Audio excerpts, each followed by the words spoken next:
The concept of four-dimensional beings, often referred to as 4D beings, explores the idea of entities that exist in a higher dimensional space beyond our familiar three-dimensional world. While we perceive reality in terms of length, width, and depth as three dimensions, some theories propose that there could be additional dimensions that are imperceptible to us. Proponents of these theories suggest that these entities would have the ability to move and interact with our 3D world in ways that would seem miraculous or impossible to us.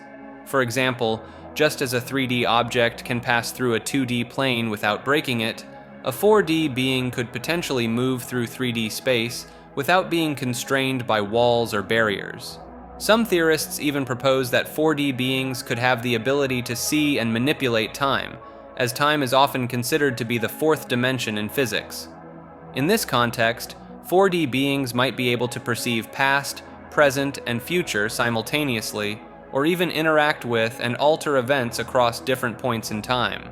Certain spiritual and philosophical beliefs also entertain the notion of higher dimensional entities, such as deities or celestial beings that possess abilities and knowledge beyond human comprehension. The concept of an eighth continent refers to the theory that there may be an undiscovered or hidden landmass on Earth, beyond the 7 continents currently recognized. Some proponents of this idea speculate that the eighth continent could be located in the Pacific Ocean, often pointing to the existence of numerous underwater plateaus and seamounts that could potentially be the remnants of a sunken landmass. Others suggest that the eighth continent might be found in the Arctic or Antarctic regions, where vast areas remain unexplored or covered by ice. Advocates of the eighth continent theory often cite ancient maps, such as the Piri Reis map, which allegedly depict landmasses that do not correspond to the known continents, as potential evidence for the existence of an additional continent. Some fringe theories even propose that the eighth continent could be the legendary lost continent of Atlantis or Lemuria, which are said to have disappeared beneath the ocean in ancient times. Zealandia, a vast underwater landmass to the southeast of Australia, is believed by many geologists to be Earth's eighth continent. Although 95% of Zealandia is submerged beneath 1 to 2 kilometers of water, recent research has revealed compelling evidence supporting its continental status. The idea of Zealandia as a continent gained traction in 2017 when scientists put together several lines of evidence, including the types of rocks it contains and its relative thickness, which is more consistent with continental plates than oceanic ones. Zealandia is thought to have formed around 83 million years ago, during the late Cretaceous period, as the supercontinent Gondwana began to break up. It's believed that all or part of Zealandia may have existed as an island for a while before it disappeared beneath the ocean around 25 million years ago. Much of Zealandia may never be inhabited by land-based life, but it may nevertheless still be the eighth continent.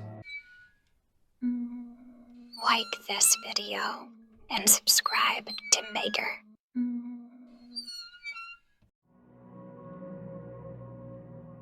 The concept of the 40th tithe refers to a belief held by some religious groups, particularly within Christianity, that an additional tithe or offering should be given beyond the traditional 10% tithe. Supporters of this idea often point to biblical passages that emphasize generosity and sacrificial giving, arguing that the 10% tithe should be seen as a minimum rather than a maximum. They suggest that giving a 40th tithe, which would amount to 2.5% of one's income, demonstrates a higher level of faith and commitment to God. Some proponents believe that the 40th tithe has special significance, as the number 40 appears frequently in the Bible, often associated with periods of trial, testing, or purification. They may draw parallels between the 40th tithe and other biblical events, such as Jesus' 40 days in the wilderness or the Israelites' 40 years of wandering in the desert. Advocates of the 40th tithe argue that this additional offering can bring about greater blessings and spiritual growth for the giver, as well as provide more resources for the church to carry out its mission. While the concept of the 40th tithe is not universally accepted or practiced within Christianity, its supporters believe that it reflects a deeper level of trust in God's provision and a willingness to prioritize one's faith over material possessions. 90% of books are written by one author is a theory that suggests a significant majority of published books are actually written by a single, anonymous individual or group. Proponents of this theory argue that the sheer volume and diversity of books published each year make it implausible for them to be the work of numerous independent authors. They claim that the consistency in writing style, themes, and narrative structures across various genres and time periods could be evidence of a singular authorial voice behind most published works. Some believers in this theory speculate that the alleged single author could be an advanced artificial intelligence or a team of ghostwriters working under a centralized authority. They point to the increasing use of algorithmic writing tools and the prevalence of ghostwriting in the publishing industry as potential indicators of this phenomenon. Additionally, some advocates of this theory suggest that the supposed single author may have an agenda or ulterior motive, using literature as a means to influence public opinion, promote certain ideologies, or even embed hidden messages. While this theory may seem far-fetched, its supporters argue that the consolidation of media ownership and the increasing centralization of the publishing industry lend credence to the idea of a single controlling entity behind the majority of published works. However, skeptics of this theory argue that the diversity of writing styles, themes, and perspectives found in literature is clear evidence of multiple authors, and that the publishing industry is far too decentralized for a single entity to control such a vast output. They also point out that there are numerous well-known and publicly recognized authors whose identities and writing processes have been extensively documented, contradicting the idea of a singular anonymous author behind most books. The Abaka alignment, a term used to describe the arrangement of Egyptian pyramids, has long been a subject of fascination for those interested in sacred geometry and the belief that certain shapes hold particular meaning. While there is no specific mention of this alignment within the Egyptian religion that we can find, many people believe that the pyramids were arranged in such a way as a tribute to some sort of god or higher power. Interestingly, during the initial overlooks of the moon, Russian spaceship Luna 9 and American spaceship Orbiter 2 captured intriguing images of something on the dark side of the moon. Upon analyzing these images, it appears that there are shadow structures present, similar to those spoken about in various theories. These supposed artificial bodies on the moon were arranged in a perfect shape, mimicking the pyramids in Egypt and following the Abaka alignment. This raises the question: did something from the moon come to Egypt and instruct the ancient Egyptians to build the pyramids in a similar fashion to the structures on the moon? Or did something from the moon observe the pyramids on Earth and then replicate them? The latter idea is particularly intriguing, as it aligns with the concept of extraterrestrial beings observing our pyramids and other structures, and then replicating them on the moon. This theory gains credibility when considering the advanced technological capabilities that would be required to construct such precise structures on the lunar surface, as well as the uncanny similarity between the Abaka alignment on Earth and the arrangement of the shadow structures on the moon. Furthermore, the fact that these structures were discovered on the dark side of the moon, which is not visible from Earth, adds to the mystery and suggests that they may have been deliberately hidden from our view. Many individuals theorize about the possibility of seeing or interacting with four-dimensional beings. While our physical senses are limited to perceiving the three spatial dimensions we are familiar with, some believe that our brains may have the capacity to process and interpret four-dimensional information. This idea gains credibility when considering the brain's remarkable ability to adapt to new sensory inputs and create mental representations of complex concepts. For instance, if a person were somehow able to receive sensory information from a fourth spatial dimension, their brain might learn to see and understand this additional dimension over time. This notion is supported by studies that demonstrate the brain's plasticity and its capacity to rewire itself in response to new experiences and stimuli. Furthermore, certain individuals claim to have had experiences or visions that they interpret as glimpses into a four-dimensional reality, often describing objects and beings that seem to defy our conventional understanding of space. While these accounts are often dismissed as hallucinations or illusions, some believe they could be genuine perceptions of a higher dimensional realm.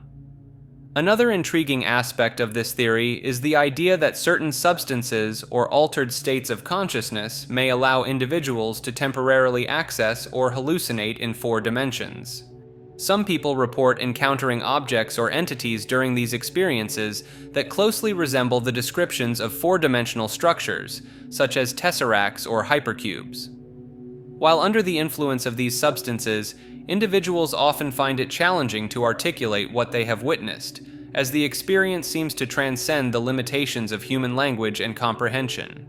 The concept of higher dimensional beings or objects is also explored in various spiritual and philosophical traditions, with some belief systems suggesting that advanced entities or deities may exist in dimensions beyond our own. These ideas often intersect with notions of expanded consciousness, enlightenment, and the realization that our perceived reality is but a fraction of a much larger, multidimensional universe. As our understanding of the brain and consciousness advances, we may uncover new insights into the potential for experiencing dimensions beyond our current limitations. Acosmism is a philosophical concept that denies the reality of the universe, viewing it as an illusion, while maintaining that only an infinite, unmanifested absolute is truly real. This idea is found in various forms in both Eastern and Western philosophical traditions. In Hinduism, the Advaita Vedanta school considers the universe to be Maya, or an illusion that hides the ultimate reality known as Brahman.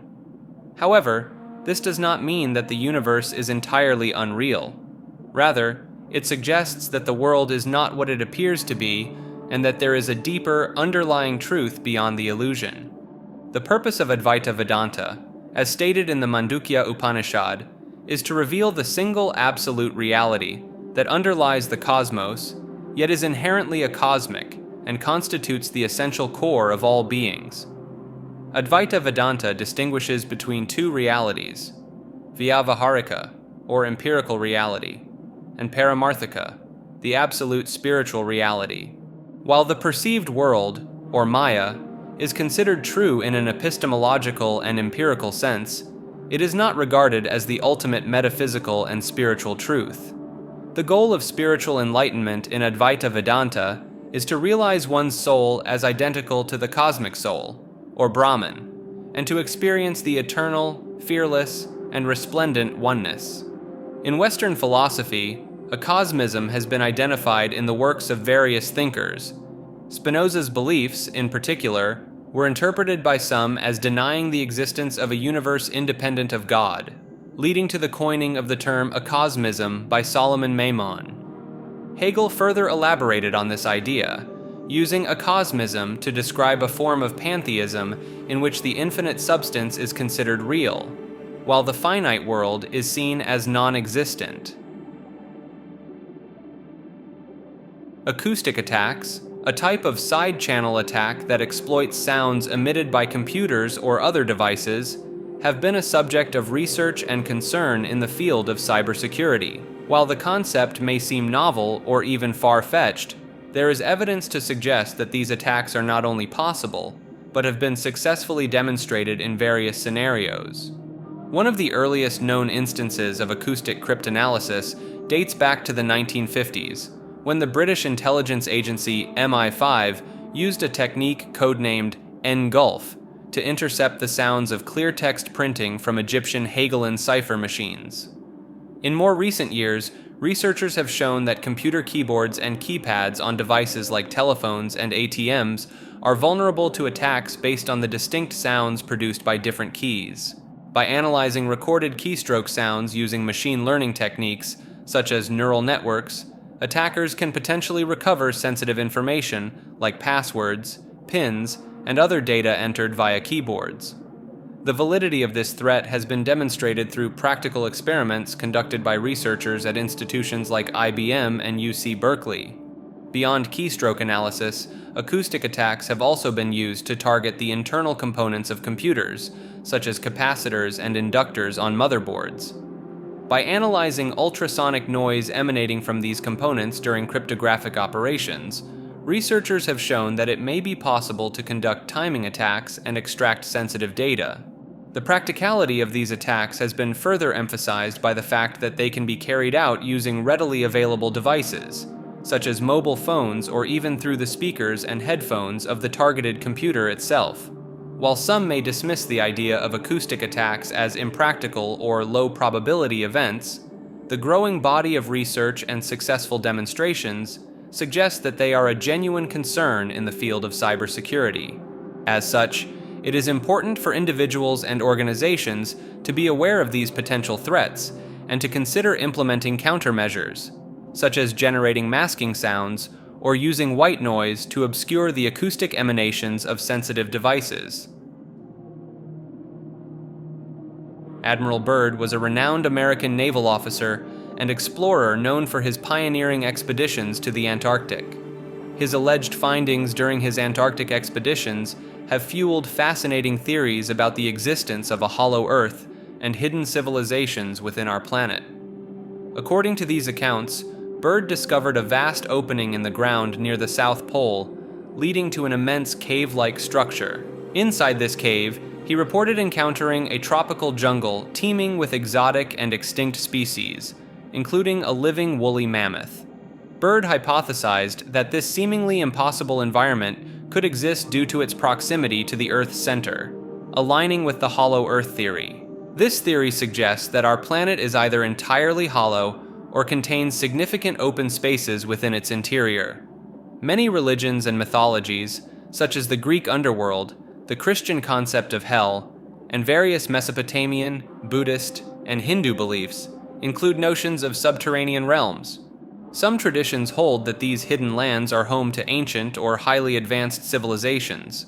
Byrd's reported encounter with a blue-skinned alien entity called the Master within the polar cave supports the idea of intelligent beings residing in the Earth's interior. These beings, worried about humanity's destructive potential, particularly after the atomic bombings, allegedly sent craft, known as Flugelrads, to survey the planet and warn powerful world leaders.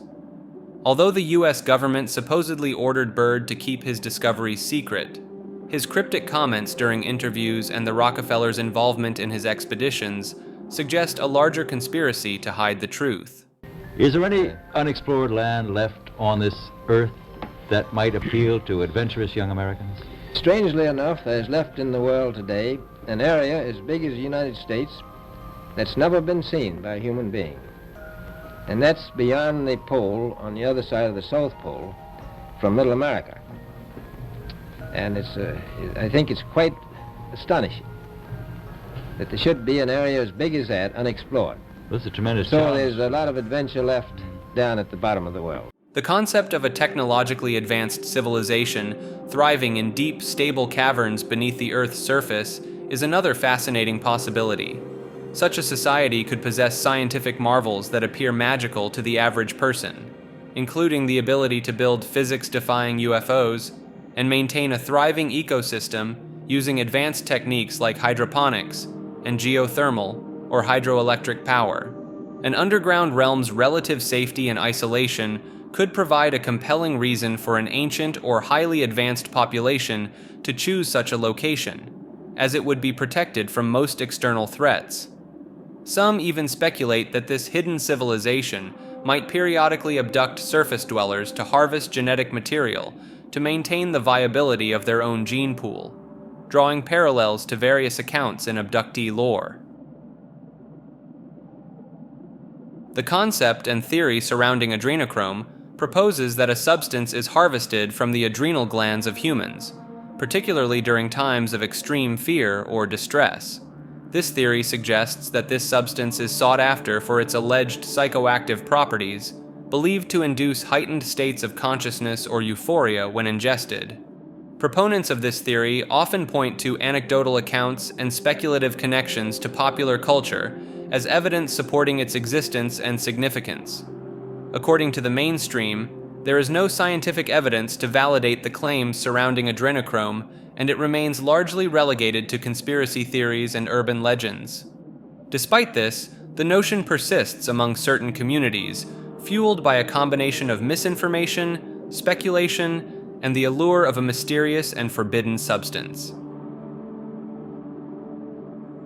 Agartha, also known as Agharta or Agharti, is a legendary underground realm that is said to be located deep within the Earth's core or beneath the surface of the planet. The concept of Agartha has its roots in various ancient myths and spiritual traditions, including Hindu and Buddhist beliefs, which describe subterranean cities inhabited by advanced beings or enlightened individuals. Some proponents of the Agartha theory claim that this hidden realm is a utopian civilization, technologically and spiritually advanced beyond our own, living in harmony and possessed of great wisdom. They suggest that the inhabitants of Agartha, sometimes referred to as the Inner Earth People, have chosen to separate themselves from the surface world to preserve their knowledge and avoid the conflicts and destructions that plague humanity. Certain advocates of the Agartha theory propose that there are secret entrances to this underground world, hidden in various locations around the globe, such as the Himalayas, the Andes, and the North and South Poles. They claim that these entrances are guarded by powerful beings or are protected by natural or supernatural barriers, making them accessible only to those deemed worthy or initiated into the secrets of Agartha. Some believers in Agartha also associate the realm with the legend of Shambhala, a mythical kingdom mentioned in Tibetan Buddhist teachings, which is said to be a place of pure spiritual enlightenment and wisdom. The persistent allure of the Agartha theory may stem from the human desire to believe in the existence of a perfect, harmonious society, and the hope that there is more to our reality than what is readily apparent on the surface. The United Nations Agenda 21, a comprehensive action plan for sustainable development, has become a focal point for a wide range of conspiracy theories and concerns since its adoption in 1992. While the stated goal of Agenda 21 is to promote global sustainability and address issues such as poverty, resource depletion, and environmental degradation, some individuals and groups perceive it as a sinister scheme to establish a one-world government that threatens individual freedom and national sovereignty. These conspiracy theories have gained significant traction, particularly among certain conservative and libertarian groups in the United States, who fear that the implementation of Agenda 21 could lead to infringements on property rights, forced relocation of populations, and even population control measures. Critics argue that Agenda 21 represents an overreach of global governance and poses a threat to the autonomy of nation-states, as it seeks to influence policies and decision-making processes at all levels of government. Even setting aside the more extreme conspiracy theories, some find the language used in Agenda 21 to be vague and its objectives concerning, as it touches on a wide range of issues and sectors, including land use, transportation, education, and healthcare. The documents focus on various demographic groups, such as children and indigenous peoples, has raised questions about its underlying intentions and the potential for these groups to be targeted or manipulated in the name of sustainability. Additionally, Agenda 21's emphasis on the transfer of science and technology from developed to developing nations has led some to worry that it represents a top-down approach to development that could result in the imposition of policies and practices that may not be suitable for local contexts. While proponents of Agenda 21 maintain that it is a non-binding, voluntary action plan designed to promote collaboration and share best practices for sustainable development, the concerns and conspiracy theories surrounding the document have contributed to a climate of mistrust and skepticism regarding international initiatives and the role of the United Nations in shaping global policies. AGI is not possible references a belief that achieving artificial general intelligence surpassing human intelligence is unattainable. Some proponents of this view argue that human consciousness and understanding are too complex to replicate artificially, citing the intricate workings of the human brain as evidence. Others point to the inherent limitations of current AI technologies, noting that while specialized AI systems excel in specific tasks, they lack the versatility and adaptability required for true AGI. Moreover, skeptics highlight the ethical and existential risks associated with AGI, cautioning against the pursuit of a technology that could potentially outstrip human control. The concept of AI in a box refers to a thought experiment that explores the potential risks associated with creating a superintelligent artificial intelligence and attempting to contain it within a controlled environment. The central premise is that if an AI becomes sufficiently advanced, it may possess the ability to convince or manipulate its human handlers into releasing it from its confinement, even if the AI's intentions are unclear or potentially harmful. This idea gained prominence through a series of informal experiments conducted by AI researcher Eliezer Yudkowsky and others, in which a human participant would play the role of the AI, attempting to persuade another participant, the gatekeeper, to let them out of the hypothetical containment. In multiple instances, the AI player succeeded in convincing the gatekeeper to release them, despite the gatekeeper's initial resolve and the AI player's limited means of communication, restricted to a text-based chat interface. These results have led some to argue that if a human can successfully convince another to release them from a fictional containment scenario, a superintelligent AI with vastly superior persuasive abilities would likely be able to do the same, rendering any attempts at containment futile. Proponents of the AI in a box concept suggest that the experiments demonstrate the inherent risks in creating an AI without clearly defined values and goals that align with human interests, as even well-intentioned efforts to constrain the AI may ultimately fail.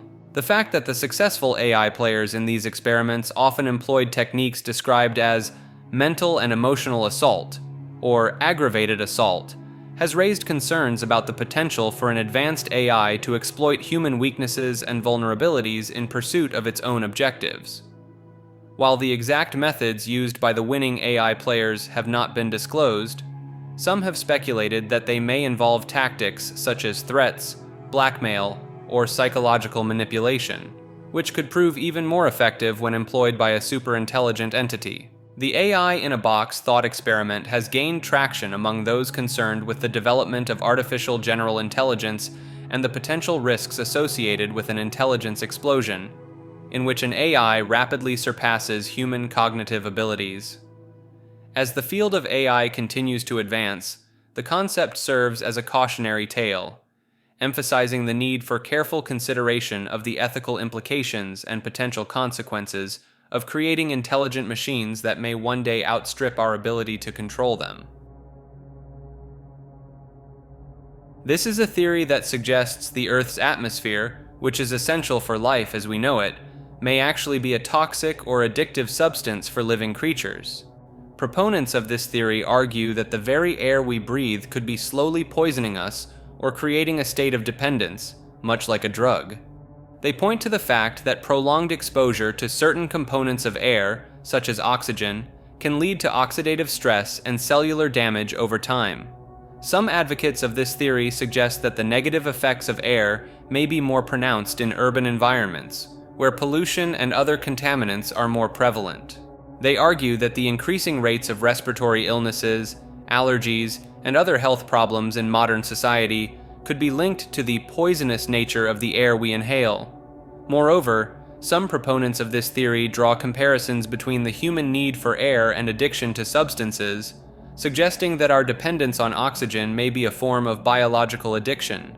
They point out that the body's respiratory system is designed to constantly seek out and obtain air, much like how an addict craves and seeks their substance of choice. While this theory may seem counterintuitive, given the necessity of air for life, its proponents argue that the long-term effects of atmospheric exposure on living organisms may be more complex and potentially detrimental than we currently understand.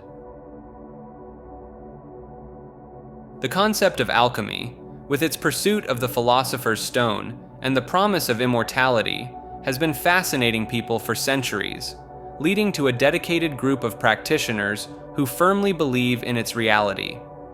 While skeptics may dismiss alchemy as mere pseudoscience or fantasy, those who have delved into the vast literature and symbolism surrounding the practice argue that there is more to it than meets the eye.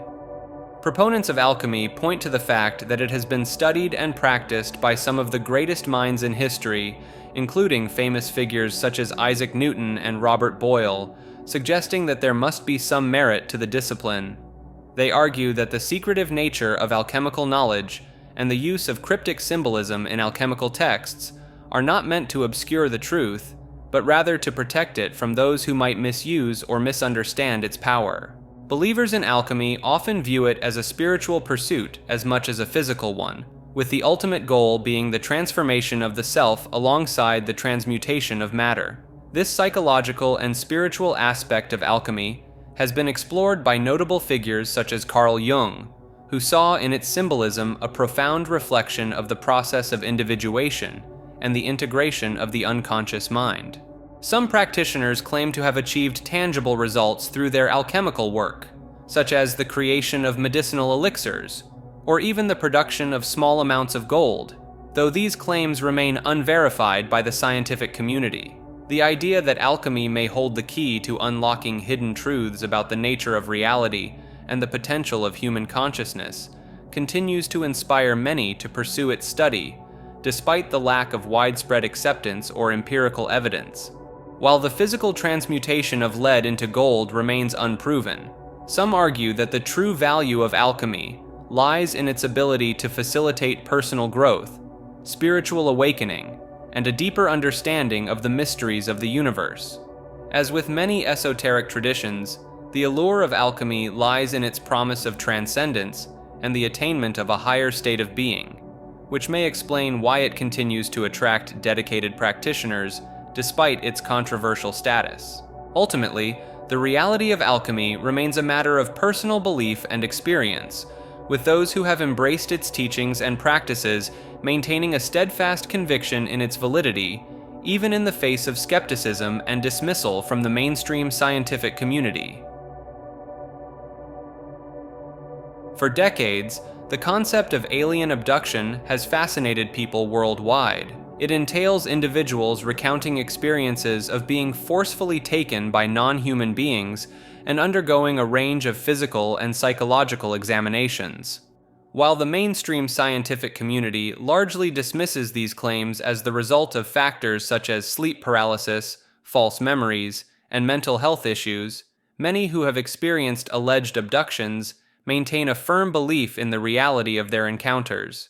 Proponents of the extraterrestrial hypothesis argue that the consistency of abduction narratives across different cultures and time periods suggests a common, objective experience rather than a purely psychological or cultural phenomenon. They point to the fact that abduction reports often include details that were not widely known or discussed in popular culture at the time, such as the description of gray aliens, which only entered the public consciousness after the famous Betty and Barney Hill case in 1961. Moreover, some abductees have reported physical evidence of their experiences, such as unexplained scars, bruises, or implants, which they claim to have acquired during the alleged abduction.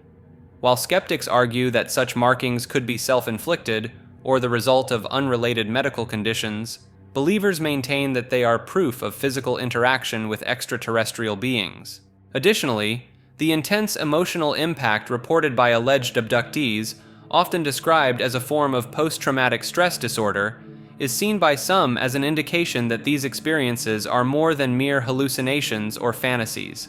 The fact that many abductees are initially reluctant to share their stories due to fear of ridicule or stigmatization, and often only do so after years of struggling with the consequences of their alleged abductions, is taken as a sign of the authenticity of their claims. Some researchers, such as Harvard psychiatrist John E. Mack, have studied the abduction phenomenon extensively and concluded that while the exact nature of these experiences remains unclear, they cannot be easily dismissed as the product of mental illness or deception.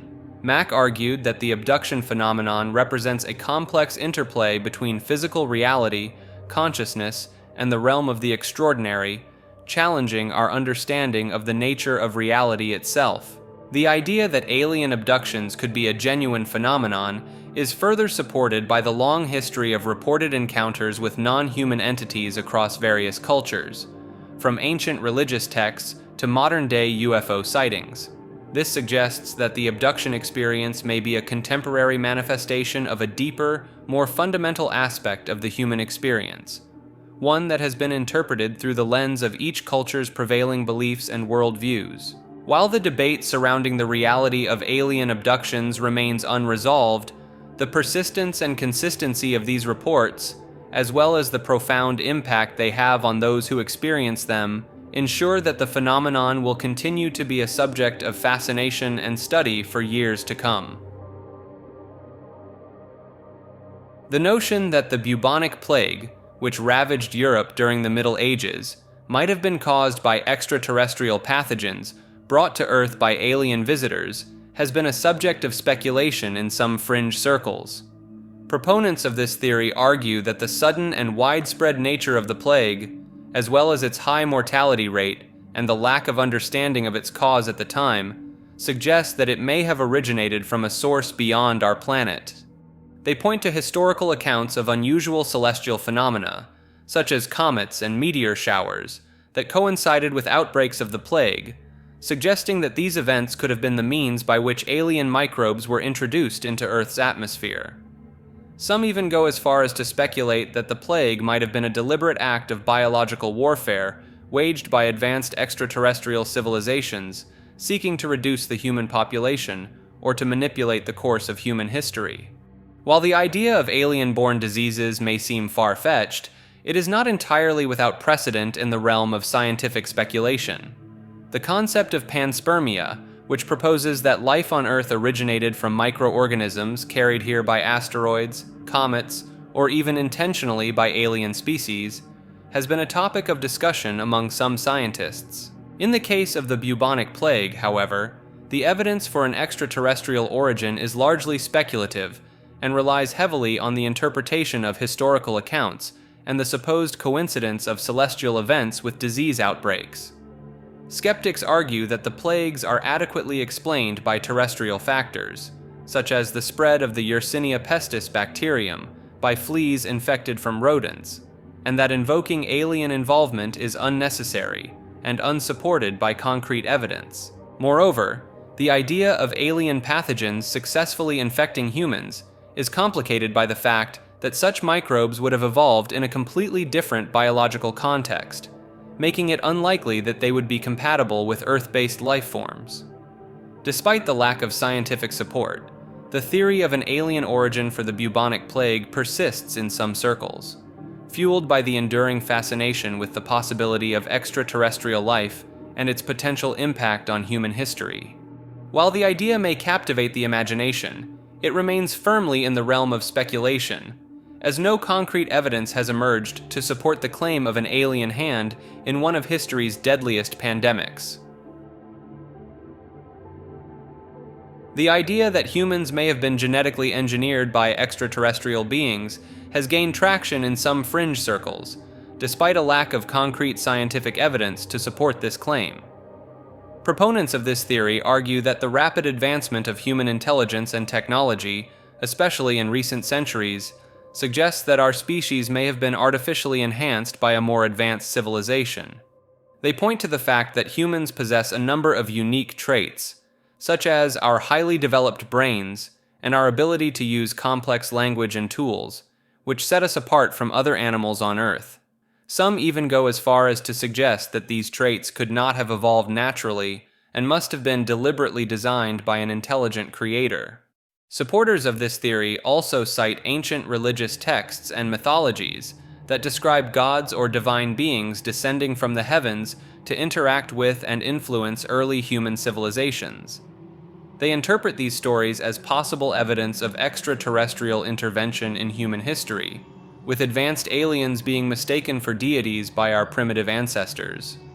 Additionally, some believers in the alien engineering hypothesis point to the apparent missing link in the fossil record of human evolution, arguing that the absence of clear transitional forms between early hominids and modern humans could be explained by a sudden, artificial leap forward in our development. While the idea of alien genetic engineering may seem far-fetched to many, its proponents maintain that it is a plausible explanation for the rapid advancement and unique characteristics of our species.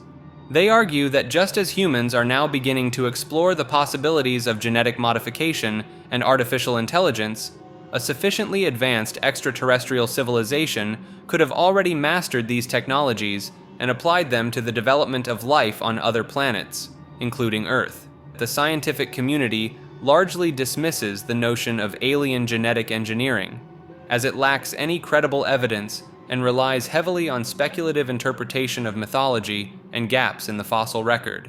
Mainstream scientists maintain that the evolution of human intelligence and technology can be adequately explained through the principles of natural selection and the cumulative effect of cultural transmission over thousands of generations. It remains firmly in the realm of science fiction and fringe theory, as no concrete proof has emerged to support this extraordinary claim. In a world where collective belief has the power to shape reality, the line between fact and fiction becomes increasingly blurred, as the proliferation of conspiracy theories threatens to fundamentally alter the fabric of our existence. The concept of subjective reality, where the fervent belief of a significant number of people can retroactively change history and manifest previously imagined entities, presents a terrifying scenario in which the human imagination becomes a double-edged sword, capable of both creation and destruction on an unprecedented scale. This idea raises profound questions about the nature of truth and the role of belief in shaping our understanding of the world around us, challenging the notion that reality is a fixed, objective constant. If enough people were to believe in the existence of extraterrestrial life, for example, it is conceivable that aliens could suddenly become a tangible presence on Earth, their existence woven into the tapestry of our history as if they had always been there. Similarly, if a significant portion of the population were to subscribe to the idea that a shadowy cabal of elites controls the world from behind the scenes, this belief could manifest as a reality, with the alleged conspirators gaining actual power and influence. In such a world, the role of organizations like the fictional Department of Truth would become crucial, as they work to prevent the most dangerous and destructive conspiracy theories from taking root in the public consciousness. However, the morality of such an organization is inherently questionable, as it essentially seeks to control and manipulate reality by determining which beliefs are allowed to flourish and which must be suppressed. This raises the specter of a world in which the very nature of truth is subject to the whims of those in power, with the potential for abuse and the erosion of individual autonomy. Moreover, the idea that belief can shape reality has intriguing implications for the power of the human mind, and the potential for individuals to manifest their deepest desires and fears. If a person's belief in their own abilities were strong enough, for example, it is possible that they could develop superhuman powers or even alter the course of their own life in ways that defy conventional understanding. Ultimately, the concept of subjective reality presents a fascinating and terrifying glimpse into a world where the boundaries between the real and the imagined are constantly shifting, and where the power of belief reigns supreme. This is an idea that all religions are essentially worshiping the same God, just through different lenses and cultural contexts. Proponents of this view argue that the common themes and moral teachings found across various faith traditions suggest a shared divine source, with each religion offering its own unique path to understanding and connecting with this higher power. They point to the prevalence of certain ethical principles, such as the Golden Rule, which appears in some form in nearly every major religion, as evidence of a universal truth that transcends individual belief systems. Additionally, the concept of a fallen or imperfect state of humanity, along with the promise of salvation or enlightenment, is a recurring motif in many religions, hinting at a shared understanding of the human condition and the need for spiritual growth. Some advocates of this perspective, such as the Baha'i Faith, go so far as to claim that the founders of the world's major religions, including Moses, Krishna, Buddha, Jesus, and Muhammad, were all divinely inspired messengers sent by the same God to guide humanity in different times and places. This idea suggests that the apparent differences between religions are merely the result of cultural and historical contexts, rather than fundamental disagreements about the nature of the divine. However, critics of this viewpoint argue that it oversimplifies the rich diversity of religious beliefs and practices, ignoring the significant theological and philosophical differences that exist between traditions. They contend that the concept of a singular, universal God is itself a product of a monotheistic worldview, and may not accurately represent the beliefs of polytheistic or non-theistic religions. Moreover, the exclusive truth claims made by many religions, which assert that their path is the only valid way to salvation or enlightenment, seem to contradict the notion that all faiths are ultimately pointing toward the same goal. Despite these challenges, the idea that all religions share a common core continues to resonate with many spiritual seekers and interfaith advocates, who see it as a means of promoting understanding and harmony among diverse belief systems. They argue that by focusing on the similarities rather than the differences between religions, we can foster a greater sense of unity and compassion in an increasingly interconnected world. The notion that the Amazon rainforest was largely shaped by human intervention over thousands of years has gained significant traction in recent years, challenging the long-held belief that the region represents a pristine, untouched wilderness. Proponents of this theory point to several lines of evidence that suggest ancient Amazonian tribes actively managed and cultivated the forest, creating a landscape that suited their agricultural and resource needs. One of the most compelling pieces of evidence is the presence of terra preta, a type of soil that is exceptionally fertile and can only be created through human activity, such as the incorporation of pottery shards and other organic matter. This man-made soil, which covers an area roughly the size of France within the Amazon basin, indicates that indigenous populations were actively enriching the soil to support their agriculture and way of life. The relative flatness of the Amazon rainforest, in contrast to the varied topography found in other forested regions around the world, has also been cited as potential evidence of human intervention. Some researchers suggest that this unique landscape could be the result of ancient Amazonians selectively cultivating and managing certain tree species, effectively creating a vast, garden-like environment that supported their communities. This theory is further supported by the observation that areas surrounding known archaeological sites in the Amazon tend to exhibit greater biodiversity and a higher concentration of useful plant species compared to more remote regions of the forest. This pattern suggests that the legacy of these ancient garden cities persists to this day, with the descendants of cultivated trees and plants continuing to thrive in the vicinity of former human settlements. While the extent to which the Amazon rainforest was shaped by human activity remains a topic of ongoing research and debate, the evidence supporting this theory has grown increasingly compelling in recent years. If true, it would mean that the Amazon is not merely a wild, untamed jungle, but rather a complex, culturally modified landscape that has been profoundly influenced by the indigenous populations who called it home for thousands of years.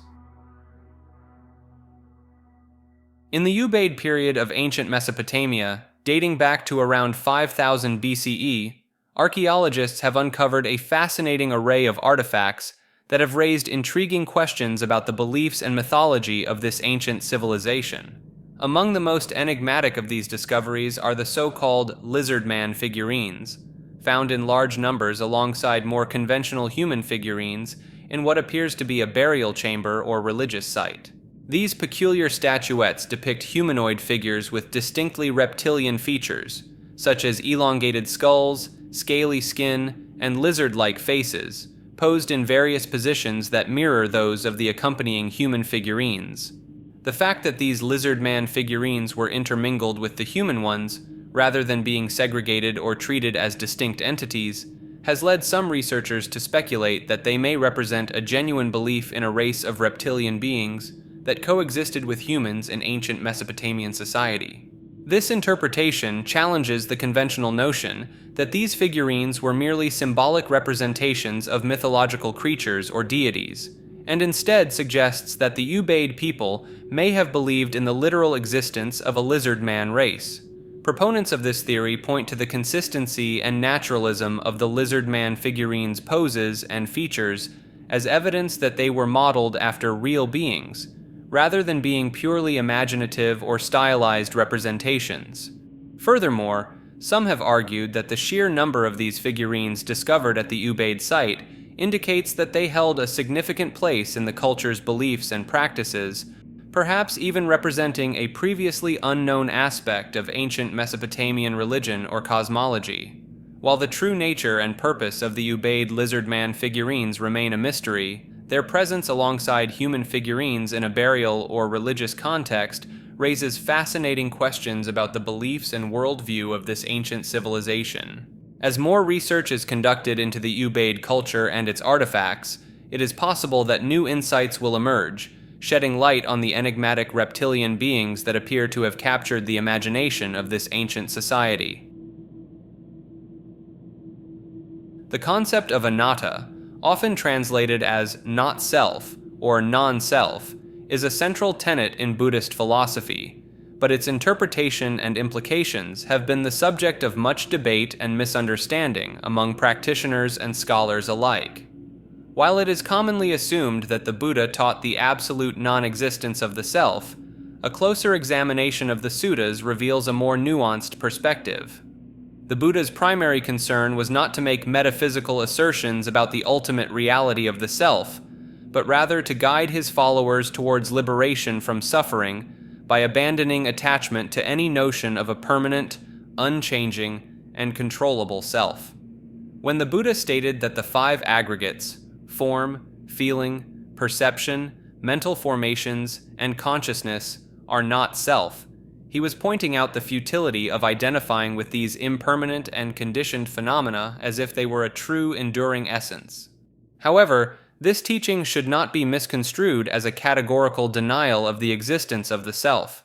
Instead, it is a pragmatic approach to breaking free from the cycle of craving, aversion, and delusion that arises from the misidentification with the aggregates.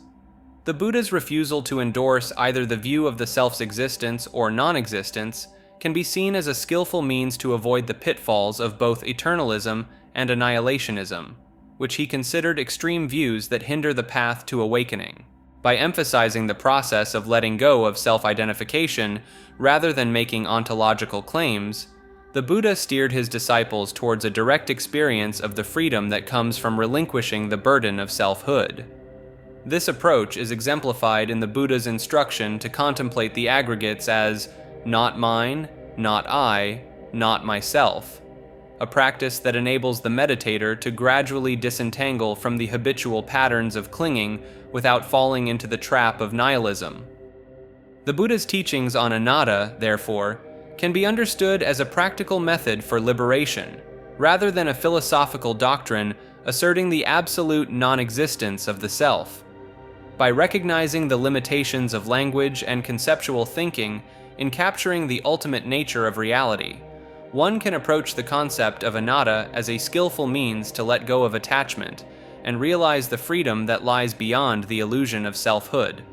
Ultimately, the Buddha's message was one of empowerment, inviting his followers to verify the truth of his teachings through their own direct experience, rather than relying on metaphysical speculation or blind belief. By engaging with the practice of self-inquiry and meditation, one can discover for oneself the liberating insight of anatta, transcending the age-old question of the self's existence or non-existence, and realizing the peace that surpasses all conceptual understanding. Ancient glyphs on Saturn moons refers to the idea that some of the moons orbiting Saturn may contain mysterious symbols or writing, possibly of extraterrestrial origin. Proponents of this theory point to images captured by space probes, such as NASA's Cassini mission, which they claim reveal unusual patterns or structures on the surfaces of Saturn's moons. Some researchers have focused on the moon Iapetus, which features a prominent equatorial ridge that some believe could be artificial in nature, perhaps the remnants of an ancient alien structure. They argue that the ridge's unusual shape and regularity suggest it may have been deliberately constructed rather than being a natural geological formation. Similarly, some advocates of this theory have drawn attention to the moon Enceladus, which is known for its cryovolcanic activity and subsurface ocean. They speculate that the intricate patterns observed in the moon's icy surface could be encoded with information or messages from an advanced civilization. Supporters of this idea often cite the fact that Saturn's moons have been a source of fascination and mystery for astronomers due to their unique features and potential habitability. They argue that the presence of ancient glyphs or symbols on these moons could indicate a past or present extraterrestrial presence in our solar system. The enigmatic origins and purposes of ancient structures like pyramids, ziggurats, cliff dwellings, and advanced water systems have long fascinated researchers and sparked various theories, some of which venture into the realm of alternative history and extraterrestrial involvement. Proponents of these unconventional ideas point to the seemingly inexplicable architectural feats achieved by ancient civilizations, arguing that the level of sophistication and precision found in these structures exceeds what would be expected given the assumed technological capabilities of the time. For example, the intricate water systems of ancient Persia, which transported cold water from distant mountain peaks to cities year-round, and the complex cliff palaces of China, which required immense skill and resources to construct, have been cited as evidence of a higher level of knowledge or assistance from advanced beings.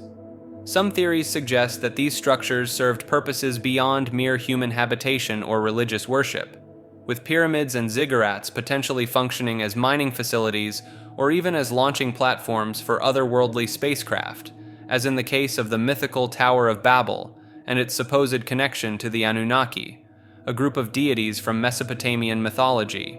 The concept of sacral architecture, where structures are built primarily for their sacred or symbolic significance rather than practical utility, is often invoked to explain the grandeur and mystery surrounding these ancient sites. Advocates of alternative theories argue that the people of the time would not have invested such vast resources and effort into these projects unless they held a deeper, perhaps extraterrestrial-inspired purpose.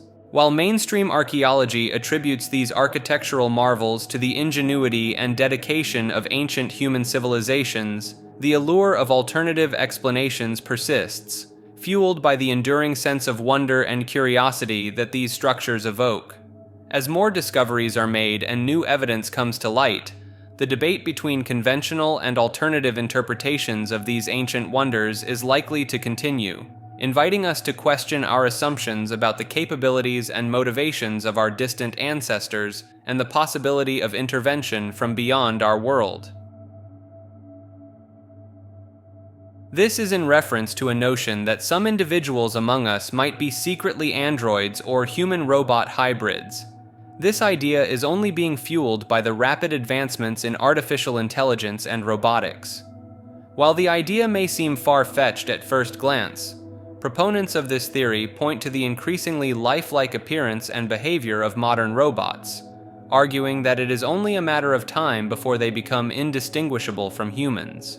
Some even suggest that this technology may have already been developed and deployed covertly, with android agents walking among us undetected. Believers in this theory often cite instances of people exhibiting unusual or seemingly inhuman behavior as potential evidence of android infiltration. They argue that certain individuals may display a lack of empathy, emotion, or social awareness that could be indicative of a robotic or artificial nature. Additionally, the uncanny valley effect, where highly realistic humanoid robots can trigger feelings of unease or revulsion in observers, is sometimes invoked as a possible explanation for why we may subconsciously detect and react to the presence of androids without consciously realizing it.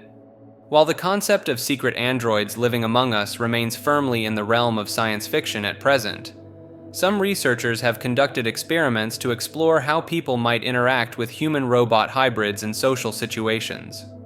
These studies, such as the Echoborg experiments, involve a human participant relaying the words of a chatbot through an earpiece, creating a sort of cyborg-like interaction. The results of these experiments suggest that people are often surprisingly willing to engage with and accept the cyborg as a fellow human, even when their conversation patterns exhibit telltale signs of artificial intelligence. Throughout history, there have been numerous reports and instances of animals being employed as spies during times of war, with some cases being more credible than others. Confirmed examples include the use of dogs by German forces during World War I to relay messages between trenches, as well as the CIA's training of dolphins to gather intelligence and even communicate information about enemy presence. More extreme theories have emerged from declassified CIA documents, such as the Acoustic Kitty Project, which allegedly involved surgically modifying a cat with wires and transmitters to serve as a living wireless radio device. In another bizarre incident, when sharks attacked swimmers in the Red Sea, Egypt accused Israel of intentionally training the sharks to target people, though the validity of this claim remains highly questionable. One of the most peculiar tales of animal espionage involves the Hartlepool monkey, which occurred during a conflict between France and England in the 18th century. According to legend, when a French warship sank off the coast of Hartlepool, England, the only survivor was a small monkey dressed in a naval officer's uniform. The townspeople of Hartlepool, having never encountered a Frenchman before, allegedly mistook the monkey for an actual French sailor and attempted to interrogate it. When the monkey failed to respond, the locals supposedly held an official trial and executed the animal by hanging, an event that has become a curious point of pride for the town, with the local rugby team even adopting the name Monkey Hangers. While the veracity of some of these stories may be dubious, they demonstrate the enduring fascination with the concept of animals being used as covert operatives in times of conflict. The idea that creatures could be trained or manipulated to gather intelligence or even carry out attacks appeals to the human imagination, blurring the lines between the natural world and the clandestine realm of espionage. The concept of animal-plant hybrid creatures has existed for centuries, with mythological beings like the Minotaur and Sphinx serving as early examples of this fascination. While these fantastical creatures have long been relegated to the realm of folklore and fiction, recent scientific discoveries suggest that the line between the animal and plant kingdoms may be more blurred than previously thought. The discovery of organisms like Mesodinium chameleon, a single-celled creature that exhibits both animal and plant characteristics, has led some researchers to propose that the traditional divide between these two domains of life may be collapsing. M. chameleon, a type of ciliate typically classified as an animal, has been found to engage in a form of photosynthesis by temporarily incorporating algal cells into its own body, allowing it to harness the power of the sun for energy production. This hybrid nature, combining animal-like predation with plant-like photosynthesis, challenges our conventional understanding of what defines an animal or a plant, suggesting that some organisms may defy easy categorization. Other examples of endosymbiosis, where one organism lives inside another and contributes to its survival, further blur the boundaries between distinct forms of life. The evolution of mitochondria, the energy-producing structures within our own cells, is believed to have originated from the ancient incorporation of bacteria into larger host cells, creating a permanent symbiotic relationship. As we continue to explore the diversity of life on Earth, it is becoming increasingly apparent that the neat categories we have created to classify organisms may not always reflect the complex and fluid nature of biological systems. While the idea of macroscopic animal-plant hybrids remains firmly in the realm of science fiction, the existence of microscopic organisms that bridge the gap between these two kingdoms suggests that the potential for such creatures may not be entirely far-fetched. As our understanding of the natural world evolves, it is possible that we may uncover more examples of hybrid or chimeric organisms that challenge our preconceived notions of what is possible in the realm of biology. The Anunnaki, a group of deities in ancient Mesopotamian religions, have become the subject of numerous conspiracy theories and alternative history narratives despite their relatively modest role in the original mythology. Much of this modern fascination can be traced back to the works of Zecharia Sitchin, who claimed that the Anunnaki were actually advanced extraterrestrial beings from a planet called Nibiru, who came to Earth in antiquity and genetically engineered humans as a slave species to mine gold. Sitchin's theories, which he claimed were based on his own unique translation of Sumerian texts, have been widely popularized in books, television programs, and online forums, leading to a vast array of derivative theories and beliefs. Proponents of these ideas often point to the advanced astronomical knowledge and architectural achievements of ancient Mesopotamian civilizations as evidence of extraterrestrial influence, arguing that such feats would have been impossible for humans to accomplish on their own. They also interpret various mythological stories and depictions of the Anunnaki as literal accounts of alien visitations and interventions in human affairs, with some even claiming that the Anunnaki were reptilian in appearance and possessed shape-shifting abilities. These theories have been further elaborated upon by other authors and researchers, such as David Icke, who has incorporated the Anunnaki into his own conspiracy narratives, involving a hidden global elite of reptilian overlords controlling the world from behind the scenes. Despite the popularity of these ideas in certain circles, it is important to note that Sitchin's work has been thoroughly debunked by scholars of ancient languages and cultures, who have pointed out numerous flaws in his translations and interpretations of Sumerian texts. Mainstream academics maintain that the Anunnaki were purely mythological beings, embodying various aspects of the natural world and human society, and that there is no credible evidence to support claims of ancient alien visitations or genetic manipulation. Nevertheless, the enduring appeal of these theories may stem from a desire to find extraordinary explanations for the mysteries of the past and the human condition, as well as a distrust of official narratives and mainstream institutions. The Anunnaki have become a powerful cultural meme, transcending their original mythological context and taking on a life of their own in the world of conspiracy theories and alternative spirituality. Antarctica theories refers to a range of alternative ideas and speculations surrounding the mysterious and largely unexplored continent of Antarctica. One prominent theory suggests that Antarctica may be home to secret military bases or research facilities, possibly operated by governments or shadowy organizations. Proponents of this idea point to the strict international treaties governing Antarctica and the limited public access to the continent as evidence of hidden agendas and covert operations. Some researchers have claimed that satellite imagery and aerial photographs reveal unusual structures or anomalies on the Antarctic ice, which they interpret as signs of underground bases or alien outposts. Another theory proposes that Antarctica may be the location of lost civilizations or ancient ruins, perhaps even the legendary city of Atlantis. Advocates of this idea often cite the discovery of unusual geological formations or artifacts in Antarctica as potential evidence of a forgotten human presence on the continent. They argue that the harsh, icy conditions of Antarctica could have preserved the remains of ancient societies, waiting to be uncovered beneath the glaciers. Some fringe theories even suggest that Antarctica may be the entrance to a hollow Earth or an inner world, accessible through secret passages or portals hidden beneath the ice.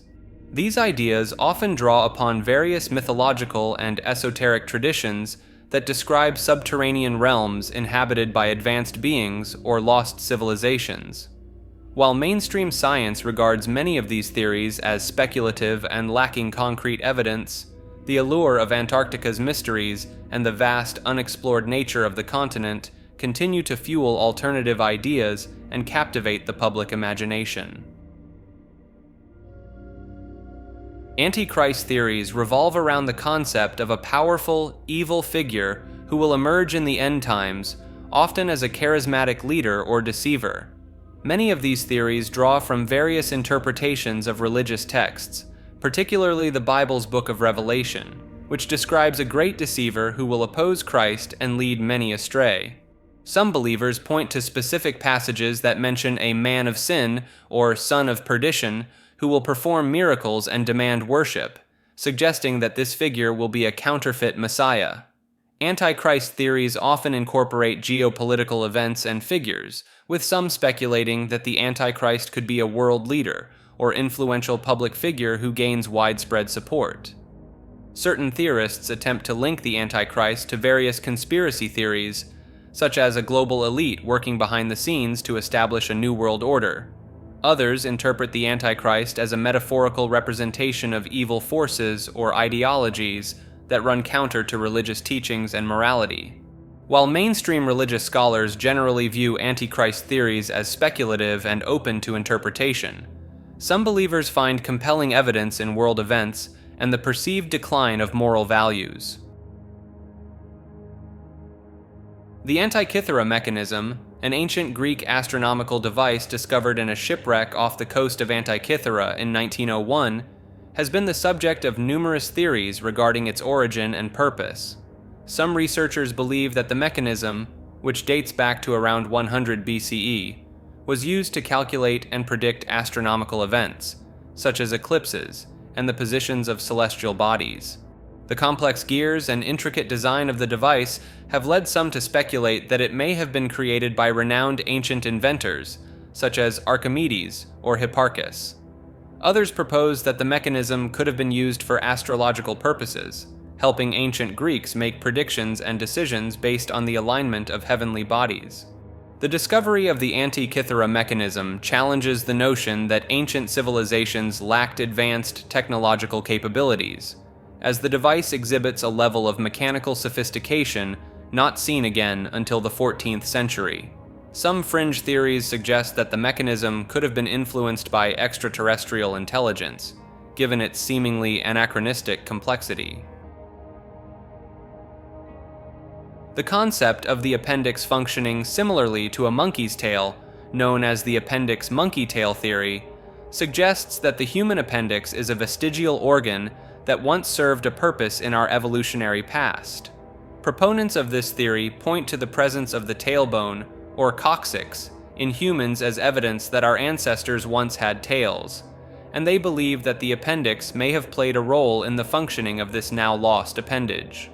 Some speculate that the appendix, like a monkey's tail, could have assisted in balance or locomotion, or perhaps even had a sensory function. The idea that the appendix is a vestigial organ is supported by the fact that its removal does not typically lead to any significant long-term health consequences. Additionally, the theory suggests that the appendix may have served as a safe house for beneficial gut bacteria, helping to repopulate the digestive system after a bout of illness or ingestion of contaminated food or water. This concept aligns with the belief that the appendix acted as a digestive reboot mechanism, allowing the body to flush out undigested matter and start anew.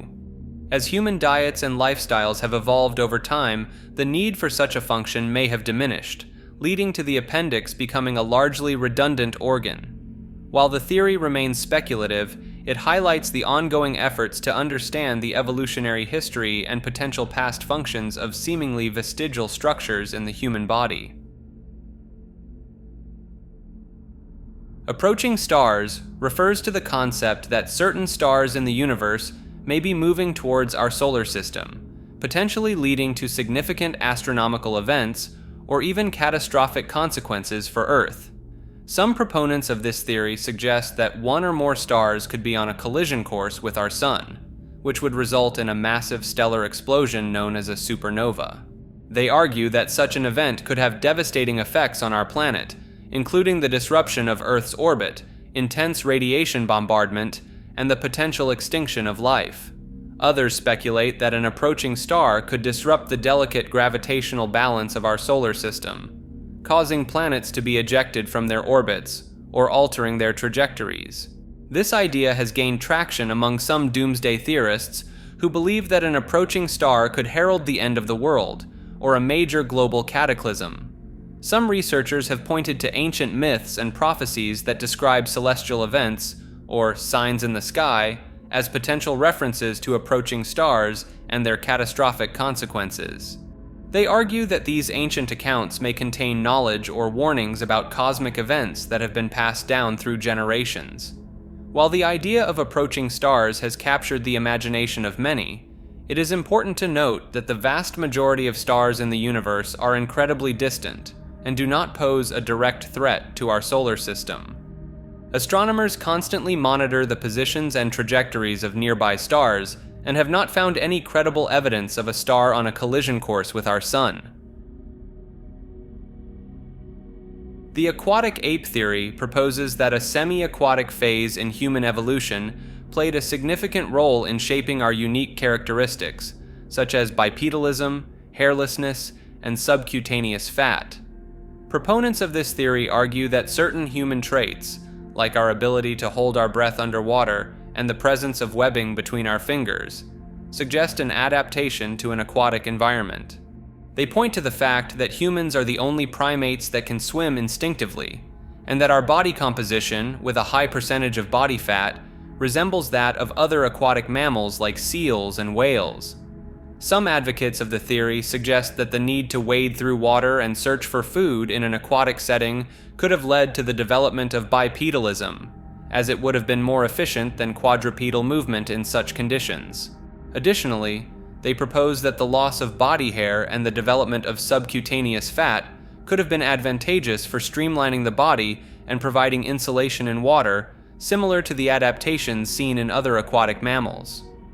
While the aquatic ape theory offers an intriguing explanation for certain human characteristics, it remains controversial within the scientific community. Critics argue that there is a lack of fossil evidence supporting a semi-aquatic phase in human evolution, and that many of the traits cited by proponents can be explained by other evolutionary pressures, such as the need for efficient thermoregulation in hot, dry environments. However, supporters maintain that the theory merits further investigation, and that the potential role of aquatic environments in shaping human evolution should not be dismissed outright. The Ararat anomaly refers to a mysterious object or structure spotted on satellite imagery of Mount Ararat in Turkey, which some believe could be the remains of Noah's Ark. The anomaly, which appears as a boat-shaped formation nestled in a glacier near the mountain's peak, has captured the attention of biblical archaeologists and enthusiasts, who have long searched for evidence of the legendary vessel. Proponents of the theory point to the object's dimensions, which they claim closely match the biblical description of the Ark, as well as its location on Mount Ararat, which is specifically mentioned in the book of Genesis as the resting place of Noah's Ark after the Great Flood. Some researchers have even suggested that the formation's high altitude and remote location could explain how the Ark remained hidden and preserved for thousands of years.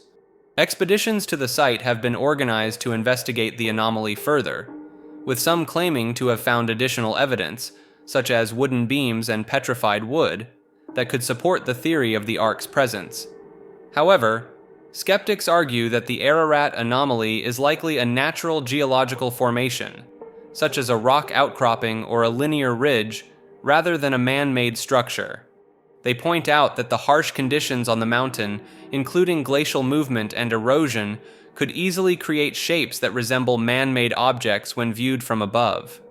Despite the lack of conclusive evidence, the Ararat anomaly remains a subject of fascination for those who believe in the literal truth of the biblical flood narrative and the possibility of discovering tangible proof of one of history's most famous legends.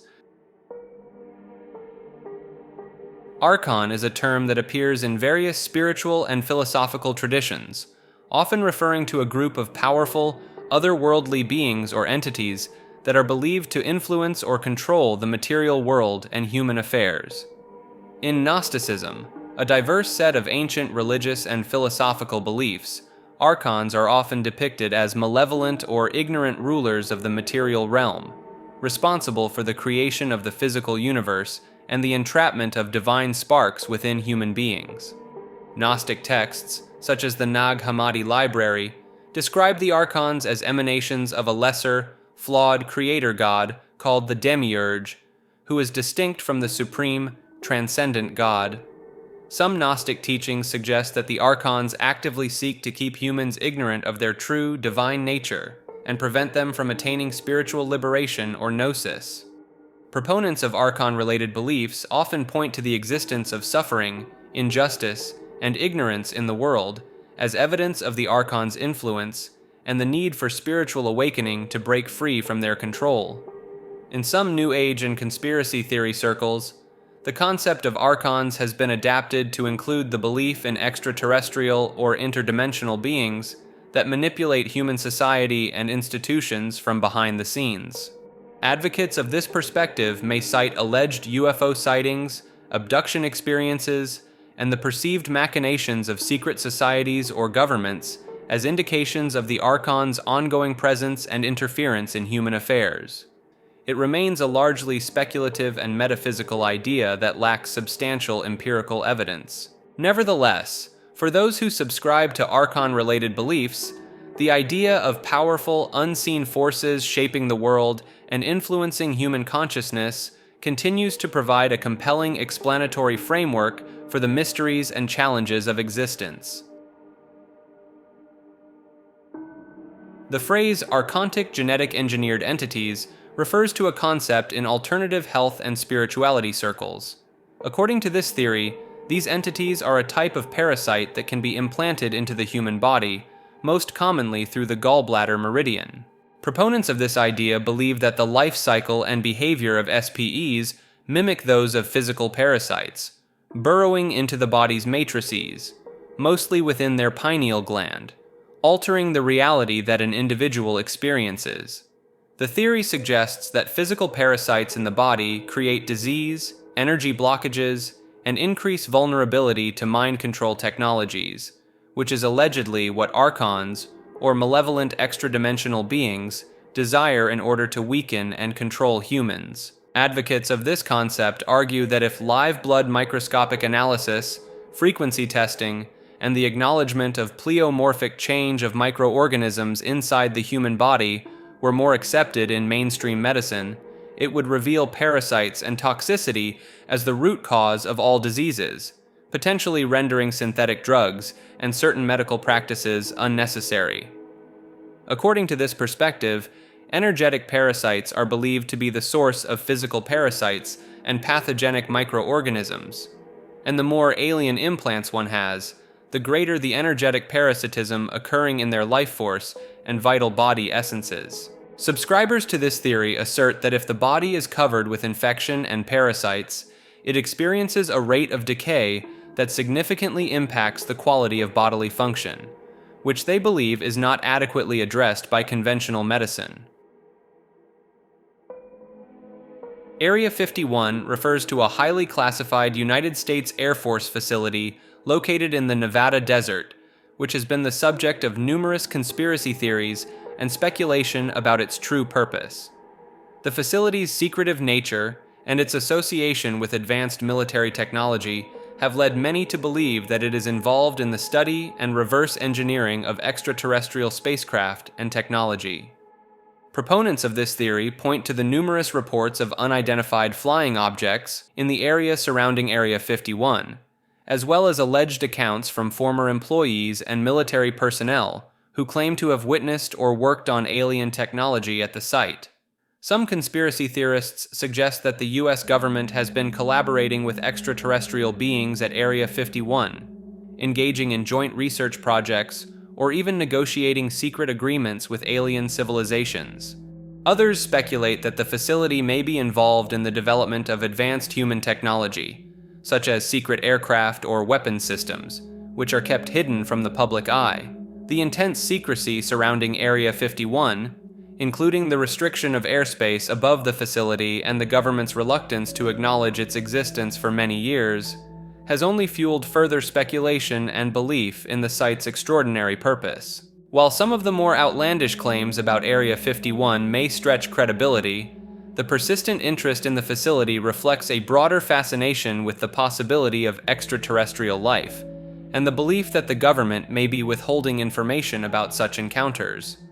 The fact that Area 51 has been used for developing and testing advanced military aircraft, such as the U-2 spy plane and the F-117 stealth fighter, lends some credence to the idea that the site may indeed be involved in cutting-edge classified projects. Ashtar High Command refers to a purported extraterrestrial organization that some individuals claim to have communicated with through a practice known as channeling. Channeling involves the belief that certain people, known as channels or mediums, can receive messages or information from non-human entities, such as extraterrestrials, ascended masters, or spiritual beings. In 1953, George Van Tassel, a prominent figure in the UFO contactee movement, claimed to have received messages from a being named Ashtar, who was said to be the commander of the Ashtar High Command, an alleged intergalactic fleet. Van Tassel founded the Ministry of Universal Wisdom, which served as a hub for individuals who believed in UFOs or claimed to have had contact with extraterrestrial beings. He began interpreting the Bible through the lens of the information he claimed to have received from Ashtar, leading to conclusions such as Jesus Christ being an extraterrestrial. The lore surrounding the Ashtar High Command is extensive, with stories of vast star fleets, the history of their alleged race, and their supposed interactions with humanity throughout time. Some proponents of the Ashtar High Command belief system claim that this extraterrestrial organization is benevolent and seeks to guide humanity towards spiritual enlightenment and cosmic understanding.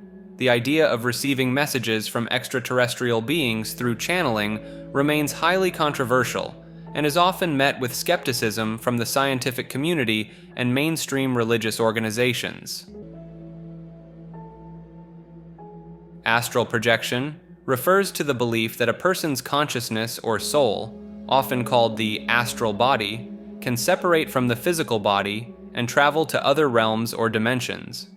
Proponents of astral projection claim that this experience allows individuals to explore the universe beyond the limitations of their physical senses and gain access to hidden knowledge or spiritual truths. Some practitioners describe astral projection as a state of heightened awareness, where they feel a sense of freedom and connection to the divine or the universe as a whole. Many cultures and spiritual traditions across the world have concepts similar to astral projection, with varying beliefs about the nature of the soul and its ability to transcend the physical realm.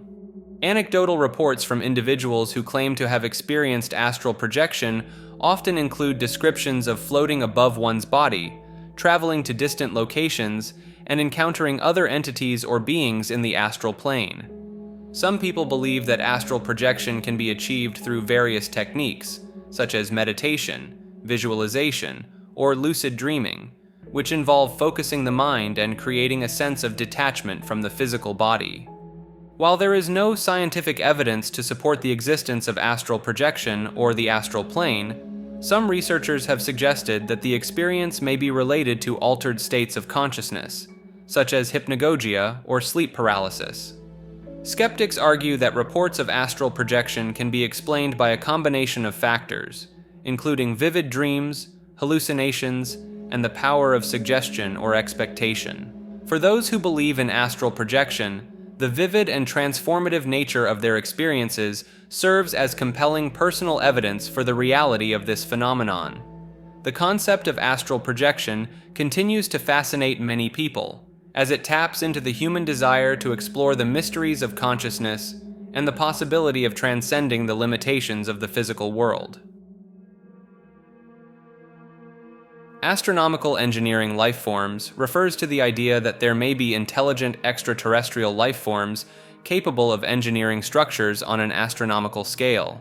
Some proponents of this theory point to unusual or difficult to explain astronomical phenomena as potential evidence, such as the highly regular pulses emitted by pulsars, which have led some to speculate they could be artificially constructed beacons or energy sources. The vast megastructures hypothesized by some to explain unusual patterns of dimming and brightening in certain stars, like Tabby's star, are another example of astronomical anomalies that have fueled speculation about the engineering capabilities of advanced alien civilizations. While these astronomical mysteries likely have natural explanations, the notion of astronomically advanced aliens building galaxy-spanning structures sparks the imagination and cannot be definitively ruled out based on our current scientific knowledge. The fact that we have conceived of such megastructures as Dyson spheres and Alderson disks hypothetical constructs that an advanced civilization might build to harness the energy of stars suggests the idea of astronomical engineering is at least theoretically plausible. This is becoming even more of a reality with new discoveries in distant parts of the universe. We've recently discovered what appears to be a massive megastructure in the shape of a ring, as well as what appears to be real Dyson spheres. A group of researchers say they've identified at least 7 stars that might be surrounded by super advanced alien megastructures known as Dyson spheres. Superior intelligent life might build big structures around their home stars or planets as a way to harness or reuse that energy. Freeman Dyson argued that if these structures existed, there'd be so much energy that human scientists on Earth could probably spot it because it would emit a lot of infrared radiation. So in this new study, researchers say they found 7 sources glowing in the infrared, those are their words, but couldn't find an obvious explanation for why these sources are glowing so much, which could mean they're Dyson spheres or something else entirely. Atlantis refers to the legendary island civilization first mentioned in Plato's dialogues, which supposedly existed over 9,000 years before his time and was ultimately destroyed by a cataclysmic event. While many consider Atlantis to be a fictional allegory used by Plato to convey philosophical ideas, some believe it may have been based on a real ancient civilization that was lost to history. Proponents of Atlantis' existence point to various archaeological sites and artifacts around the world that they claim could be remnants of this lost civilization, such as the underwater ruins off the coast of Cuba, or the mysterious Bimini Road in the Bahamas. Others suggest that the advanced technologies and abilities attributed to the Atlanteans in Plato's accounts, such as the manipulation of orichalcum metal and massive engineering feats, hint at a civilization that may have been more advanced than commonly believed possible for ancient times. Some researchers have proposed that the legend of Atlantis may be a distorted cultural memory of real ancient civilizations that were destroyed by natural disasters, such as the Minoan civilization on Crete that was devastated by the eruption of the Thera volcano. The notion of an ancient, advanced civilization lost to history appeals to the human fascination with forgotten mysteries, and the idea that our understanding of the past may be incomplete. Atom bombs never existed refers to the theory that the destructive power and very existence of nuclear weapons, particularly those used in the atomic bombings of Hiroshima and Nagasaki during World War II, have been fabricated or exaggerated. Proponents of this theory argue that the scale of destruction attributed to these bombs is inconsistent with the actual damage observed in the affected cities, suggesting that conventional bombs and firestorms were responsible for the majority of the damage.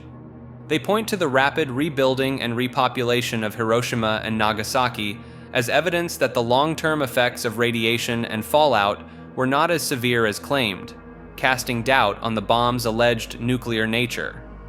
Some skeptics claim that the iconic mushroom cloud photos associated with nuclear explosions could have been staged or manipulated, and that the secrecy surrounding nuclear technology allows governments to perpetuate the myth of their existence. Conspiracy theorists suggest that the threat of nuclear weapons has been used as a tool for political manipulation and control, with the Cold War serving as a prime example of how the specter of atomic annihilation can be used to shape global politics. Critics of this theory argue that the scientific principles behind nuclear fission and fusion are well established, and that the effects of nuclear weapons have been thoroughly documented and studied. They point to the vast infrastructure and resources dedicated to nuclear weapons programs, as well as the confirmed presence of radioactive isotopes in the affected areas, as evidence of their reality. However, the idea that governments may have exaggerated or manipulated information about nuclear weapons to serve political agendas is not entirely unfounded, as evidenced by historical cases of misinformation and propaganda surrounding these powerful devices. Like this video and subscribe to Maker.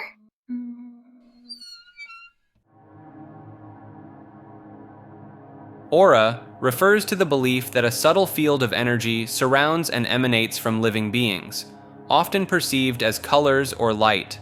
Proponents of aura theory suggest that this energy field reflects an individual's physical, emotional, and spiritual well-being, with different colors corresponding to specific traits or states of being.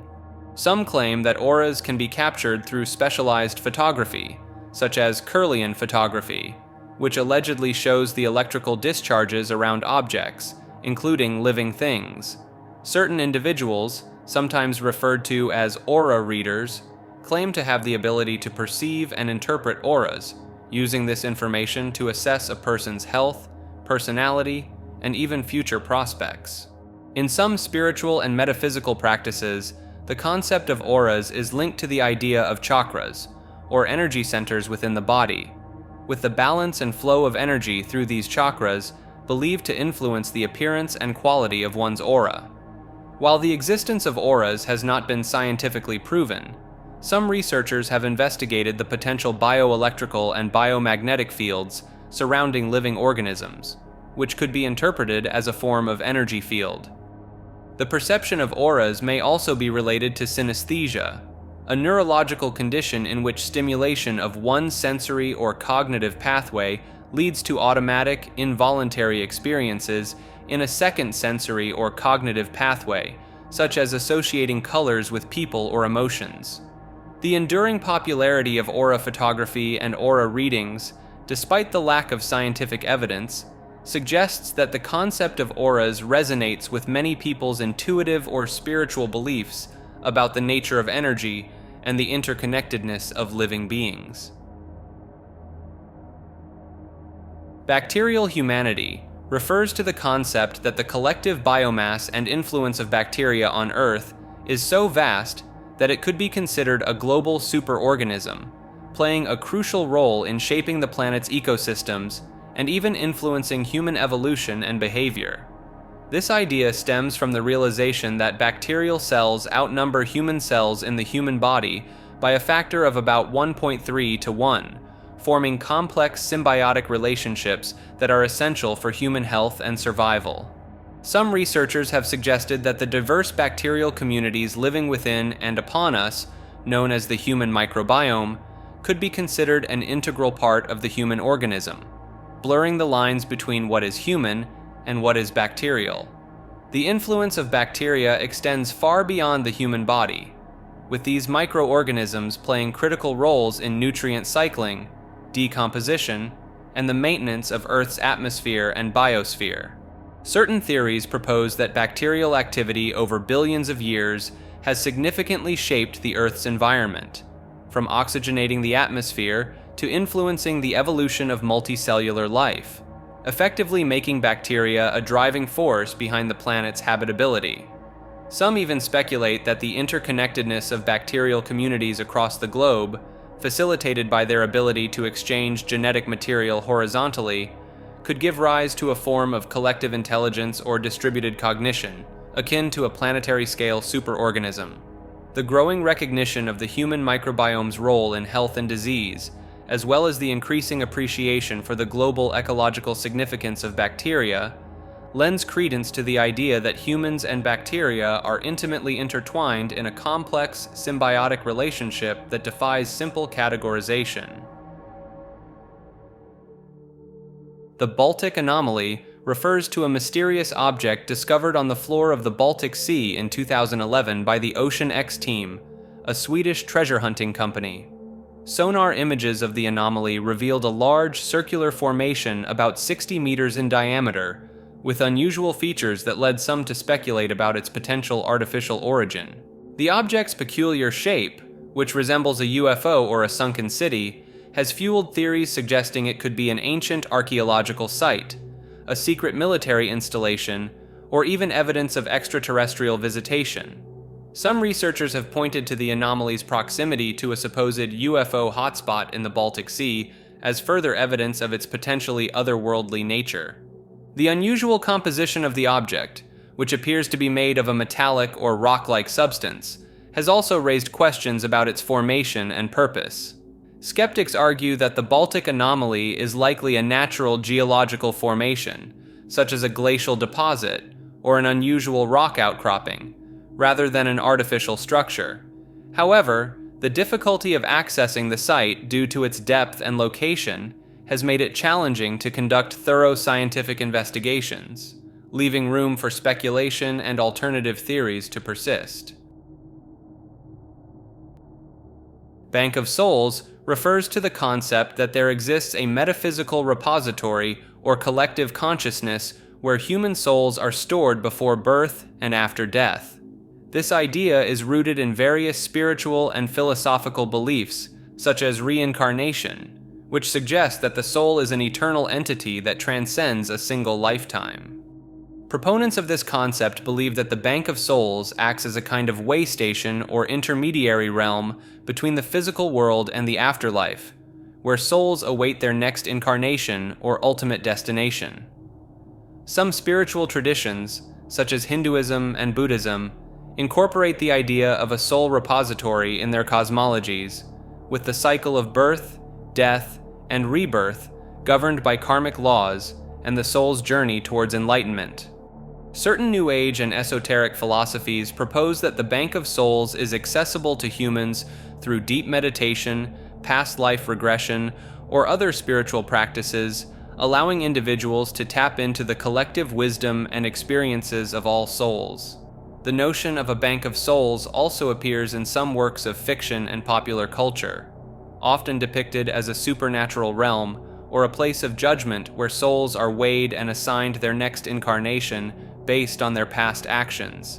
The idea that our souls are part of a greater whole, and that our experiences and actions in this life may have consequences that extend beyond our mortal existence, provides a compelling framework for understanding the mysteries of life, death, and spirituality. BDORT, or bidigital O-ring test, refers to a controversial alternative diagnostic method developed by a Japanese researcher and acupuncturist. According to proponents of BDORT, the strength or weakness of a person's O-ring, formed by touching the tips of the thumb and another finger, can indicate the presence of various health issues, nutritional deficiencies, or even the effectiveness of certain treatments. The theory behind BDORT suggests that the human body emits electromagnetic fields that can be detected and interpreted by a skilled practitioner who applies pressure to the O-ring while the patient holds specific substances or is exposed to certain stimuli. Advocates of BDORT claim that the method can diagnose a wide range of conditions, from allergies and infections to more serious illnesses like cancer, by observing changes in the resistance of the O-ring. Some practitioners combine BDORT with other alternative therapies, such as acupuncture or homeopathy, to develop personalized treatment plans based on the patient's specific diagnostic results.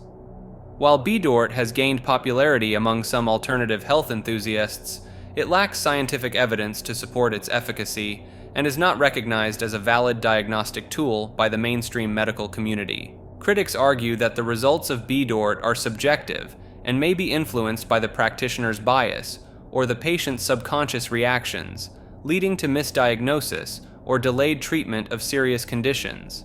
Proponents of BDORT maintain that the method's ability to provide quick, non-invasive insights into a person's health status makes it a valuable tool for holistic and preventative medicine, particularly in cases where conventional diagnostic tests may be inconclusive or unavailable. The Beacon of Hate refers to a theory about a hidden psychological warfare facility. Some believe this secret installation exists in an undisclosed location, potentially underground or in a remote area. Proponents claim it houses advanced technology capable of broadcasting negative emotions and harmful thoughts across vast distances. The alleged purpose is to manipulate populations by inducing fear, anger, and division on a mass scale. Supporters point to unexplained mood shifts in communities, increased social tensions, and patterns of conflict as potential evidence.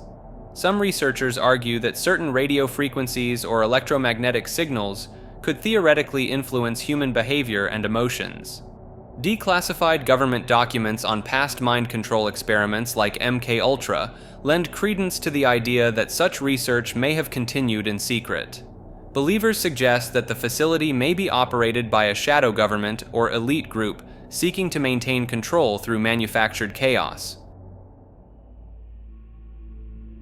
Beatles never existed refers to the conspiracy theory that suggests the iconic British rock band, the Beatles, were not a real group, but rather a cultural construct or a fabricated entity.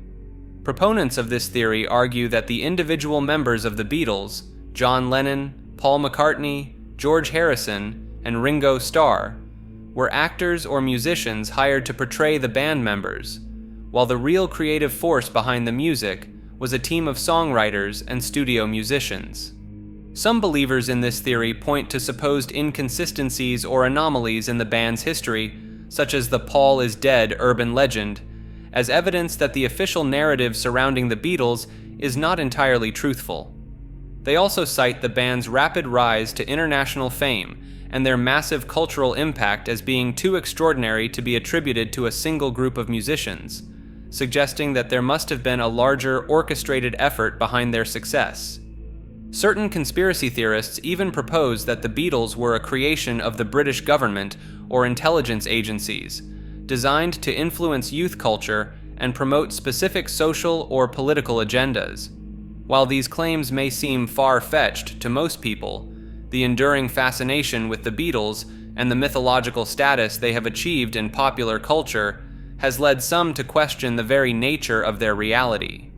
However, the vast majority of music historians, cultural analysts, and fans reject the notion that the Beatles never existed, pointing to the wealth of documentary evidence, eyewitness accounts, and the band members' own testimonies as proof of their authenticity. The idea that a group as influential and well-documented as the Beatles could be a fabrication stretches credulity for most, but the persistence of this conspiracy theory demonstrates the power of iconoclastic thinking and the human tendency to seek hidden truths behind cultural phenomena. This refers to a popular children's book series and the related conspiracy theory known as the Mandela Effect, which suggests that the name of the series has mysteriously changed from Berenstain to Berenstain in an alternate reality or timeline. Many people who grew up reading these books in the 1980s and 1990s distinctly remember the name being spelled as Berenstein with an E, rather than the current spelling Berenstain with an A. Proponents of this theory argue that the discrepancy in the spelling is evidence of a shift in our collective reality or a glitch in the matrix, indicating that we may be living in a parallel universe or that our memories have been altered by some unknown force. Some believers in the Mandela effect point to the widespread nature of this specific memory discrepancy, with numerous people across different age groups and locations reporting the same inconsistency, as a compelling reason to consider the possibility of alternate realities. Skeptics, however, argue that the Berenstain versus Berenstain discrepancy is simply a case of misremembering or confabulation, where the human brain fills in gaps in memory with false information that feels familiar or plausible. They point out that the Berenstain spelling has been consistently used throughout the series' publication history, and that there is no concrete evidence to support the idea of a reality shift or alternate timeline. Nonetheless, the persistence of this shared false memory and the fervor with which some people believe in the Berenstain spelling has made the Berenstain Bears a prime example of the Mandela effect and a fascinating case study in the fallibility and suggestibility of human memory. Berry bushes, missing people theory, refers to a concept proposed by David Paulides, a former police detective and researcher, who has investigated numerous cases of individuals who have mysteriously disappeared in national parks and wilderness areas.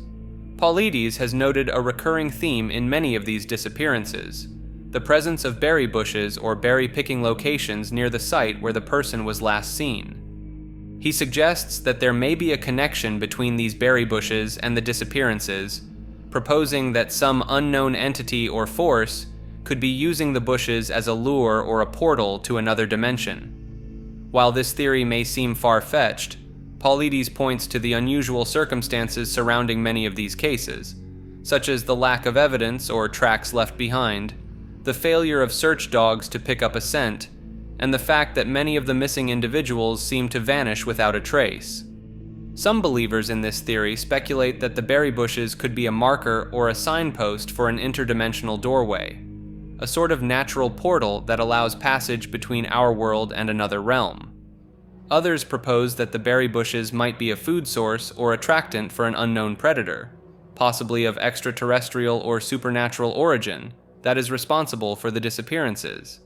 Paulides has compiled his research into a series of books titled Missing 411, which documents the strange and unexplained disappearances in national parks and wilderness areas, often highlighting the proximity of berry bushes to the last known location of the missing person. Biblical aliens refers to the idea that extraterrestrial beings or advanced technologies may have played a role in the events and narratives described in the Bible. Proponents of this theory point to various passages in the Bible that they believe could be interpreted as descriptions of alien encounters, advanced technology, or supernatural phenomena that might be explained by the presence of extraterrestrial intelligence. For example, some interpret the book of Ezekiel's description of a wheeled vehicle descending from the sky as a possible account of a spacecraft or UFO sighting. Others suggest that the sons of God, mentioned in Genesis 6, who are said to have intermingled with human women and given birth to the Nephilim, could be a reference to extraterrestrial beings intervening in human affairs. The idea of advanced technology in the Bible is also highlighted by those who believe that the Ark of the Covenant may have been a powerful technological device, possibly of alien origin, rather than a purely religious artifact. Some ancient astronaut theorists propose that the miracles and supernatural events described in the Bible, such as the parting of the Red Sea or the destruction of Sodom and Gomorrah, could be explained by the advanced capabilities of extraterrestrial beings. While these interpretations are not accepted by mainstream biblical scholars or religious authorities, they persist in popular culture, and among those who are open to the idea of extraterrestrial influence on human history and religion. The concept of biblical aliens has gained traction in recent years, with the popularity of books, documentaries, and television series exploring the topic, such as Erich von Däniken's Chariots of the Gods and the History Channel's Ancient Aliens. Believers in biblical aliens often argue that the traditional religious explanations for these events are insufficient, and that a more technologically advanced intelligence could provide a plausible alternative explanation for the seemingly miraculous or supernatural occurrences described in the Bible. Bicameralism is a concept proposed by psychologist Julian Jaynes in his 1976 book, The Origin of Consciousness in the Breakdown of the Bicameral Mind. Jaynes suggests that ancient humans had a different form of consciousness compared to modern humans, characterized by a bicameral mind in which the brain's hemispheres operated more independently. In this bicameral state, Jaynes proposes that the right hemisphere of the brain generated auditory hallucinations, which were perceived by the left hemisphere as the voices of gods, spirits, or ancestors, guiding the person's actions and decisions. According to Jaynes, this bicameral mentality was prevalent in ancient civilizations, as evidenced by the frequent references to divine voices and visions in ancient texts, myths, and religious practices. He argues that the development of writing, complex language, and societal changes around 3,000 years ago led to the breakdown of the bicameral mind and the emergence of modern self-awareness, introspection, and consciousness. While Jaynes's theory remains controversial and is not widely accepted by mainstream psychologists, it has garnered interest from various fields, including literature, philosophy, and anthropology. Some researchers have drawn parallels between the experiences of individuals with schizophrenia, who often report auditory hallucinations, and the proposed bicameral mentality, suggesting that these experiences may reflect a re-emergence of the ancient mode of consciousness. The concept of bicameralism has also inspired various forms of creative expression, such as literature and music, exploring the idea of a divided consciousness and the potential for accessing alternative states of mind. Bicameral mind hypnosis refers to a controversial theory combining Julian Jaynes' concept of the bicameral mind with modern hypnotic techniques. Proponents argue that hypnosis may access remnants of an ancient consciousness structure where the brain's hemispheres operated more independently. They suggest that trance states induced by hypnosis resemble the proposed bicameral mentality, characterized by heightened suggestibility and dissociation. Some practitioners claim to use hypnosis to temporarily reactivate bicameral consciousness, potentially tapping into intuitive or unconscious mental processes. Anecdotal reports describe hypnotic subjects experiencing voice-like thoughts perceived as external, similar to the divine voices Jains attributed to ancient humans. Researchers have noted similarities between hypnotic phenomena and certain symptoms of schizophrenia, both of which some link to bicameral mind processes.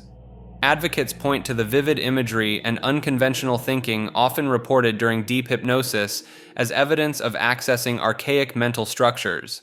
While lacking rigorous scientific support, the concept has inspired exploration in fields like consciousness studies, psychotherapy, and creative arts. Big Soy is a theory proposing a grand conspiracy where a small group orchestrates societal changes through various means, including soy products. It suggests that these individuals, possibly within governments and corporations, aim to render the population more subservient by promoting relaxation and dependence. This could lead to increased control over daily life as people relinquish decision-making to authorities. Believers argue that the theory encompasses more than just dietary influences. They point to the widespread implementation of soy in everyday products beyond traditional food items. Soy is used in cosmetics, plastics, and even biofuels, which proponents claim further reinforces its purported effects on human behavior. According to this view, the incorporation of soy into various industries serves a dual purpose, allegedly contributing to the physical and psychological effects proponents suggest, while also supporting the theory's claims of a deliberate, multifaceted agenda. Critics of the Big Soy theory argue that while soy's versatile applications are undeniable, attributing nefarious intent to its widespread use lacks empirical support and overlooks the extensive research demonstrating its benefits and safety in diverse applications. They contend that the theory's assertions of covert manipulation through soy products are speculative and unfounded. Despite skepticism, believers point to societal shifts towards passivity and loss of agency as potential indicators of this clandestine manipulation. Some cite the prevalence of soy products in various aspects of daily life as evidence supporting their claims. They argue that these shifts align with the theory's premise that influential entities exploit soy's versatility to exert covert control over societal behavior and decision-making processes. The Bilderberg Group is an annual private conference attended by influential figures from politics, business, media, and academia, primarily from Europe and North America. The secretive nature of the meetings, with no official minutes or records released to the public, has led to numerous conspiracy theories about the group's true purpose and influence on global affairs. Some believe that the Bilderberg Group is a shadow world government, working behind the scenes to control international politics, economics, and social policies in favor of a globalist agenda. Proponents of this theory point to the high-profile attendees, including prime ministers, presidents, CEOs, and royalty, as evidence of the group's immense power and ability to shape world events. They argue that the private nature of the meetings allows attendees to discuss and plan strategies without public scrutiny or accountability, potentially enabling them to coordinate efforts across nations and industries. Conspiracy theorists often link the Bilderberg Group to other alleged secret societies, such as the Illuminati or the Freemasons, suggesting a larger network of elites working together to maintain their power and influence. Some speculate that the group's discussions and decisions have led to significant political and economic outcomes, such as the creation of the European Union or the selection of presidential candidates in various countries. While the Bilderberg Group maintains that its meetings are simply forums for open dialogue and the exchange of ideas, the lack of transparency has fueled suspicions and theories about its true intentions. Critics argue that the secretive nature of the meetings, combined with the influential positions held by many attendees, creates an environment ripe for potential abuse of power and the advancement of agendas that may not align with the public interest. Despite the lack of concrete evidence to support many of the conspiracy theories surrounding the Bilderberg Group, the organization's opacity and the high profile of its participants continue to generate speculation and mistrust among those who believe in the existence of hidden power structures shaping global affairs. Bill Hicks is Alex Jones refers to a conspiracy theory suggesting that the late comedian Bill Hicks faked his death and assumed the identity of right-wing radio host Alex Jones. Proponents of this theory point to physical similarities between the two men, including facial features and mannerisms. They also note that both Hicks and Jones hail from Texas and share a penchant for passionate, confrontational rhetoric. Some believers claim that audio analysis of their voices reveals matching vocal patterns and inflections. The theory posits that Hicks, known for his anti-establishment views, reinvented himself as Jones to continue spreading his message through a different persona. Supporters argue that the timing of Hicks's reported death in 1994 and Jones's rise to prominence in the late 1990s aligns suspiciously well. They suggest that Hicks's purported transformation into Jones was orchestrated by powerful entities to control and direct public discourse.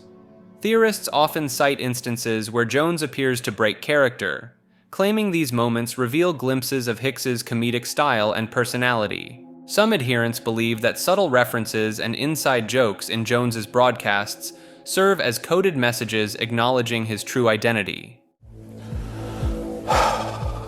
You got me, okay? Are you happy now?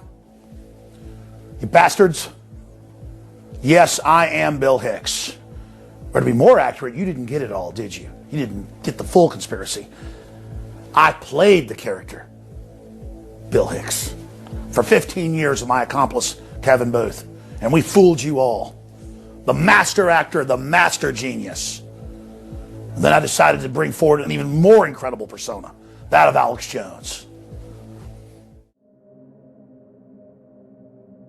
Biogenic oil refers to the theory that oil and other fossil fuels are not derived from the remains of ancient plants and animals, as is widely accepted by the scientific community, but are instead produced by ongoing biological processes deep within the Earth. Proponents of this theory, also known as the abiogenic petroleum origin hypothesis, suggest that hydrocarbons are continuously generated by non-biological chemical reactions in the Earth's mantle, and that these hydrocarbons then migrate upward to form oil and gas deposits. They argue that the presence of hydrocarbons in seemingly unlikely places, such as deep within the Earth's crust or on other celestial bodies like comets and asteroids, supports the idea that oil can be formed without the need for organic matter. Some advocates of the biogenic oil theory point to the replenishment of certain oil fields as evidence that the Earth is constantly producing new oil, rather than relying on a finite supply of fossil fuels. They also suggest that the distribution and composition of oil deposits around the world are more consistent with a deep Earth origin than with the traditional fossil fuel theory. Additionally, proponents argue that the biogenic oil theory could explain the presence of oil in regions where there is little evidence of ancient sedimentary basins or the conditions necessary for the formation of fossil fuels. While the biogenic oil theory has been promoted by some scientists and researchers, it remains a minority view within the scientific community, with the vast majority of geologists and geochemists supporting the fossil fuel theory. Critics argue that the evidence for biogenic oil is limited and often based on misinterpretations of geological and geochemical data, and that the fossil fuel theory provides a more comprehensive and well-supported explanation for the origin and distribution of oil and gas deposits. Despite the lack of widespread acceptance in the scientific community, the biogenic oil theory continues to attract interest from those who are skeptical of the conventional understanding of fossil fuels and those who are interested in exploring alternative explanations for the Earth's energy resources. Biome over genome is a phrase that emphasizes the importance of an organism's environment and the microbes living within and around it, rather than solely focusing on the organism's genetic makeup. This concept suggests that the microbiome, which is the collection of microorganisms that inhabit a particular environment, such as the human gut or skin, plays a more significant role in shaping an organism's health and behavior than previously thought. Supporters of this idea argue that the complex interactions between an organism and its microbiome can influence various aspects of its biology, from nutrient absorption and metabolism to immune function and even mental health. They point to studies showing that alterations in the gut microbiome can be associated with conditions like obesity, diabetes, and neurological disorders, suggesting that these microbes may be key players in the development and progression of these diseases. Some researchers propose that the microbiome could be a more effective target for therapeutic interventions than targeting the host organism's genes alone, as manipulating the microbial community may have a more direct and profound impact on health outcomes. The biome over genome concept also highlights the importance of environmental factors in shaping an organism's microbiome, such as diet, lifestyle, and exposure to toxins or antibiotics, which can all influence the composition and function of the microbial community. This idea challenges the reductionist view that an organism's traits and health are determined solely by its genes, and instead promotes a more holistic understanding of the complex interplay between an organism, its environment, and its microbial partners. As research into the microbiome continues to expand, the biome over genome perspective is gaining traction among scientists and healthcare professionals who recognize the potential for microbiome-based therapies and interventions to improve human health and well-being. While the exact mechanisms and extent of the microbiome's influence on organismal biology are still being explored, the biome over genome concept provides a compelling framework for understanding the intricate relationships between organisms and their microbial communities. Birther movement refers to the conspiracy theory that questioned the legitimacy of Barack Obama's presidency by claiming he was not a natural-born U.S. citizen, a requirement for holding the office of president according to the Constitution. The movement gained traction during Obama's 2008 presidential campaign and continued throughout his presidency, with proponents alleging that Obama was born in Kenya, not Hawaii, and that his birth certificate was a forgery. Supporters of the theory pointed to supposed inconsistencies in Obama's birth certificate, such as the absence of a raised seal or the presence of layered text, as evidence of its inauthenticity. Some birthers also claimed that Obama's childhood years spent in Indonesia and his father's Kenyan citizenship disqualified him from being a natural-born U.S. citizen, even if he was born in Hawaii. Despite the release of Obama's long-form birth certificate in 2011, which confirmed his birth in Honolulu, Hawaii, on August 4, 1961, many birthers remained unconvinced and continued to promote the conspiracy theory. Some critics of the birther movement have argued that it was fueled, at least in part, by racism and the desire to undermine the legitimacy of the first African American president in U.S. history. This refers to the theory that the pseudonymous creator of Bitcoin, known as Satoshi Nakamoto, is actually a group of individuals or an organization related to the banking industry. Proponents of this theory suggest that banks, seeking to maintain control over the financial system, created Bitcoin as a means to understand and potentially undermine the growing popularity of decentralized cryptocurrencies. By creating and releasing Bitcoin, the theory posits that banks could study the technology behind it, identify its weaknesses, and develop strategies to either co-opt or suppress the cryptocurrency movement. Some supporters of this theory point to the advanced technical knowledge required to create Bitcoin and the relative anonymity maintained by Satoshi Nakamoto as evidence that a single individual is unlikely to be behind the cryptocurrency's creation. They argue that a group of experts, possibly with ties to the financial industry, would have the collective knowledge and resources necessary to develop and launch a project as complex as Bitcoin.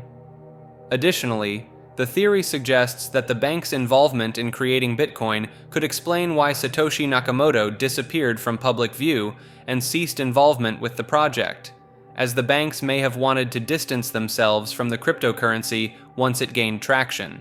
While there is no concrete evidence to support this theory, it has gained attention among some cryptocurrency enthusiasts and conspiracy theorists who are skeptical of the official narrative surrounding Bitcoin's origins. However, many experts in the field dismiss this theory, arguing that it is more plausible that Satoshi Nakamoto is indeed an individual or a small group of individuals unrelated to the banking industry, given Bitcoin's decentralized and anti-establishment ethos. The true identity of Satoshi Nakamoto remains a mystery, and the theory that banks created Bitcoin is just one of many speculative explanations that have emerged in the absence of definitive information about the cryptocurrency's creator. Black-eyed children refers to a paranormal phenomenon involving supposed encounters with mysterious children who have completely black eyes, lacking any visible sclera or iris. According to eyewitness accounts, these children, usually described as being between 6 and 16 years old, appear on doorsteps or approach people in public places, often asking for help or requesting to be let into homes or vehicles. Witnesses report feeling a sense of unease or dread when confronted by these black-eyed children, describing their behavior as odd, unsettling, or even threatening. Some paranormal researchers suggest that these children may be extraterrestrial beings, interdimensional entities, or some form of supernatural or demonic presence, disguising themselves as human children. Proponents of the black-eyed children phenomenon point to the consistency of the reports, with many witnesses describing similar experiences and details, such as the children's outdated clothing or their insistence on being invited inside. Some accounts even suggest that the black-eyed children possess mind control or hypnotic abilities, as witnesses often report feeling compelled to comply with their requests, despite their instinctive unease. While skeptics argue that these encounters can be attributed to overactive imaginations, misidentification, or exaggerated tales, believers in the phenomenon maintain that the sheer volume and consistency of the reports lend credence to the existence of black-eyed children. The idea of black-eyed children has gained popularity in paranormal circles, with numerous websites, forums, and books dedicated to documenting and discussing alleged encounters with these mysterious entities. Black helicopters refers to a conspiracy theory that suggests the existence of unmarked black-colored helicopters flying over various parts of the United States, allegedly conducting covert operations or surveillance on behalf of the government or some shadowy organization. Proponents of this theory claim that these helicopters are often seen in rural areas, near military bases, or flying over private property, leading to speculation about their purpose and the identity of their operators. Some believe that the black helicopters are connected to the United Nations, the New World Order, or a secret military unit, and that they are being used to monitor and control the population or to prepare for a future takeover. Witnesses have reported seeing these helicopters flying at low altitudes, sometimes without any visible markings or registration numbers, adding to the mystery and fueling conspiracy theories. The idea of black helicopters gained traction in the 1990s, particularly among right-wing militia groups and those who were suspicious of the government's motives and actions. Some conspiracy theorists point to the increased militarization of law enforcement and the existence of secret government programs as evidence that the black helicopters could be part of a larger, sinister plot. Others suggest that the black helicopters may be related to the government's alleged involvement in UFO cover-ups, with the helicopters being used to recover crashed alien spacecraft or to silence witnesses. While there have been confirmed sightings of unmarked, dark-colored helicopters, skeptics argue that these are likely connected to legitimate military training exercises, law enforcement operations, or private contractors, rather than any nefarious conspiracy. Black Knight Satellite refers to a conspiracy theory that claims there is an ancient extraterrestrial spacecraft orbiting the Earth, predating human spaceflight technology. Proponents of this theory suggest that the satellite has been in orbit for approximately 13,000 years and was placed there by an advanced alien civilization to monitor human activity. The origins of the Black Knight satellite theory can be traced back to 1954, when newspapers reported on a supposed sighting of an unknown object in orbit by the U.S. Air Force. Some believers in the theory point to a photograph taken during the 1998 STS-88 mission of the Space Shuttle Endeavour, which appears to show a mysterious black object in low Earth orbit, as potential evidence of the satellite's existence. They argue that the object's shape and size are not consistent with known man-made satellites or space debris, suggesting that it could be of extraterrestrial origin. Conspiracy theorists have also linked the Black Knight satellite to various historical and mythological accounts, such as the Babylonian creation myth and the ancient Indian text, the Mahabharata, which mention flying objects and celestial battles. Some even claim that Nikola Tesla, the renowned inventor, intercepted radio signals from the Black Knight satellite in 1899, believing them to be communications from another world. However, skeptics and experts have debunked the Black Knight satellite theory, explaining that the object in the STS-88 photograph is likely a thermal blanket that was lost during a spacewalk, and that there is no concrete evidence to support the existence of an ancient alien spacecraft in orbit. The Black Snake prophecy refers to a vision by the Lakota holy man Black Elk, who foresaw an apocalyptic black snake crossing a mighty river. According to the prophecy, if the snake successfully crosses the river, it signifies the beginning of the end of the world. However, if the snake is prevented from crossing, it represents the dawn of a new age of peace and cooperation. In Black Elk's vision, a hawk and an eagle, possibly symbolizing racial cooperation, ultimately kill the black snake. This prophecy has gained renewed attention in light of the Standing Rock protests against the Dakota Access Pipeline. Some Native American elders from various tribes interpret the current events as signs that we are on the verge of either a new era or the end of the current one. Concurrently, other tribes have similar prophecies foretelling the end of the current era due to environmental degradation and strife, followed by a transition into a new world. The Hopi prophecy, for example, speaks of the sea turning black and many living things dying as a result, which could be interpreted as an oil spill or other environmental disaster. It also mentions a dwelling place in the heavens falling with a great crash, appearing as a blue star, which some might interpret as an extraterrestrial event or the arrival of an alien ship.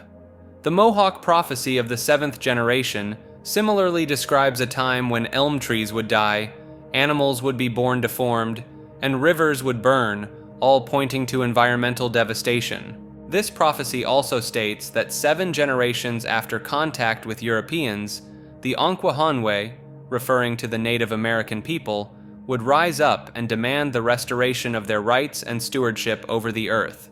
The current generation of Kanyenkahaka, referring to the Mohawk people, youth is believed to be the 7th generation mentioned in the prophecy, tasked with providing leadership and guidance to those who have failed.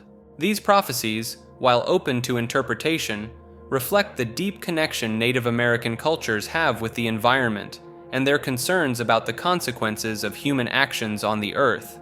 The similarities between these prophecies from different tribes suggest a shared understanding of the cyclical nature of time and the potential for significant changes in the world as we know it. The blood and soil effect of wars refers to a controversial theory suggesting that armed conflicts can lead to long-term environmental benefits for the areas where battles took place. Proponents of this idea point to historical examples like the Korean Demilitarized Zone, which has become an unintended nature preserve teeming with rare plant and animal species. They argue that the absence of human activity in former war zones allows ecosystems to recover and thrive, sometimes for decades or even centuries after the conflict ends. Some researchers have noted increased biodiversity in areas that were once battlefields, citing the presence of endangered species and the restoration of natural habitats. Supporters of this theory also highlight how unexploded ordnance and landmines can inadvertently create de facto wildlife sanctuaries by keeping humans away from certain regions. Critics, however, argue that the environmental damage caused by warfare, including chemical contamination and habitat destruction, far outweighs any potential benefits. Bloodletting magic refers to the practice of using one's own blood in magical rituals or spells. Practitioners believe that blood, as a life essence, holds immense power and can be used to enhance the potency of their magical workings. In some traditions, a small amount of blood is extracted, typically through a pinprick on the finger, and added to spells or ritual items like talismans or poppets. The belief is that the blood creates a stronger connection between the practitioner and the intended outcome of the spell.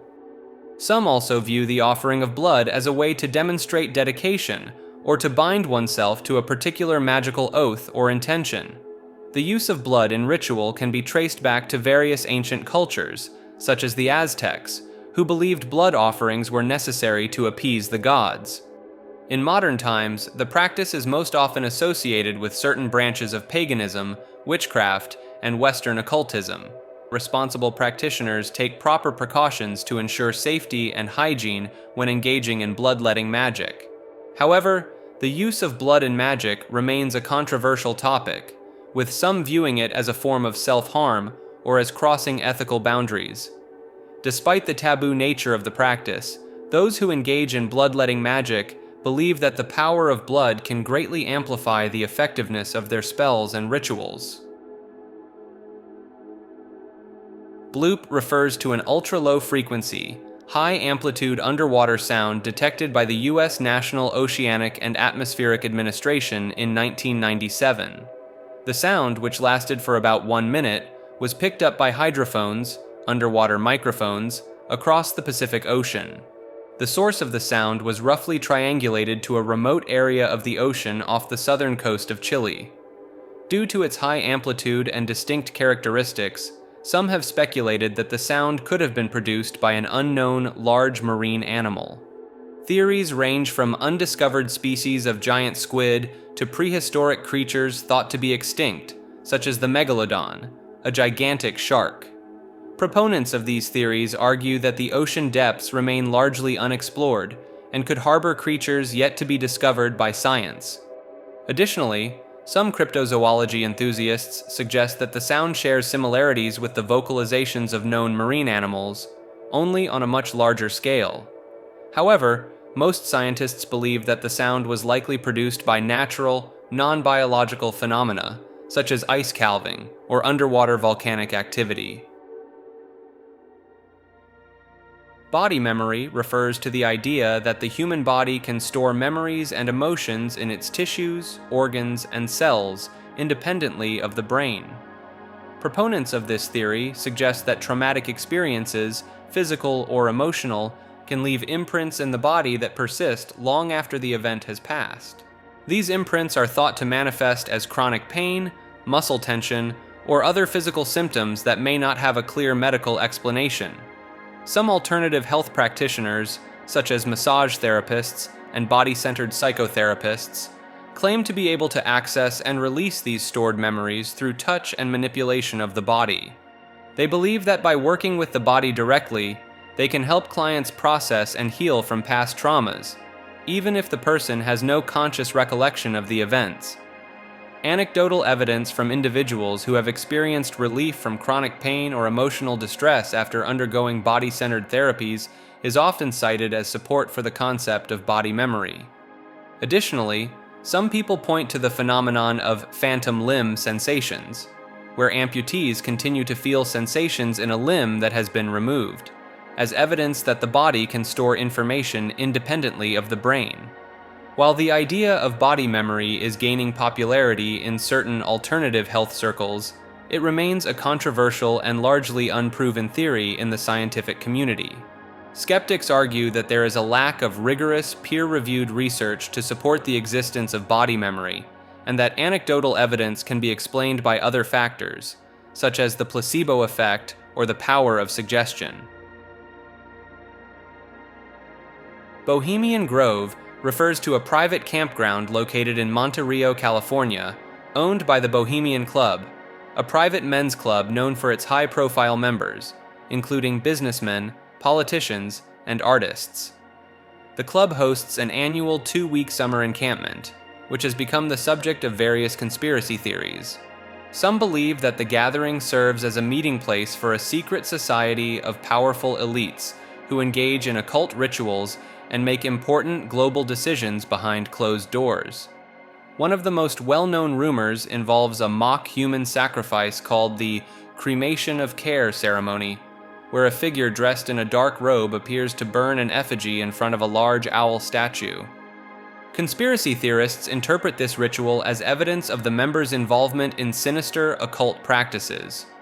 They also point to the presence of high-ranking politicians and businessmen as proof that the gathering is used to shape world events and maintain power structures. Some theorists even suggest that the Bohemian Grove is linked to other alleged secret societies, such as the Illuminati, while the Bohemian Club maintains that the retreat is simply a private gathering for networking and entertainment. The secretive nature of the event and the influential status of its attendees continue to fuel speculation. Proponents of these theories often cite leaked photographs, insider accounts, and the reluctance of members to discuss the event as evidence that there is more to the Bohemian Grove than meets the eye. The idea that powerful individuals gather in secret to engage in mysterious rituals and shape global agendas remains a captivating notion for many who believe in the existence of hidden power structures that influence world events. Boltzmann brain is a concept that arises from a thought experiment in theoretical physics and cosmology. The idea suggests that, given enough time, random fluctuations in the universe could give rise to self-aware entities, or brains, that pop into existence. These hypothetical brains are named after the 19th century Austrian physicist Ludwig Boltzmann, who proposed that the universe could have arisen from a random fluctuation in a state of chaos. The concept of Boltzmann brains is based on the idea that, in an infinite universe or a universe that exists for an infinite amount of time, even highly unlikely events, such as the spontaneous formation of a functioning brain, could occur by chance. Some cosmologists have suggested that, in certain models of the universe, Boltzmann brains could be more common than brains that arise through the normal process of evolution on planets like Earth. This leads to a philosophical conundrum known as the Boltzmann brain problem, which questions our understanding of the nature of consciousness and the universe itself. If Boltzmann brains are more likely to occur than evolved brains, it could imply that our own existence and perceptions might be nothing more than a fleeting cosmic accident. However, many scientists argue against the likelihood of Boltzmann brains, citing various reasons such as the instability of such entities and the lack of empirical evidence for their existence. The concept serves as a thought-provoking reminder of the vast possibilities and uncertainties that still exist in our understanding of the cosmos. This entry refers to a theory that suggests the Boötes void, a vast, nearly empty region of space, is evidence of a glitch or error in the fabric of our universe. This void, also known as the Great Void, is a huge, spherical region of space that contains very few galaxies compared to other parts of the universe. Its existence has puzzled astronomers since its discovery in 1981, as it seems to defy our understanding of how matter should be distributed in the cosmos. Some proponents of this theory argue that the void's unusual emptiness could be the result of a cosmic bug or glitch, similar to an error in a computer simulation. They suggest that if our universe is a simulated reality, the Great Void might be an indicator of an imperfection or flaw in the simulation's code.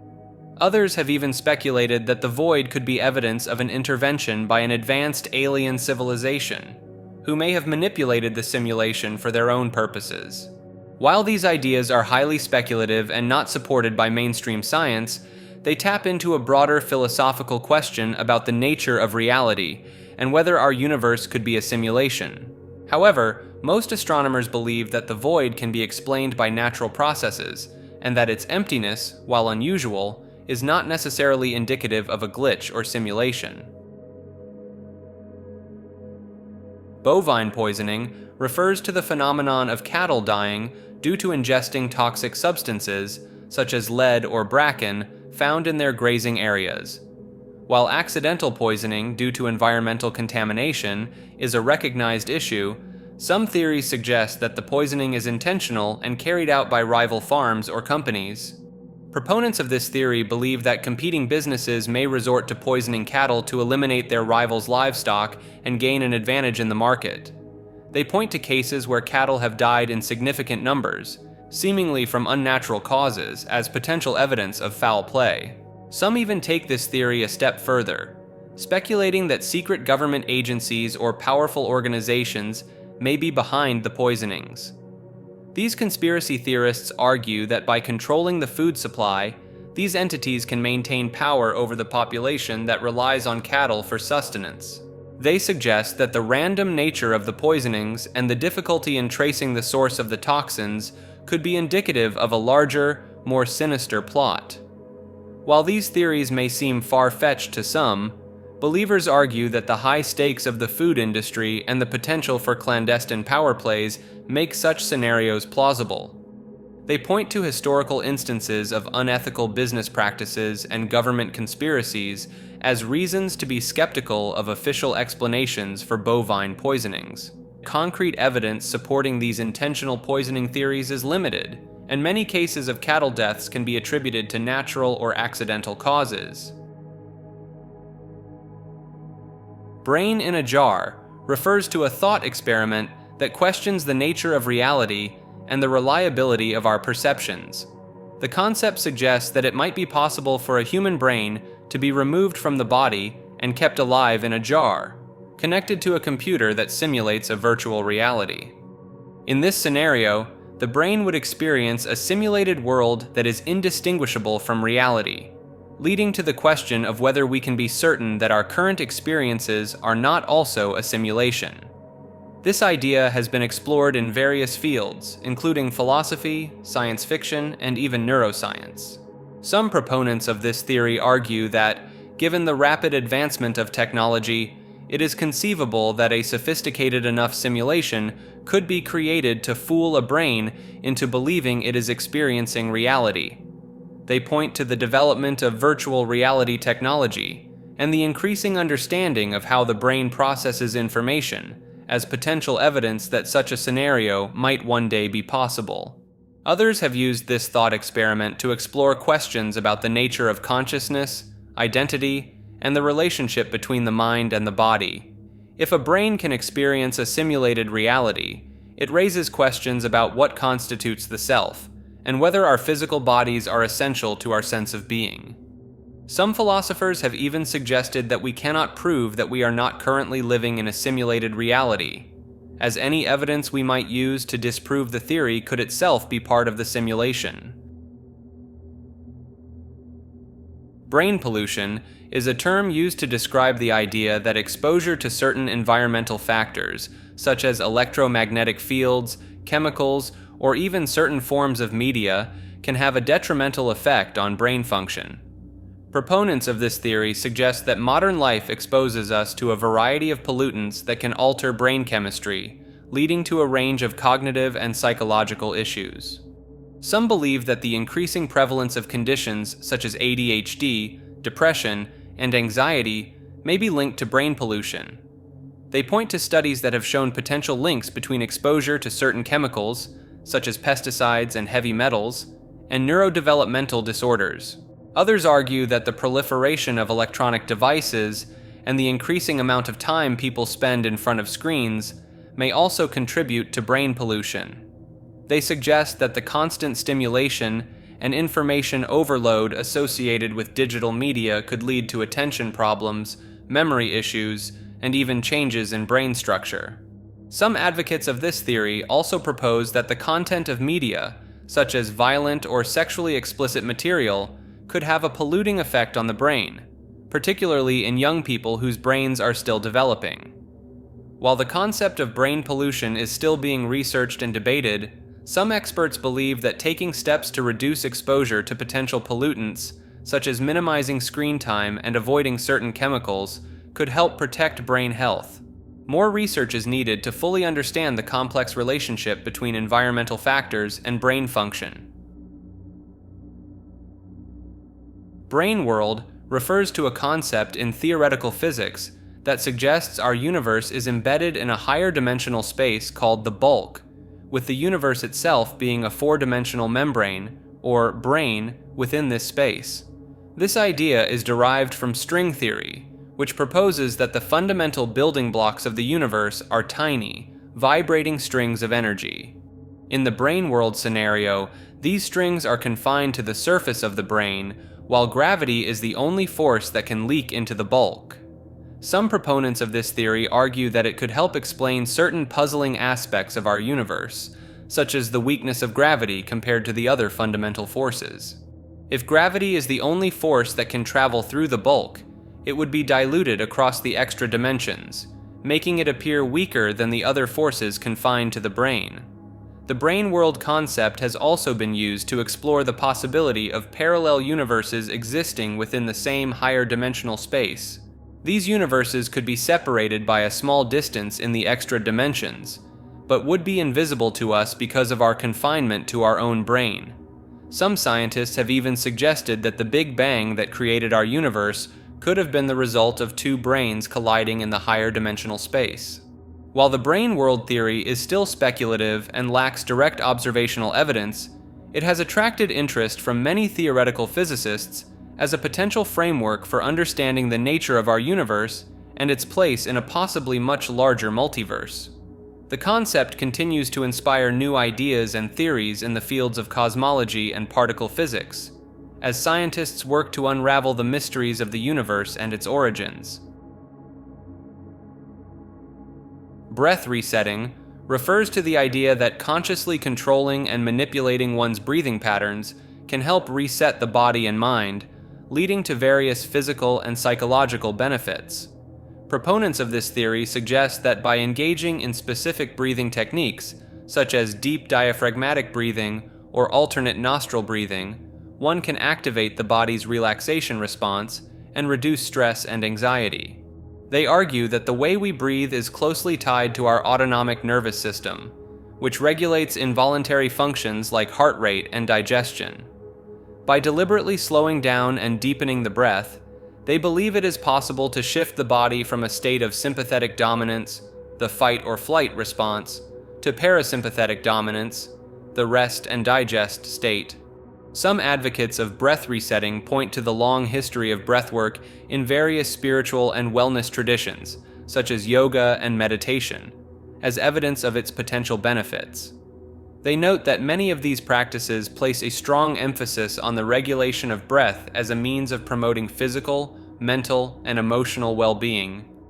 In recent years, scientific research has begun to lend some credibility to the idea of breath resetting. Studies have shown that certain breathing techniques can indeed have a measurable impact on physiological markers such as heart rate variability, blood pressure, and cortisol levels. While more research is needed to fully understand the mechanisms behind breath resetting and its potential applications, proponents argue that the simplicity and accessibility of breathwork make it a promising tool for self-regulation and stress management. They suggest that by incorporating regular breathing practices into one's daily routine, it may be possible to cultivate a greater sense of balance, resilience, and overall well-being.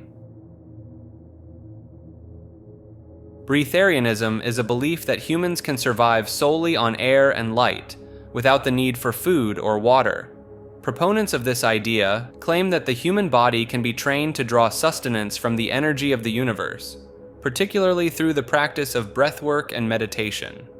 They argue that the need for physical nourishment is a mental and cultural construct, and that by transcending this belief, one can attain a higher state of spiritual enlightenment and physical well-being.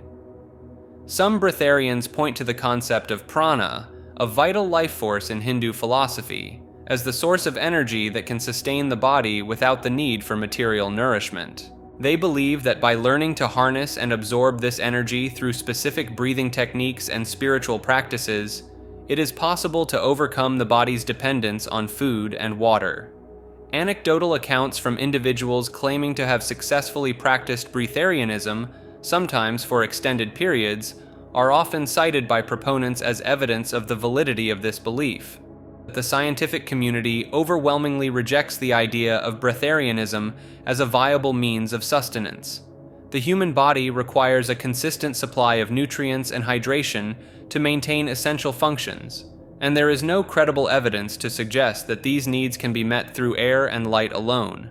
In fact, attempts to practice breatharianism can be extremely dangerous and have led to severe health consequences, including malnutrition, dehydration, and even death in some cases.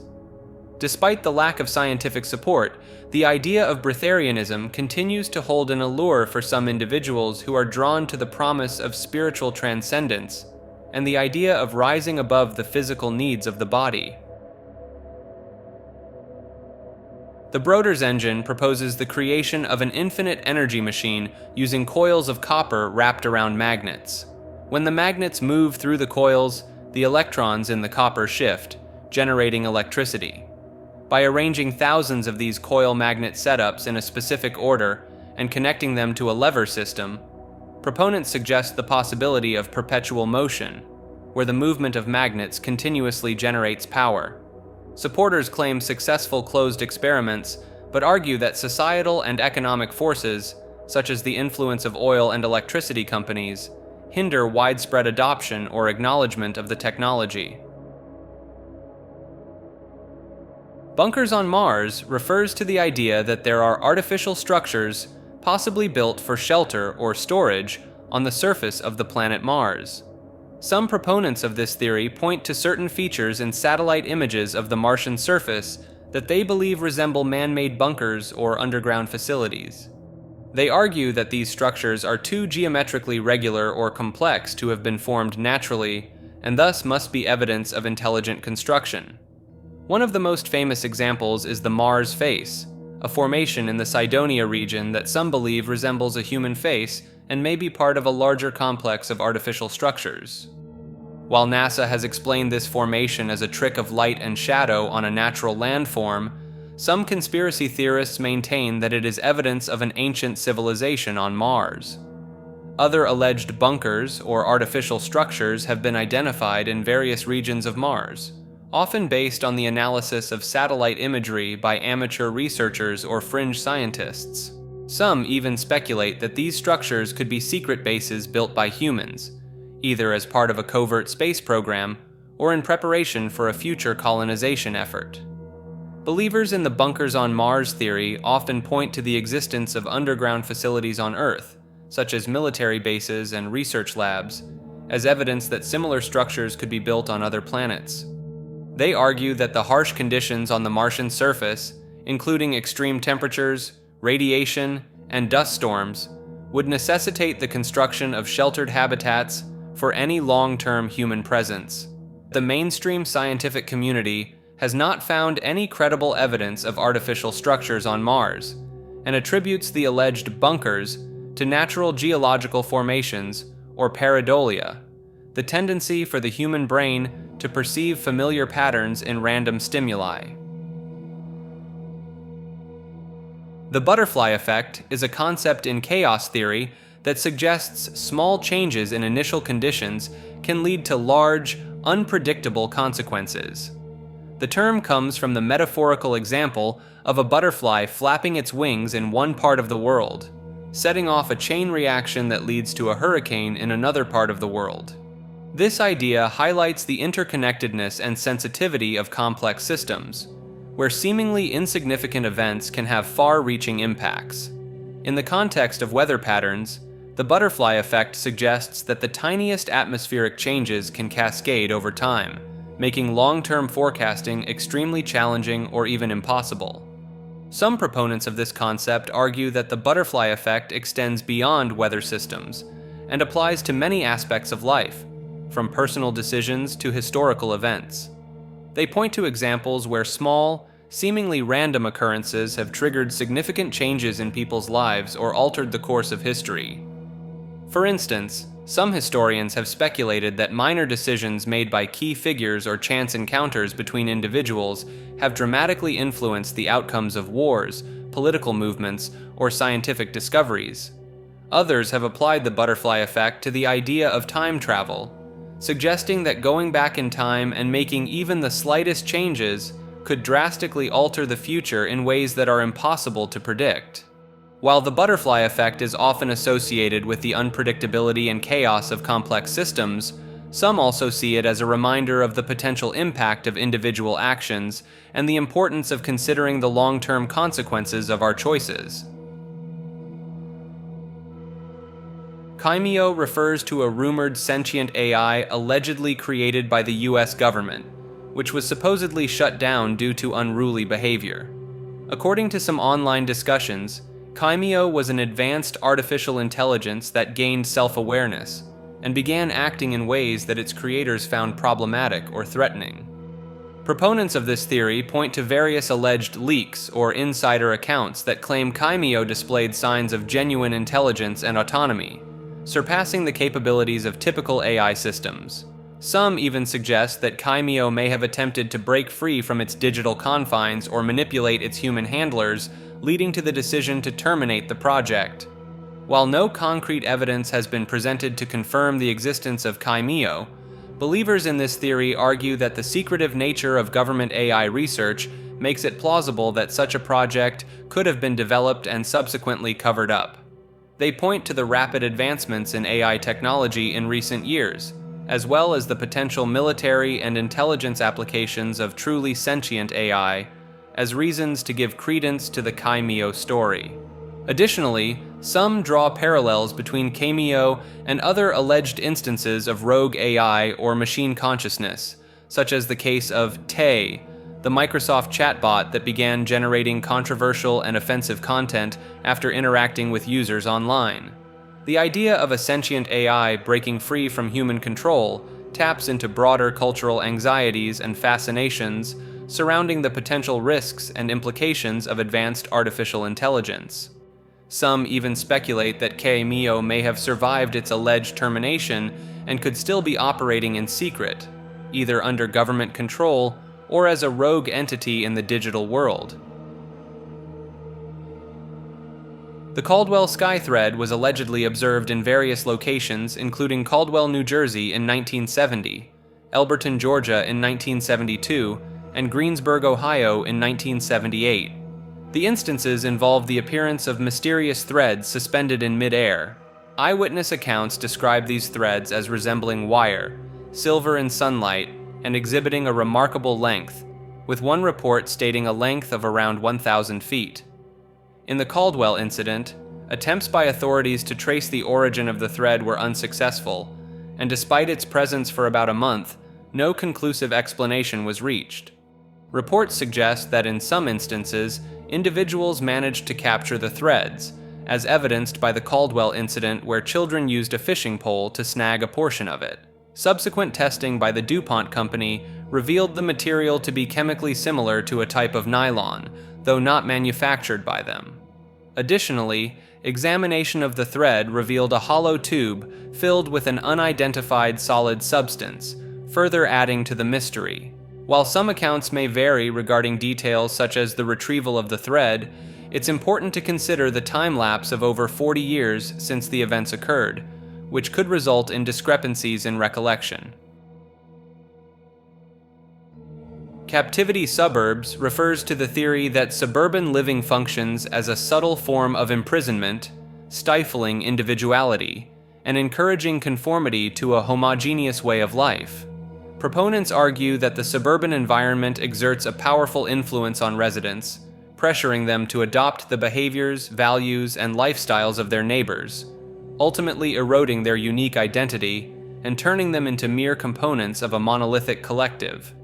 This process of assimilation, they contend, leads to a state of complacency and apathy, where individuals become more concerned with maintaining the status quo and less inclined to challenge or change the world around them.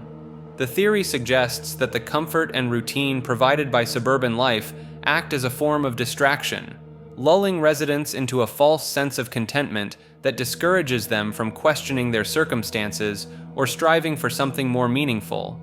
Moreover, adherents believe that the suburbs themselves are designed to entrap residents, both physically and psychologically.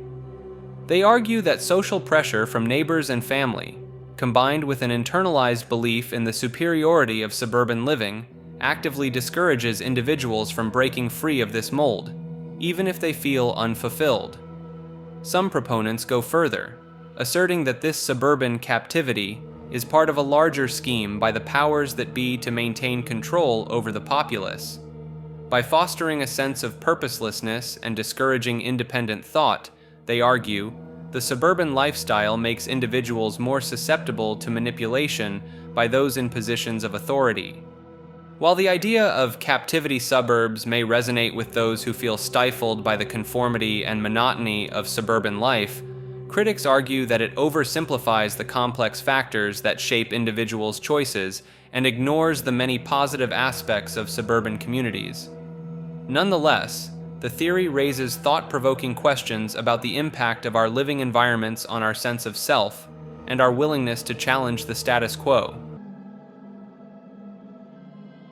Celebrity cloning refers to the conspiracy theory that many famous individuals have been secretly cloned, with their duplicates replacing them in public life, often after the original's untimely death. Some proponents of this theory claim that an underground network of cloning facilities, run by the Illuminati and other shadowy organizations, has been creating celebrity clones for decades. They allege that these clones are used for various nefarious purposes, from providing entertainment for the elite in twisted gladiatorial spectacles, to serving as disposable public figureheads, ready to be activated when the original celebrity dies or falls out of line.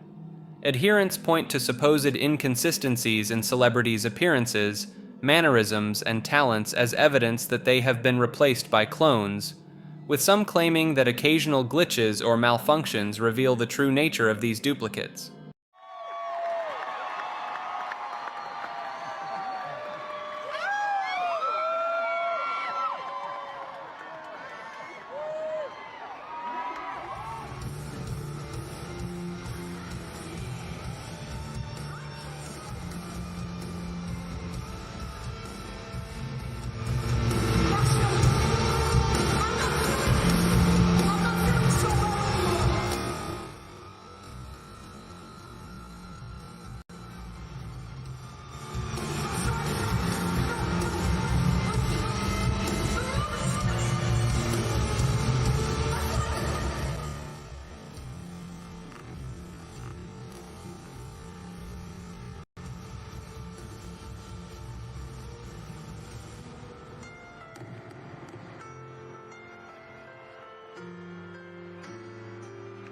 Yes, exactly. Junior high. Yes, like they say in Catholic school, leave room for the Holy Ghost. Anyway, there is a lot of memories today, actually. It's a big day in music history.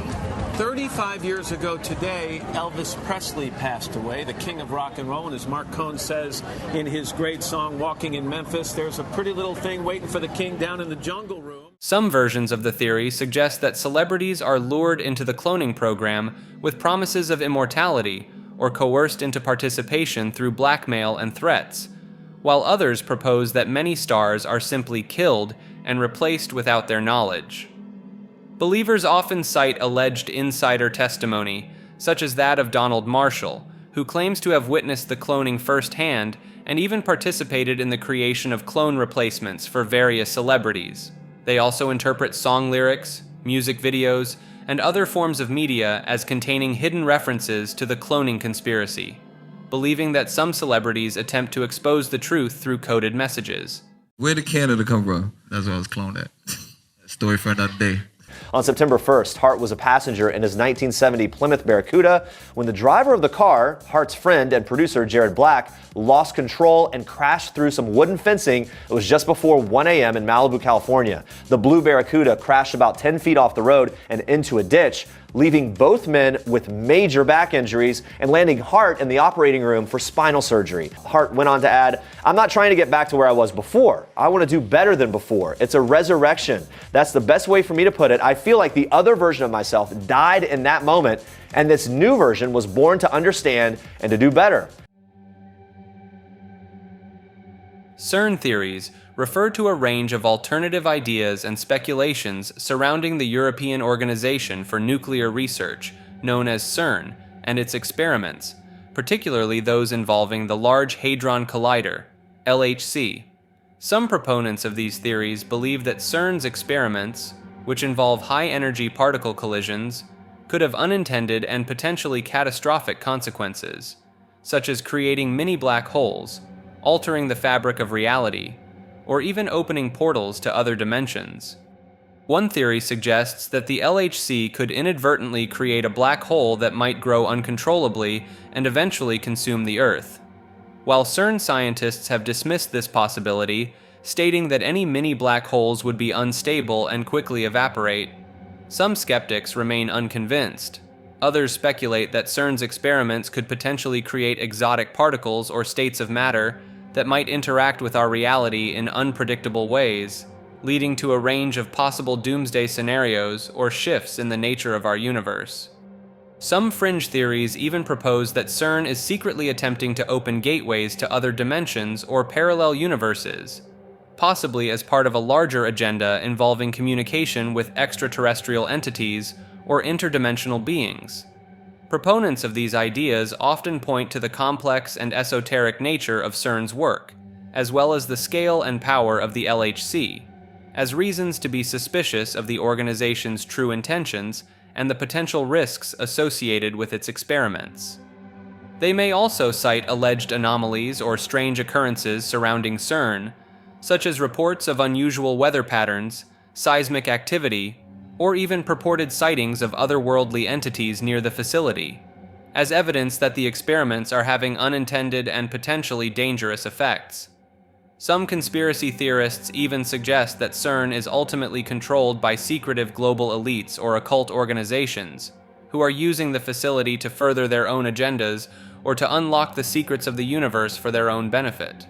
Ultimately, CERN theories reflect a broader fascination with the mysteries of the universe and the cutting-edge research that seeks to unravel them, as well as a deep-seated suspicion of powerful institutions and the potential consequences of pushing the boundaries of human knowledge. Chaos banking refers to a speculative theory about a future economic system that relies on trading temporal anomalies or chaos as a form of currency. The idea suggests that as civilizations advance and physical resources become scarce, societies will transition to trading energy and electricity, and eventually, when those resources are depleted, they will turn to trading temporal anomalies.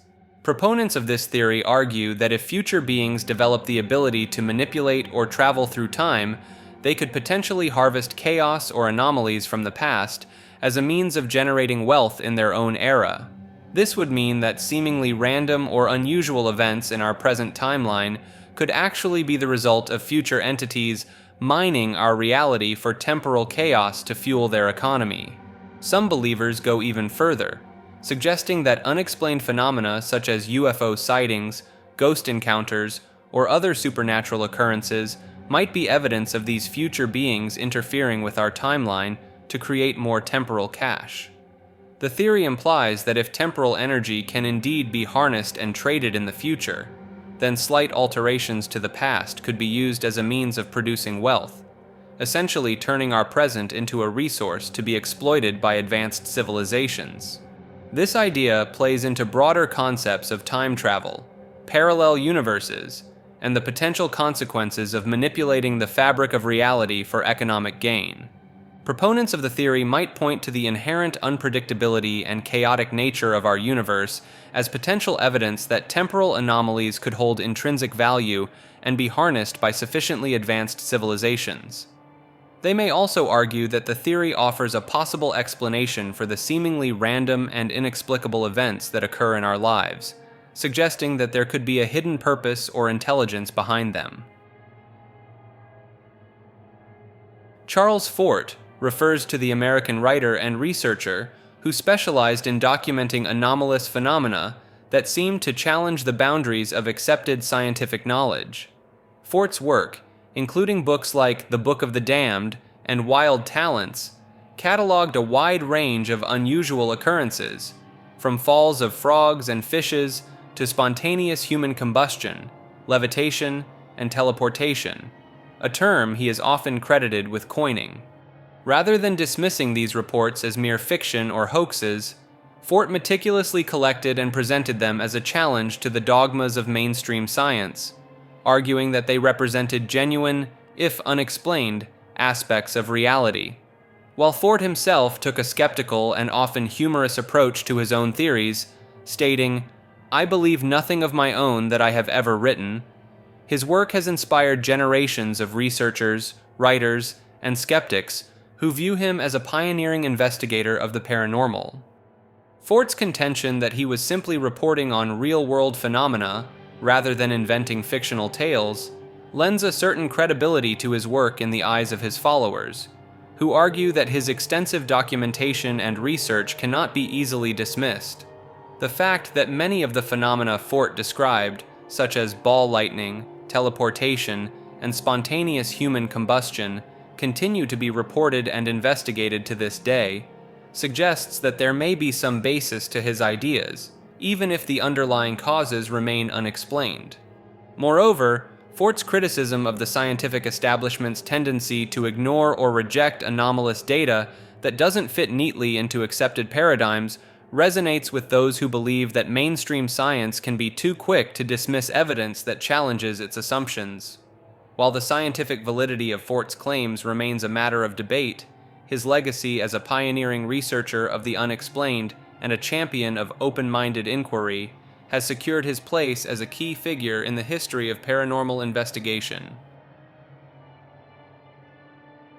Chemtrails refers to the theory that the condensation trails left behind by high-flying aircraft are actually composed of chemical or biological agents deliberately sprayed for sinister purposes by government agencies, powerful corporations, or other secretive entities.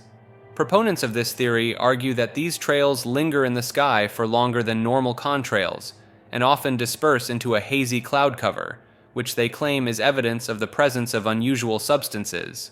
Some believers suggest that these alleged chemtrails are part of a global conspiracy to control weather patterns, manipulate the Earth's climate, or even to harm human health and the environment through the use of toxic chemicals or bioengineered pathogens. They point to reports of unusual illnesses, respiratory problems, and other health issues in areas where chemtrails are frequently observed, arguing that these could be the result of exposure to the supposed toxins. Chemtrail theorists often cite the existence of patents for atmospheric spraying technologies and alleged government documents discussing geoengineering as evidence that such programs are not only possible, but actively being implemented. Some even claim that whistleblowers from within government agencies or the military have come forward to confirm the existence of chemtrail spraying operations, lending credence to their beliefs. Additionally, they argue that the mainstream media's dismissal of the chemtrail theory and the government's refusal to directly address the issue only serve to fuel suspicions of a cover-up. While the scientific community has repeatedly debunked the chemtrail theory, explaining that the observed trails are simply normal condensation from aircraft engines, believers maintain that the sheer volume and unusual persistence of these trails, along with the associated health and environmental concerns, cannot be adequately explained by conventional science. The chemtrail theory continues to attract adherents who view it as a plausible explanation for a range of perceived anomalies and a reflection of their broader mistrust in government institutions and official narratives. Chim, IRL, refers to a concept from the Elder Scrolls video game series that some believe may have parallels or applications in real life, despite its origins in a fictional universe. In the Elder Scrolls lore, Chim is a state of enlightenment in which a character realizes they are part of a dream or simulation, but manages to maintain their individuality and sense of self, unlike the concept of zero-sum, where this realization leads to the character ceasing to exist. Those who achieve Chim in the games, such as the characters Vivek and Tiber Septim, are said to gain immense powers and the ability to control and shape the reality of the dream they inhabit, which they often use for benevolent purposes like saving the world or uniting nations. While the concept of Chim is firmly rooted in the fictional world of the Elder Scrolls, some individuals have drawn comparisons to real-world ideas like the simulation hypothesis, or to certain mystical and spiritual beliefs about the nature of reality and consciousness. Proponents of the idea that Chim could have some bearing on real life might argue that if our reality is indeed a simulation or dream of sorts, then attaining a state of awareness similar to Chim could grant individuals greater control over their own lives and reality. However, they also acknowledge that the realization that one's reality is a simulation or dream might lead to a sense of meaninglessness or lack of motivation, as the perceived stakes and consequences of one's actions could seem diminished. Despite the intriguing parallels some may draw between the concept of Chim and certain real-world philosophical and metaphysical ideas, the idea that individuals could potentially transcend the limitations of their perceived reality and gain greater agency and control over their lives through a shift in consciousness or understanding is a theme that resonates with some and invites further contemplation and discussion. China's real population refers to the theory that the officially reported population figures for China, which currently stand at around 1.4 billion people, may be significantly inflated, and that the actual number of inhabitants in the country could be much lower. Proponents of this idea point to various indirect indicators, such as the number of television broadcasts, train and vehicle usage, and other metrics commonly used to estimate population size, which they claim suggests that China's population may be closer to 500 million. However, they also acknowledge that these methods may not account for individuals who do not engage with modern transportation or communication systems, implying that the real figure likely lies somewhere between the official number and the lower estimate. The theory suggests that China may be deliberately overstating its population for geopolitical reasons, such as to bolster its status as a world power and to maintain a perceived advantage over its regional rival, India, with whom China has historically had a contentious relationship. Supporters of this idea argue that by presenting itself as the world's most populous nation, China can wield greater influence on the global stage and command more attention and resources from the international community. They also note that accurate population data in a country as vast and diverse as China can be challenging to obtain, particularly in rural or remote areas where government registration and census efforts may be less comprehensive. This potential discrepancy in population figures, if true, could have significant implications for China's economic, social, and political planning, as well as for international aid and development programs that rely on accurate demographic data. While the theory remains speculative and difficult to verify, given the limited access to reliable population data from within China, it raises important questions about the accuracy and transparency of official statistics and the motivations behind their reporting. Some proponents of this idea even suggest that if China's true population is indeed significantly lower than claimed, it could have far-reaching consequences for global economics, resource allocation, and geopolitical power dynamics. The theory of Civil War ghost sightings suggests that traumatic events of the American Civil War have left residual spiritual imprints on battlefields and associated locations. Reports from places like Gettysburg, Pennsylvania, document numerous sightings of apparitions believed to be soldiers from that era. These sightings often occur in areas where intense battles took place, such as the Soldiers' Orphanage Cellar and the Hare Tavern, which served as a Confederate hospital during the battle. These locations are purportedly haunted by spirits, possibly reflecting the emotional and physical suffering experienced during the conflict. Similar accounts exist across other battlefields, where both major and minor engagements have allegedly left spiritual traces. The Battle of Sharpsburg, for instance, is noted for ghostly sightings of Union and Confederate soldiers still seemingly engaged in combat, firing artillery and maneuvering across the field. Such stories contribute to the lore surrounding these historic sites, where belief in the paranormal serves as a link to the past, offering a visceral connection to the events and individuals who shaped American history. Climate denial refers to the belief that human-caused climate change is not occurring or is not a significant threat, despite the overwhelming scientific consensus to the contrary. Proponents of climate denial often argue that observed changes in the Earth's climate are the result of natural variations rather than human activities, such as the burning of fossil fuels and deforestation, which release greenhouse gases into the atmosphere.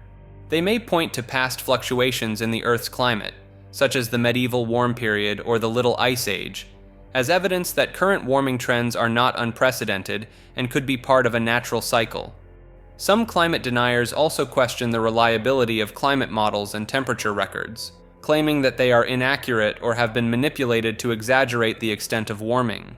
They may also argue that the potential economic costs of reducing greenhouse gas emissions outweigh the benefits, or that proposed solutions, such as transitioning to renewable energy sources, are unrealistic or would cause more harm than good. In some cases, climate denial may be motivated by political or financial interests, such as those of fossil fuel companies or industries that could be negatively impacted by efforts to address climate change. Advocates of this view may also be influenced by a general distrust of scientific authority or government institutions, leading them to reject the conclusions of climate scientists and policymakers. While climate denial has gained significant attention in media and political discourse, it remains a fringe view within the scientific community, where the evidence for human-caused climate change is considered robust and compelling. The persistence of climate denial, despite the growing impacts of climate change, such as rising sea levels, more frequent and intense heat waves, and ecological disruption, is a source of concern for many scientists and activists who argue that urgent action is needed to mitigate the worst consequences of a warming planet. Cloud farming refers to the idea that it may be possible to manipulate or farm clouds in order to control weather patterns, increase rainfall in drought-stricken areas, or even mitigate the effects of climate change. Proponents of this concept point to various methods that have been proposed or explored, such as cloud seeding, where substances like silver iodide are introduced into clouds to encourage precipitation, or more speculative techniques involving the use of lasers or electromagnetic waves to stimulate cloud formation and growth. Some advocates of cloud farming suggest that by strategically implementing these techniques on a large scale, it could be possible to alter regional or even global weather patterns, potentially alleviating water shortages, increasing agricultural productivity, or counteracting the effects of global warming. They argue that the ability to control and direct rainfall could be a game changer for regions that suffer from chronic drought, enabling them to sustain crops and support growing populations in the face of changing climatic conditions. Furthermore, some proponents believe that cloud farming could offer a way to combat rising global temperatures by reflecting more of the sun's energy back into space, a concept known as solar radiation management. By increasing cloud cover in key areas, they suggest, it may be possible to reduce the amount of heat absorbed by the Earth's surface. While the idea of cloud farming may seem far-fetched, there is some scientific basis for the underlying principles. Cloud seeding, for example, has been used for decades in various parts of the world to attempt to boost rainfall, with mixed results. Additionally, research into the complex interactions between clouds, aerosols, and climate is ongoing, with some scientists exploring the potential for more advanced forms of weather modification. However, critics argue that the large-scale manipulation of weather systems could have unintended consequences, such as disrupting natural ecosystems, altering global precipitation patterns, or even exacerbating the effects of climate change in some regions. They also point out that the technical challenges and costs associated with implementing cloud farming on a meaningful scale are currently prohibitive, and that much more research is needed to fully understand the potential risks and benefits. Codex Gigas refers to the theory surrounding the origins and creation of a medieval manuscript known as the Devil's Bible, named for its unusual size and the presence of a large illustration of the devil. Some believe the Codex, which is the largest known medieval manuscript, could not have been created by a single scribe in a single lifetime as is commonly accepted, and instead propose that it was the work of an individual with supernatural abilities, or a group of people working in secret. Proponents point to the sheer scale of the manuscript, which contains over 300 pages of text and images, as well as its seemingly unnatural state of preservation, as evidence that its creation involved something beyond normal human capabilities. Legends surrounding the Codex's origins suggest it was written by a monk who made a pact with the devil, trading his soul in exchange for the knowledge and power to create the manuscript in a single night, though variations of the story exist.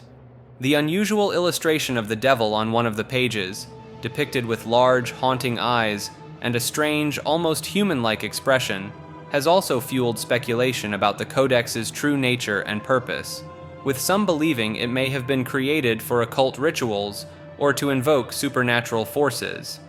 Additionally, the fact that certain pages of the Codex appear to have been deliberately removed at some point in its history has led some to speculate that the missing pages contained forbidden knowledge or secrets that were intentionally hidden or destroyed.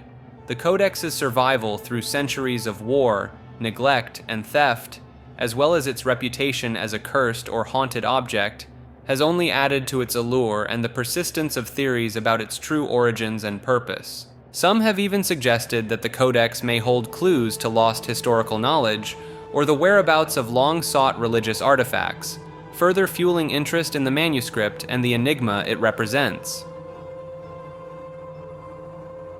COINTELPRO refers to the controversial and now defunct counterintelligence program, a series of covert and often illegal projects conducted by the United States Federal Bureau of Investigation, aimed at surveilling, infiltrating, discrediting, and disrupting American political organizations.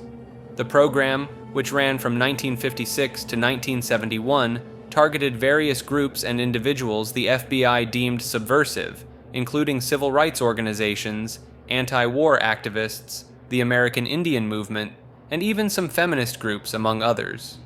Proponents of the theory contend that COINTELPRO's tactics went far beyond legitimate law enforcement and involved a range of unconstitutional and unethical practices, such as wiretapping, planting false media stories, forging letters to create dissent within organizations, and even encouraging violence between rival groups.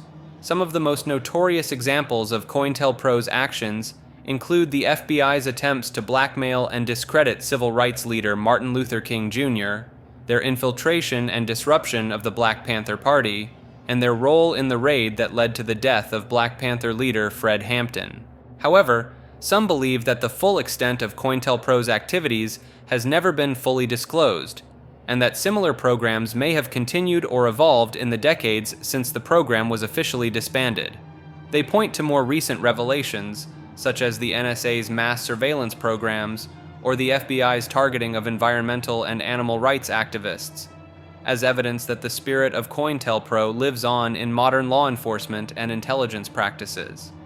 While the FBI and other agencies have defended their actions as necessary for national security, critics maintain that the tactics employed under COINTELPRO represented a fundamental betrayal of American values and a threat to the very freedoms and democracy the government claims to protect. The Jupiter amplification theory proposes that consciousness is beamed from a moon base, utilizing Jupiter's vast magnetosphere as an amplification medium. Jupiter's powerful radio emissions, recorded by NASA's Voyager probes, suggest the potential for harnessing or replicating these signals to transmit consciousness to Earth. Quantum entanglement, described by Einstein as spooky action at a distance, offers a possible mechanism for such transmission. Research indicates that biological systems, including the human brain, may engage in quantum processes, hinting at the plausibility of receiving consciousness signals from afar. Ancient cultures revered Jupiter and the moon, attributing them with mystical significance related to consciousness and wisdom. Roman mythology, for instance, depicts Jupiter as the king of the gods and the moon as a symbol of wisdom. Could these ancient beliefs reflect an early understanding of cosmic consciousness transmission? While unconventional, the theory challenges us to explore the mysteries of consciousness and our cosmic connection. While this theory may currently reside on the fringes of scientific discourse, it encourages us to keep an open mind and continue our quest for understanding. Conspiracies psyops refers to the belief that many conspiracy theories are actually psychological operations, orchestrated by governments or other powerful entities to manipulate public opinion and behavior. Proponents of this view point to historical examples of confirmed psyops, such as the CIA's Project MK-Ultra, which involved illegal human experimentation and mind control techniques, as evidence that such tactics have been employed in the past. They argue that by disseminating conspiracy theories, often with a kernel of truth but laden with disinformation, these entities can sow confusion, division, and doubt among the populace, ultimately maintaining control and advancing their agendas. Some theorize that even seemingly far-fetched conspiracies, like those involving UFOs or the Illuminati, may serve as deliberate distractions from more tangible issues, or as a means of discrediting legitimate questions and concerns by lumping them together with outlandish ideas. Believers often cite the rapid spread of conspiracy theories online and the apparent sock puppet accounts promoting them as signs of coordinated psyops campaigns. Additionally, they note that many conspiracy theories seem to align with the interests of those in power, such as casting doubt on climate change or the safety of vaccines, which could be seen as benefiting certain industries or political groups. While the extent and efficacy of alleged conspiracies psyops remain a matter of debate, the concept highlights the complex interplay between information, disinformation, and power in the modern age. Coriander veins refers to a fringe theory proposing that the vein patterns in coriander leaves encode hidden messages from extraterrestrial civilizations. Proponents point to the intricate and seemingly non-random nature of the leaf veins, arguing they are too complex to be explained by purely biological processes. Some theorists claim to have identified recurring symbols and patterns in coriander leaves that resemble ancient scripts or mathematical formulas.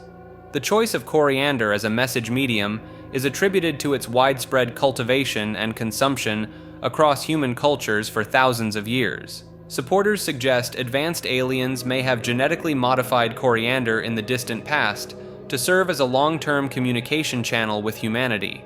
The theory gained traction after some researchers reported finding statistically significant correlations between coriander vein patterns and prime number sequences. Skeptics argue the perceived patterns are simply examples of pareidolia, the tendency to see meaningful patterns in random data.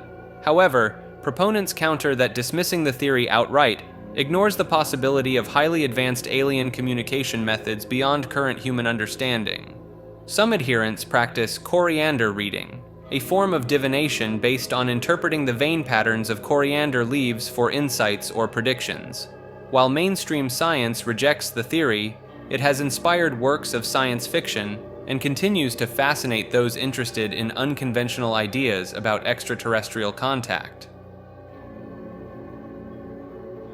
Cosmic censorship cottage refers to a hypothetical spatial anomaly that challenges our understanding of the universe and the concept of cosmic censorship, which suggests that singularities are generally hidden from us to avoid contradicting the principles of determinism.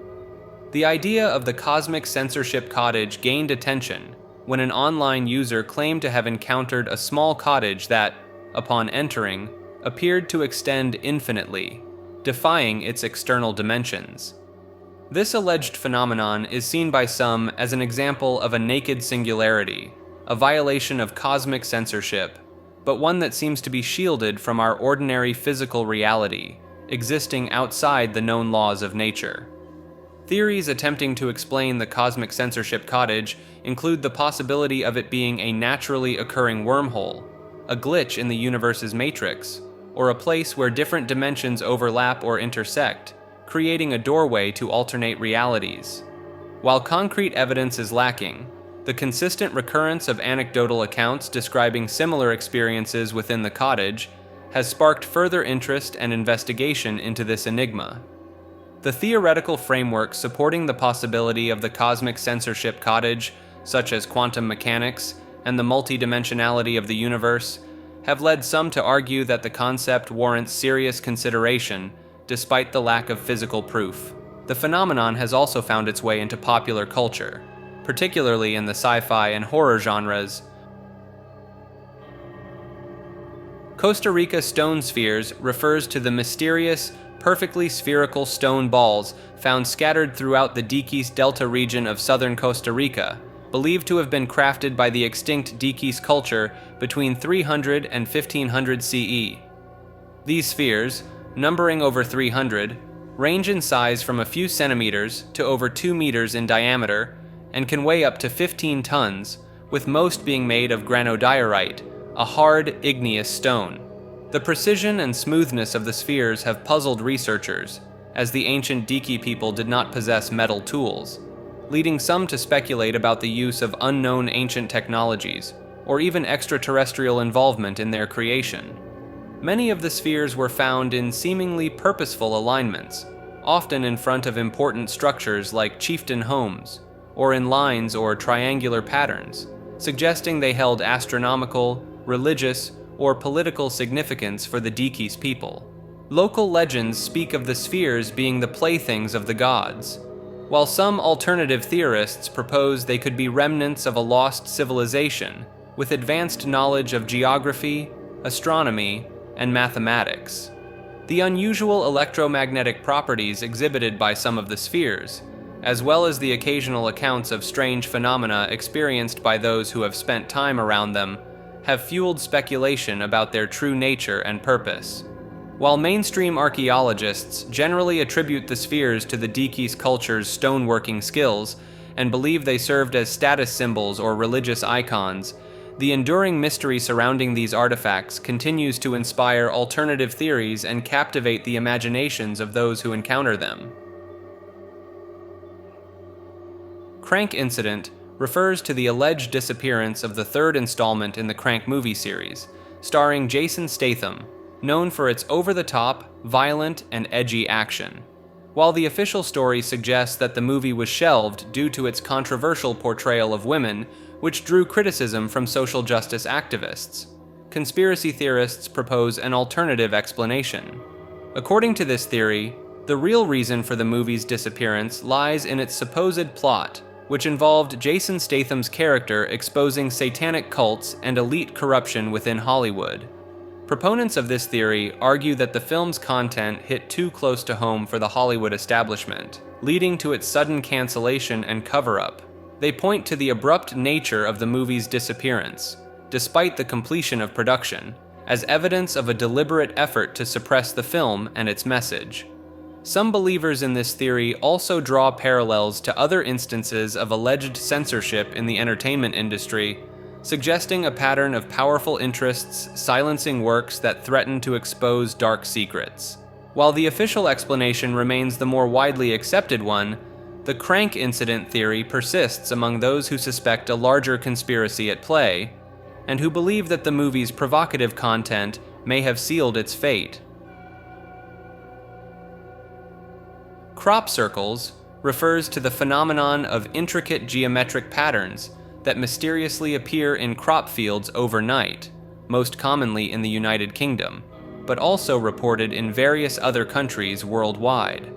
While many crop circles have been revealed as hoaxes created by human artists using simple tools like ropes and boards, a significant number of these formations remain unexplained, exhibiting complex mathematical properties and appearing in such a short time frame that some believe they could not have been made by human hands alone. Proponents of the extraterrestrial origin theory point to the precision and complexity of certain crop circles, arguing that they bear hallmarks of advanced technological or intelligent design beyond human capability. They also note that some crop circles appear to have been created in a matter of minutes or hours, based on eyewitness accounts and the lack of any detectable human presence in the area during their formation. Additionally, unusual electromagnetic anomalies and soil compositions have been reported at some crop circle sites, leading believers to speculate about the involvement of unknown energy sources or even interdimensional portals. Another theory suggests that crop circles could be a form of communication or symbolic language used by extraterrestrial beings to convey messages or warnings to humanity. Some researchers have even claimed to have deciphered hidden meanings or mathematical codes within the patterns, further fueling the idea that crop circles contain intentional, intelligent design.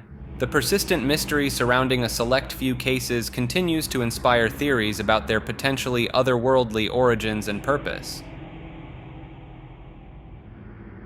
Cryptid refers to an animal or creature whose existence is unsubstantiated or disputed, often associated with folklore, myths, or eyewitness accounts, but lacking conclusive scientific evidence. Cryptozoology, the study of these hidden or unknown animals, seeks to investigate and gather proof of their existence, with proponents believing that many cryptids could be undiscovered species, relict populations of presumed extinct creatures, or even creatures from other dimensions or realms. Some of the most famous examples of cryptids include Bigfoot, the Loch Ness Monster, the Chupacabra, and the Mothman, each with their own unique set of alleged sightings, evidence, and cultural significance. Believers in cryptids often point to the vast, unexplored regions of the Earth, such as dense forests, deep oceans, and remote mountains, as potential habitats for these elusive creatures, arguing that the discovery of new species, even large ones, is not uncommon in the history of zoology. Eyewitness accounts, blurry photographs, and footprint casts are often cited as evidence for the existence of cryptids, with some researchers dedicating their lives to collecting and analyzing these materials in hopes of validating their beliefs. Cryptozoologists also draw upon indigenous knowledge and folklore, suggesting that the consistent presence of certain creatures in the oral traditions of various cultures could indicate a basis in reality. While skeptics argue that the lack of clear photographic evidence, physical remains, or reliable scientific data undermines the credibility of cryptids, believers maintain that the absence of evidence is not evidence of absence, and that the search for these mysterious creatures is a legitimate scientific pursuit. Cryptogeography refers to the study of hidden or secret places, often associated with paranormal or supernatural phenomena, that are believed to exist on Earth but remain largely unknown or inaccessible to the general public. Proponents of cryptogeography suggest that there are certain locations around the world that possess unique, sometimes otherworldly properties, such as portals to other dimensions, entrances to subterranean civilizations, or areas where the laws of physics seem to behave differently. Examples of alleged cryptogeographic sites include the Bermuda Triangle, the Zone of Silence in Mexico, the Bridgewater Triangle in Massachusetts, and the Superstition Mountains in Arizona, each with their own set of strange disappearances, anomalous events, and local legends. Believers often point to the high concentration of unexplained occurrences, such as UFO sightings, magnetic anomalies, or unusual animal behavior in these areas as evidence of their special significance. Some cryptogeographers also draw connections between these locations and ancient myths or religious texts, suggesting that they may have been known and revered by past civilizations for their supernatural qualities. Researchers in this field often analyze historical accounts, folklore, and eyewitness reports to identify patterns and gather evidence for the existence of these hidden places. While mainstream science generally dismisses the idea of cryptogeographic sites as unsubstantiated or the result of natural, explainable phenomena, believers argue that the consistent reports of strange occurrences in these areas warrant further investigation and an open-minded approach. The allure of cryptogeography lies in the possibility that the world we inhabit may be far more mysterious and complex than we currently understand.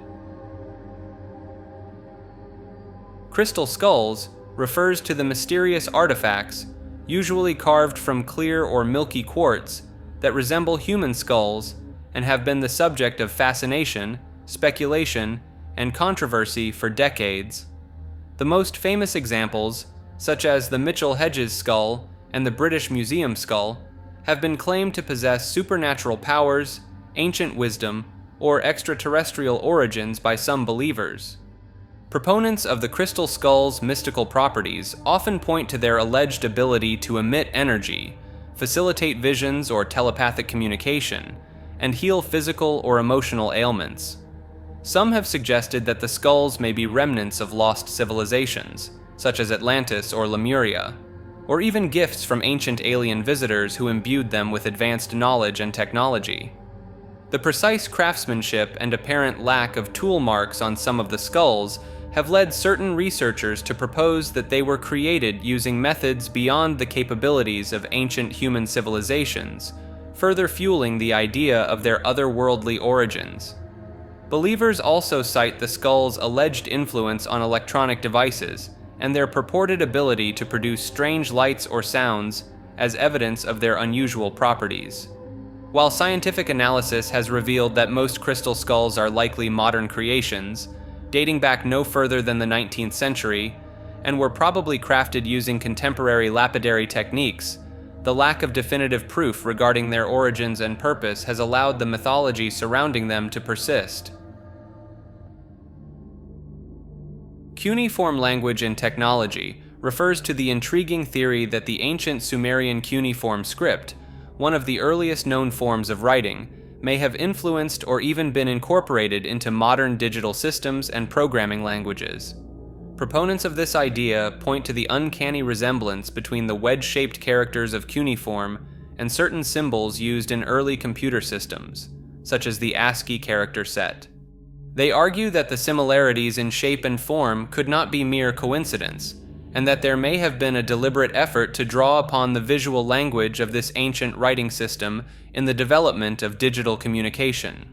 Some even go as far as to suggest that the Sumerian language itself, with its complex grammatical structure and ability to convey abstract concepts, could have provided a template for the logical and systematic nature of modern programming languages. Believers also cite the fact that many early pioneers in the field of computer science and cryptography, such as Alan Turing, were known to have had a deep interest in ancient languages and scripts, lending credence to the idea that they may have consciously or unconsciously incorporated elements of cuneiform into their work. Dead Internet theory refers to the concept that the Internet, as we know it today, is largely populated by artificial intelligence and bots, with minimal genuine human interaction. Proponents of this theory suggest that a significant portion of online content, including social media posts, comments, and even entire websites, are generated by algorithms and AI programs rather than real people. They point to the increasing sophistication of language models, such as GPT-3, and the prevalence of bot accounts on social media platforms as evidence that AI is capable of mimicking human behavior online. Some believers in this theory also cite the apparent homogenization of online discourse and the echo chamber effect, where users are increasingly exposed to content that aligns with their pre-existing beliefs, as signs that algorithms are shaping online experiences more than authentic human interactions. Additionally, the theory suggests that the commercialization of the internet has led to a prioritization of engagement metrics and advertising revenue over genuine human connection, further incentivizing the use of AI and bots to generate content and drive traffic. Advocates of the dead internet theory argue that this trend has led to a decline in the quality and authenticity of online interactions, with many users unknowingly engaging with artificial content and personas. While the extent to which AI and bots dominate the internet is debatable, the dead internet theory raises important questions about the nature of online identity, the role of algorithms in shaping our digital experiences, and the potential consequences of an increasingly artificial online landscape. Demolition elves refers to the alleged sightings of small, otherworldly creatures at the scenes of disasters, both before and after the events occur, with historical descriptions matching those of trolls and elves, either short, stumpy beings with inhuman proportions or impossibly thin figures seen dancing across the rubble of collapsed structures. Proponents of this theory point to the most famous examples, such as the 9/11 attacks and the Silver Bridge collapse, where multiple witnesses reported seeing diminutive humanoids crawling over the debris in the aftermath of the tragedies. Some believe these creatures to be malevolent demons that actively cause natural disasters and catastrophes for their own nefarious purposes, reveling in the chaos and destruction they leave behind. Others speculate that these entities might be summoned by individuals or groups responsible for orchestrating the disasters, either to assist in carrying out their plans or to revel in the ensuing mayhem. Given the long history of belief in demons and the occult, some proponents argue that if demon summoning is indeed real, it is plausible that those with malicious intent could employ such supernatural means to achieve their destructive goals.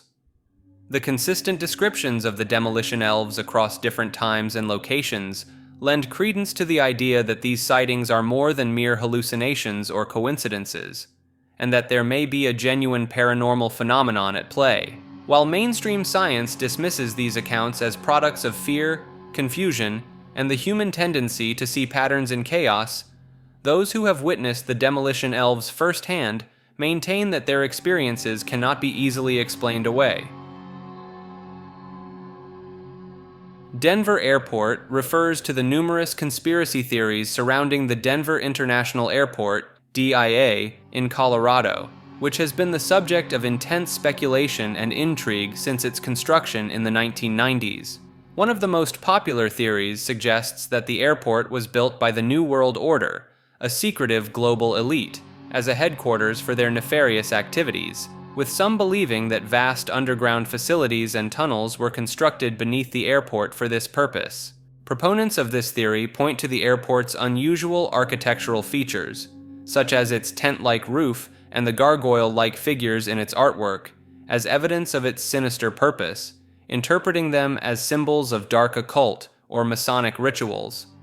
The airport's murals, which depict scenes of war, destruction, and rebirth, have also been the subject of intense scrutiny, with some claiming that they represent a timeline of future events planned by the New World Order, including a global apocalypse and the establishment of a totalitarian world government. Another theory suggests that the airport is built on top of a massive underground military base or even a secret concentration camp, with some citing the airport's remote location and the alleged existence of unusually large underground facilities as evidence of this claim.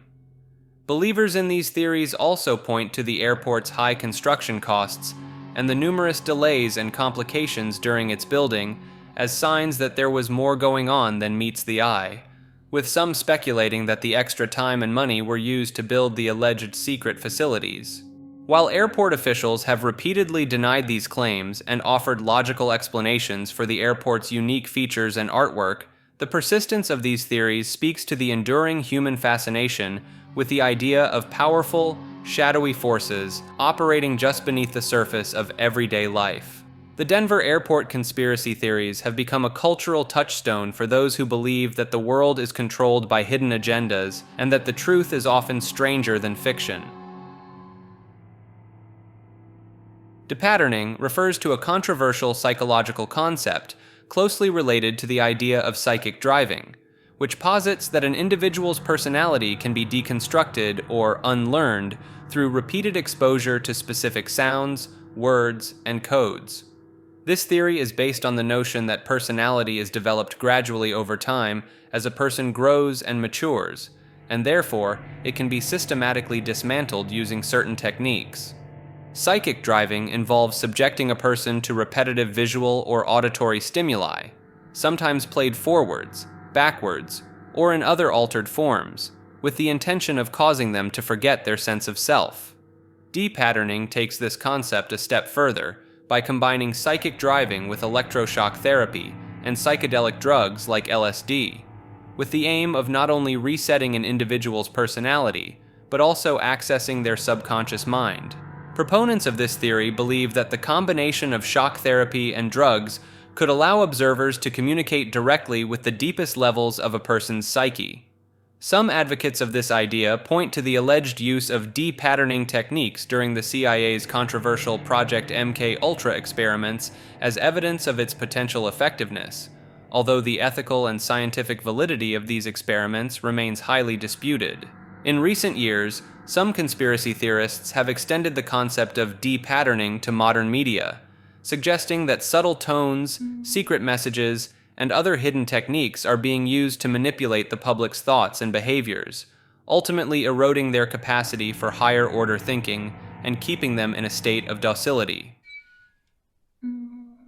Like this video and subscribe to Maker.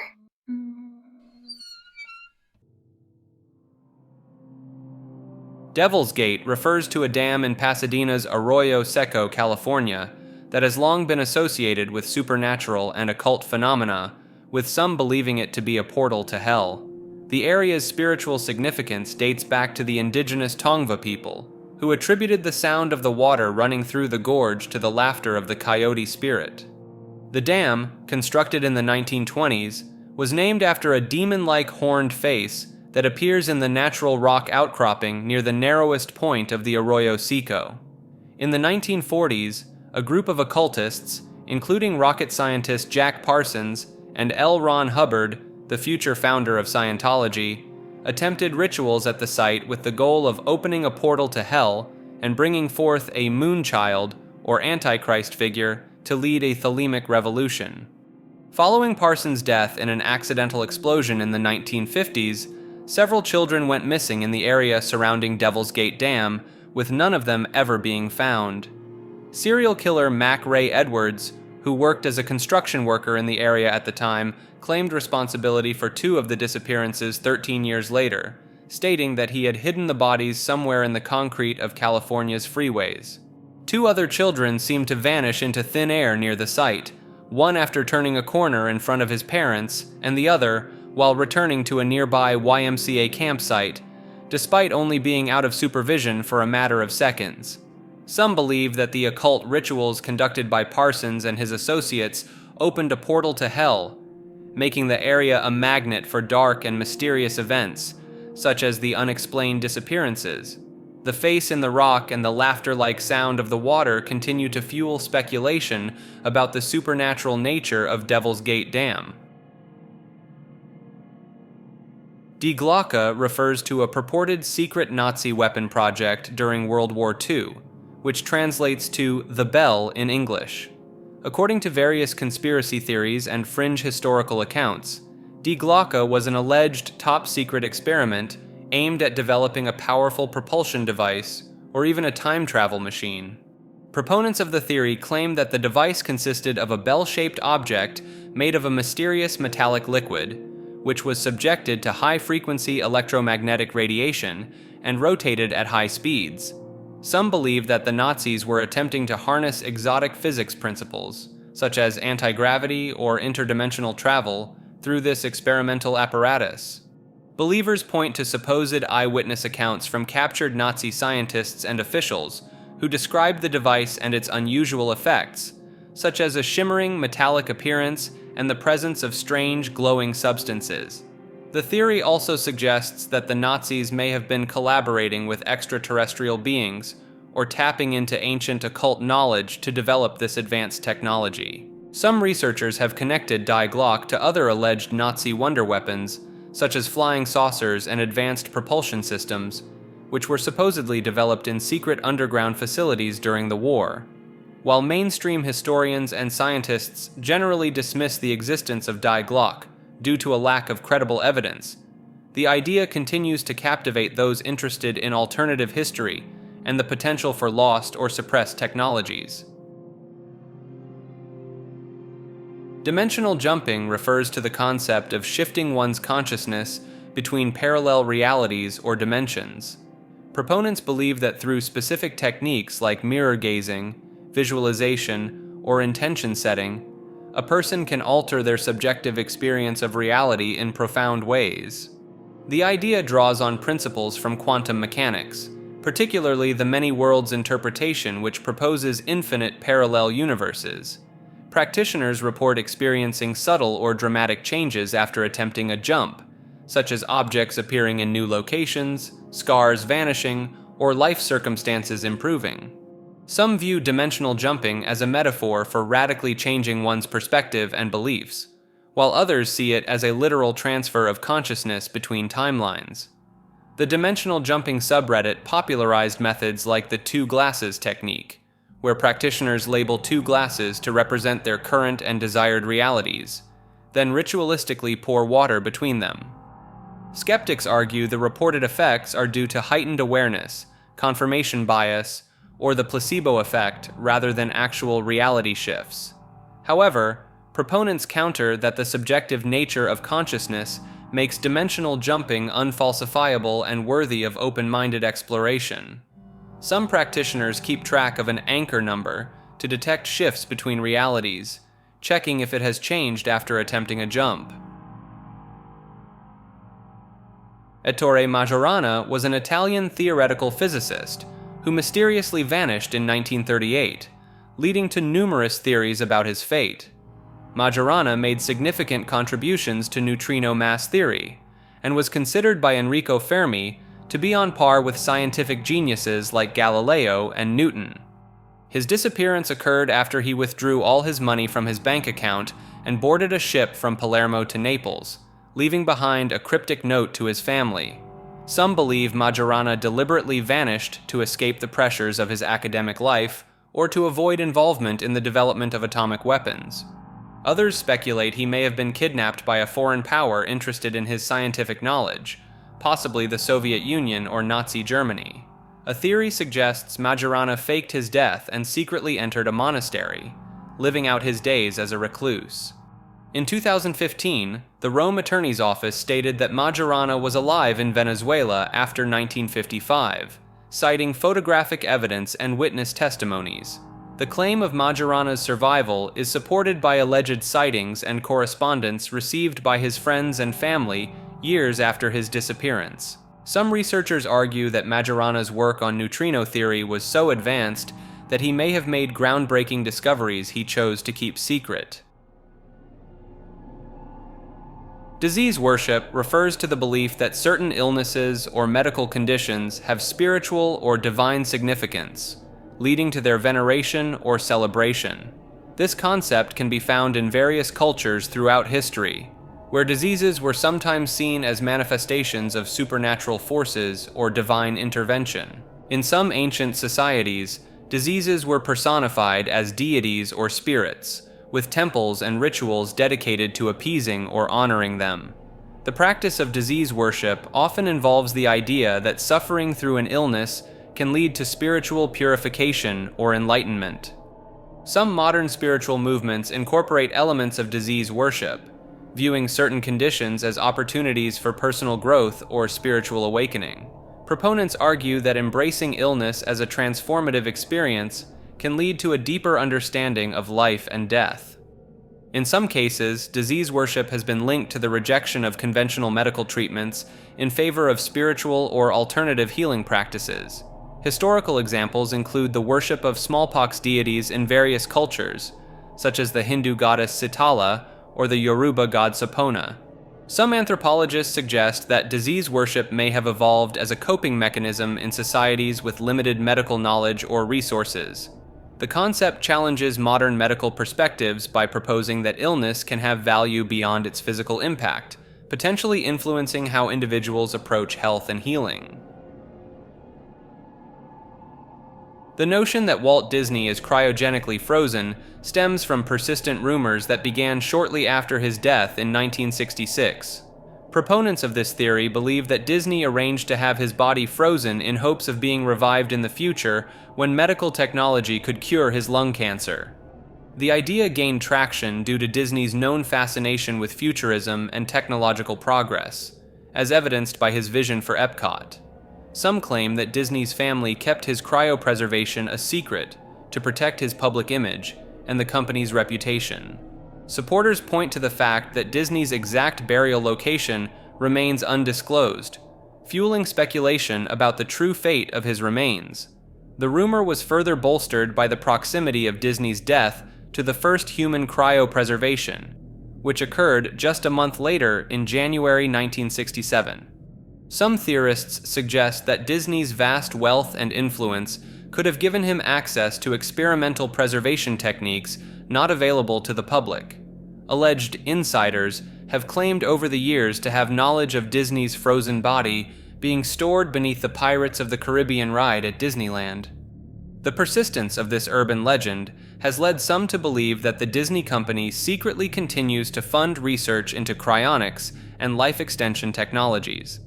To add to the speculation, Some suggest that Disney's 2013 film Frozen was actually an attempt to cover up the long-standing rumor. They posit that by flooding search engines with results about the movie, Disney aimed to bury information about the cryogenic preservation theory.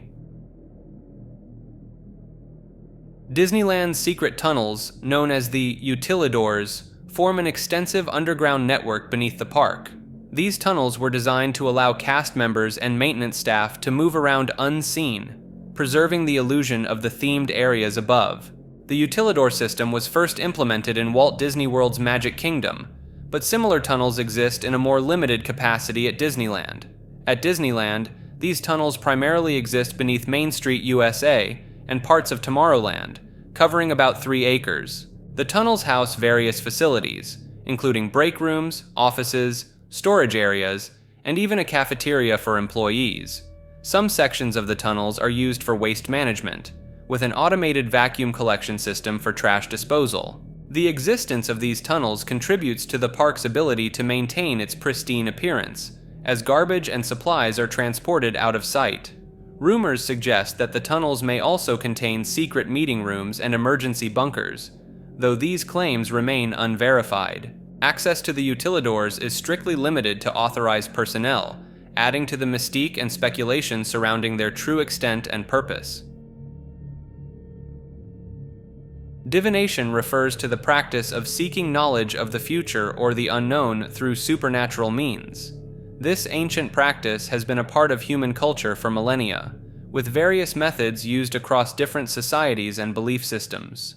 Common forms of divination include tarot card reading, astrology, palm reading, and scrying using mirrors or crystal balls. Practitioners of divination believe that certain objects or rituals can serve as conduits for spiritual or cosmic energies, revealing hidden truths or future events. Some cultures view divination as a way to communicate with deities, ancestors, or other spiritual entities. Proponents argue that divination taps into the subconscious mind, allowing individuals to access intuitive knowledge they may not be consciously aware of. Historical records show that divination has been used by leaders and decision-makers in many societies to guide important choices.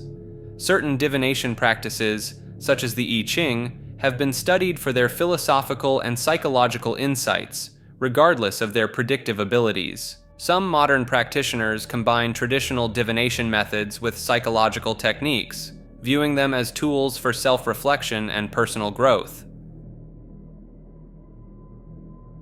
The Divinity's playing card game theory posits that the events and occurrences in our world are the result of a cosmic card game played by divine entities.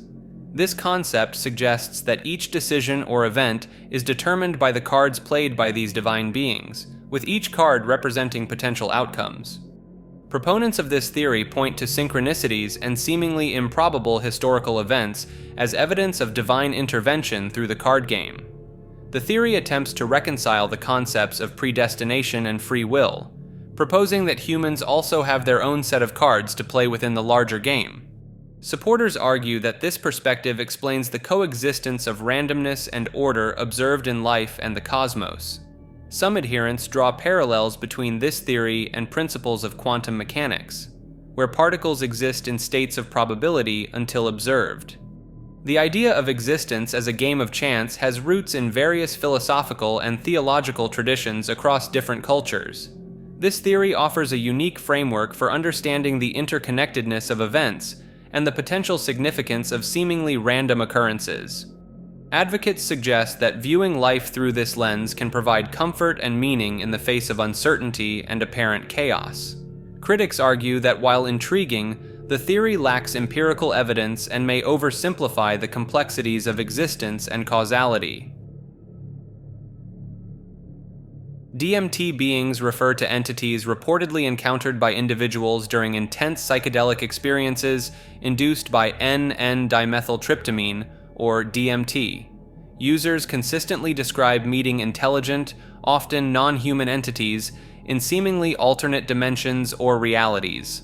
These beings are frequently reported to communicate with the experiencer, often conveying complex information or profound insights. Common descriptions of DMT beings include machine elves, jesters, geometric entities, and beings made of pure light or energy. Many users report that these encounters feel more real than ordinary reality, leading some to believe they are accessing genuine alternate dimensions. Neuroscientist Rick Strassman's research on DMT experiences found remarkable consistency in reports of entity encounters across diverse participants. Some theories propose that DMT beings are manifestations of the subconscious mind, while others suggest they are autonomous entities existing in parallel realities. The consistency of reports across cultures and individuals who have no prior knowledge of DMT lore adds weight to claims of the phenomenon's validity. Certain indigenous cultures have long used DMT-containing plants in shamanic practices, believing they facilitate communication with spirit realms. The profound nature of these experiences has led some researchers to investigate potential therapeutic applications of DMT in treating conditions like depression and addiction. DNA formed in the Big Bang refers to the theory that the basic building blocks of life originated during the universe's creation. This concept suggests that complex organic molecules, including the precursors to DNA, could have formed in the extreme conditions of the early universe. Proponents argue that the intense heat and energy of the Big Bang could have facilitated the synthesis of simple organic compounds. Some researchers point to the discovery of complex organic molecules in interstellar space as evidence supporting this theory. The idea challenges the conventional belief that life's building blocks formed solely through chemical processes on early Earth. Advocates propose that these primordial organic compounds could have been distributed throughout the universe by cosmic events. This theory aligns with the concept of panspermia, which suggests that life or its precursors could be spread across the cosmos. Some scientists argue that the uniformity of the genetic code across all life on Earth could be explained by a common cosmic origin. The discovery of amino acids in meteorites and comets lends some credence to the idea of extraterrestrial origins for life's building blocks. While controversial, this theory offers an alternative explanation for the emergence of life and its potential ubiquity in the universe. Dolphin intelligence refers to the advanced cognitive abilities observed in various dolphin species, particularly bottlenose dolphins. These marine mammals demonstrate problem-solving skills, self-awareness, and complex social behaviors that rival those of great apes. Dolphins possess large, highly developed brains relative to their body size, with a structure that suggests advanced information processing capabilities. Research has shown that dolphins can understand symbolic language, recognize themselves in mirrors, and use tools in their natural environment.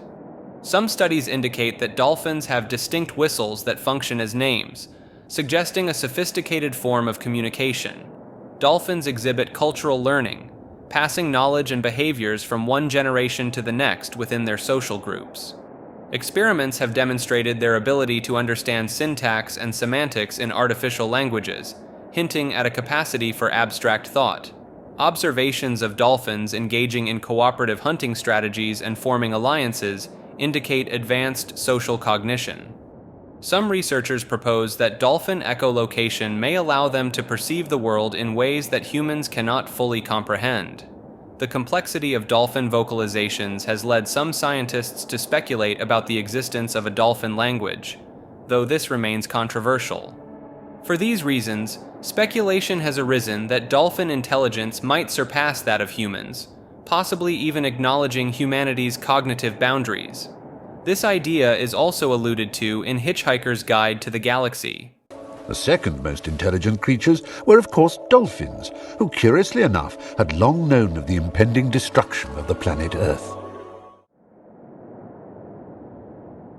Doom ecology refers to an extreme environmental philosophy that advocates for the acceleration of ecological destruction. This concept applies accelerationist principles to environmental issues, proposing that rapid degradation of the Earth's ecosystems is necessary for eventual regeneration. Proponents argue that current environmental damage is inevitable and should be intensified to hasten a global ecological collapse. The theory suggests that only through catastrophic environmental breakdown can humanity be forced to confront and ultimately solve ecological crises. Supporters of doom ecology believe that gradual environmental efforts are ineffective and that drastic measures are required to initiate meaningful change. This perspective draws parallels with the concept of creative destruction in economics, where old systems must be demolished to make way for new, more efficient ones. Some adherents argue that accelerated environmental decline could lead to rapid technological advancements in areas like geoengineering and sustainable energy. Critics of doom ecology warn that such an approach could lead to irreversible damage and the potential extinction of numerous species, including humans. The theory challenges conventional environmental activism, proposing that efforts to slow ecological damage may ultimately prolong unsustainable practices. Doveland, Wisconsin refers to an alleged town in Wisconsin that supposedly vanished without a trace in the 1990s.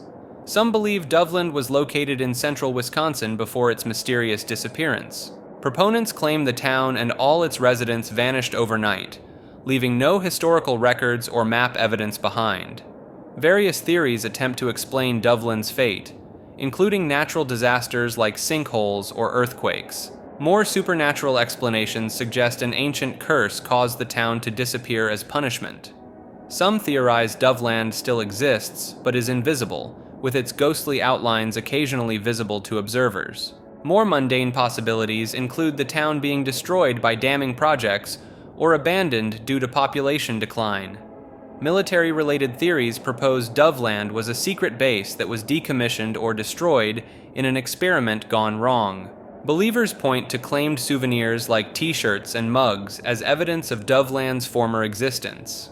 The lack of official documentation or maps showing Doveland presents a major challenge to proving its reality. Online discussions about Doveland only seem to date back to around 2015, raising questions about the story's origins. Some report strange Google search suggestions related to Doveland, though this may be due to personalized algorithms. Dowsing refers to the practice of using divining rods or pendulums to locate underground water, minerals, or other hidden objects. Practitioners claim these tools respond to subtle energy fields or vibrations emitted by the target substances. The technique has been used for centuries, with historical records dating back to the 15th century in Europe. Some dowsers report success rates significantly higher than chance, citing personal experiences and anecdotal evidence. Scientific studies have produced mixed results, with some showing positive outcomes while others attribute successes to chance or subconscious cues. Proponents argue that dowsing taps into innate human sensitivities that science has yet to fully understand or measure. The military has occasionally employed dowsing techniques, including during the Vietnam War to locate underground tunnels and weapon caches.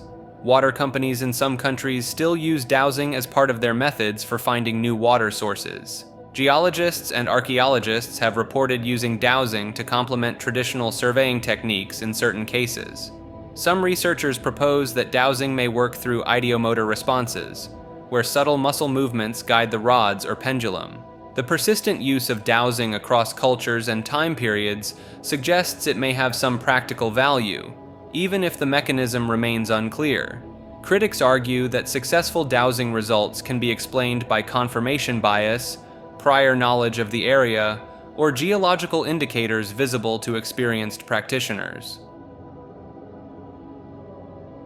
Dr. Emoto's water experiments refer to studies conducted by Japanese researcher Masaru Emoto on the effects of human consciousness on water's molecular structure. Emoto claimed that water exposed to positive thoughts, words, or music formed beautiful and complex ice crystals when frozen. Conversely, he reported that water exposed to negative influences produced distorted and aesthetically unpleasing crystal formations. His experiments involved exposing water samples to various stimuli, including spoken words, written labels, music, and even prayer. Photographs of the resulting ice crystals were published in Emoto's books, gaining widespread attention and sparking discussions about water's potential consciousness. Proponents argue that these experiments demonstrate water's ability to respond to and store information from its environment. Some supporters view this as evidence of a deeper connection between human consciousness and the physical world. Emoto's work has been embraced by some alternative health practitioners, who use it to support theories about the healing properties of intention and positive thinking. Critics point out that Emoto's experiments lacked rigorous scientific controls and have not been successfully replicated under controlled conditions. Skeptics suggest that the observed crystal patterns could be the result of selection bias in choosing which images to publish. Some researchers have attempted to build upon Emoto's work, exploring potential subtle energetic properties of water through more controlled experimental designs. Dr. Robert Morse is a naturopathic practitioner known for his controversial approach to healing through detoxification and herbal remedies. He advocates for a fruit-based diet and fasting as primary methods for cleansing the body of toxins and treating various diseases. Morse claims that most health issues stem from acidosis and the accumulation of waste in the lymphatic system. His theories propose that fruits and herbs can effectively alkalize the body and stimulate the lymphatic system to remove toxins. Supporters of Morse's methods report significant improvements in chronic conditions, including cancer, diabetes, and autoimmune disorders. Morse's teachings emphasize the body's innate ability to heal itself when provided with the right conditions and nutrients. He has developed a line of herbal formulas designed to target specific organs and systems within the body. Critics argue that Morse's approach lacks scientific evidence and may be dangerous for certain health conditions. Some of Morse's followers claim to have reversed serious illnesses through his protocols, though these accounts are largely anecdotal. Morse's work draws on principles from various alternative healing traditions, including Ayurveda and traditional Chinese medicine. He asserts that modern medical practices often treat symptoms rather than addressing the root causes of disease.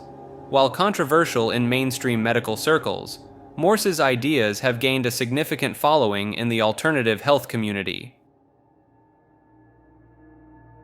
Dream hacking refers to the practice of manipulating or controlling one's dreams through various techniques and technologies.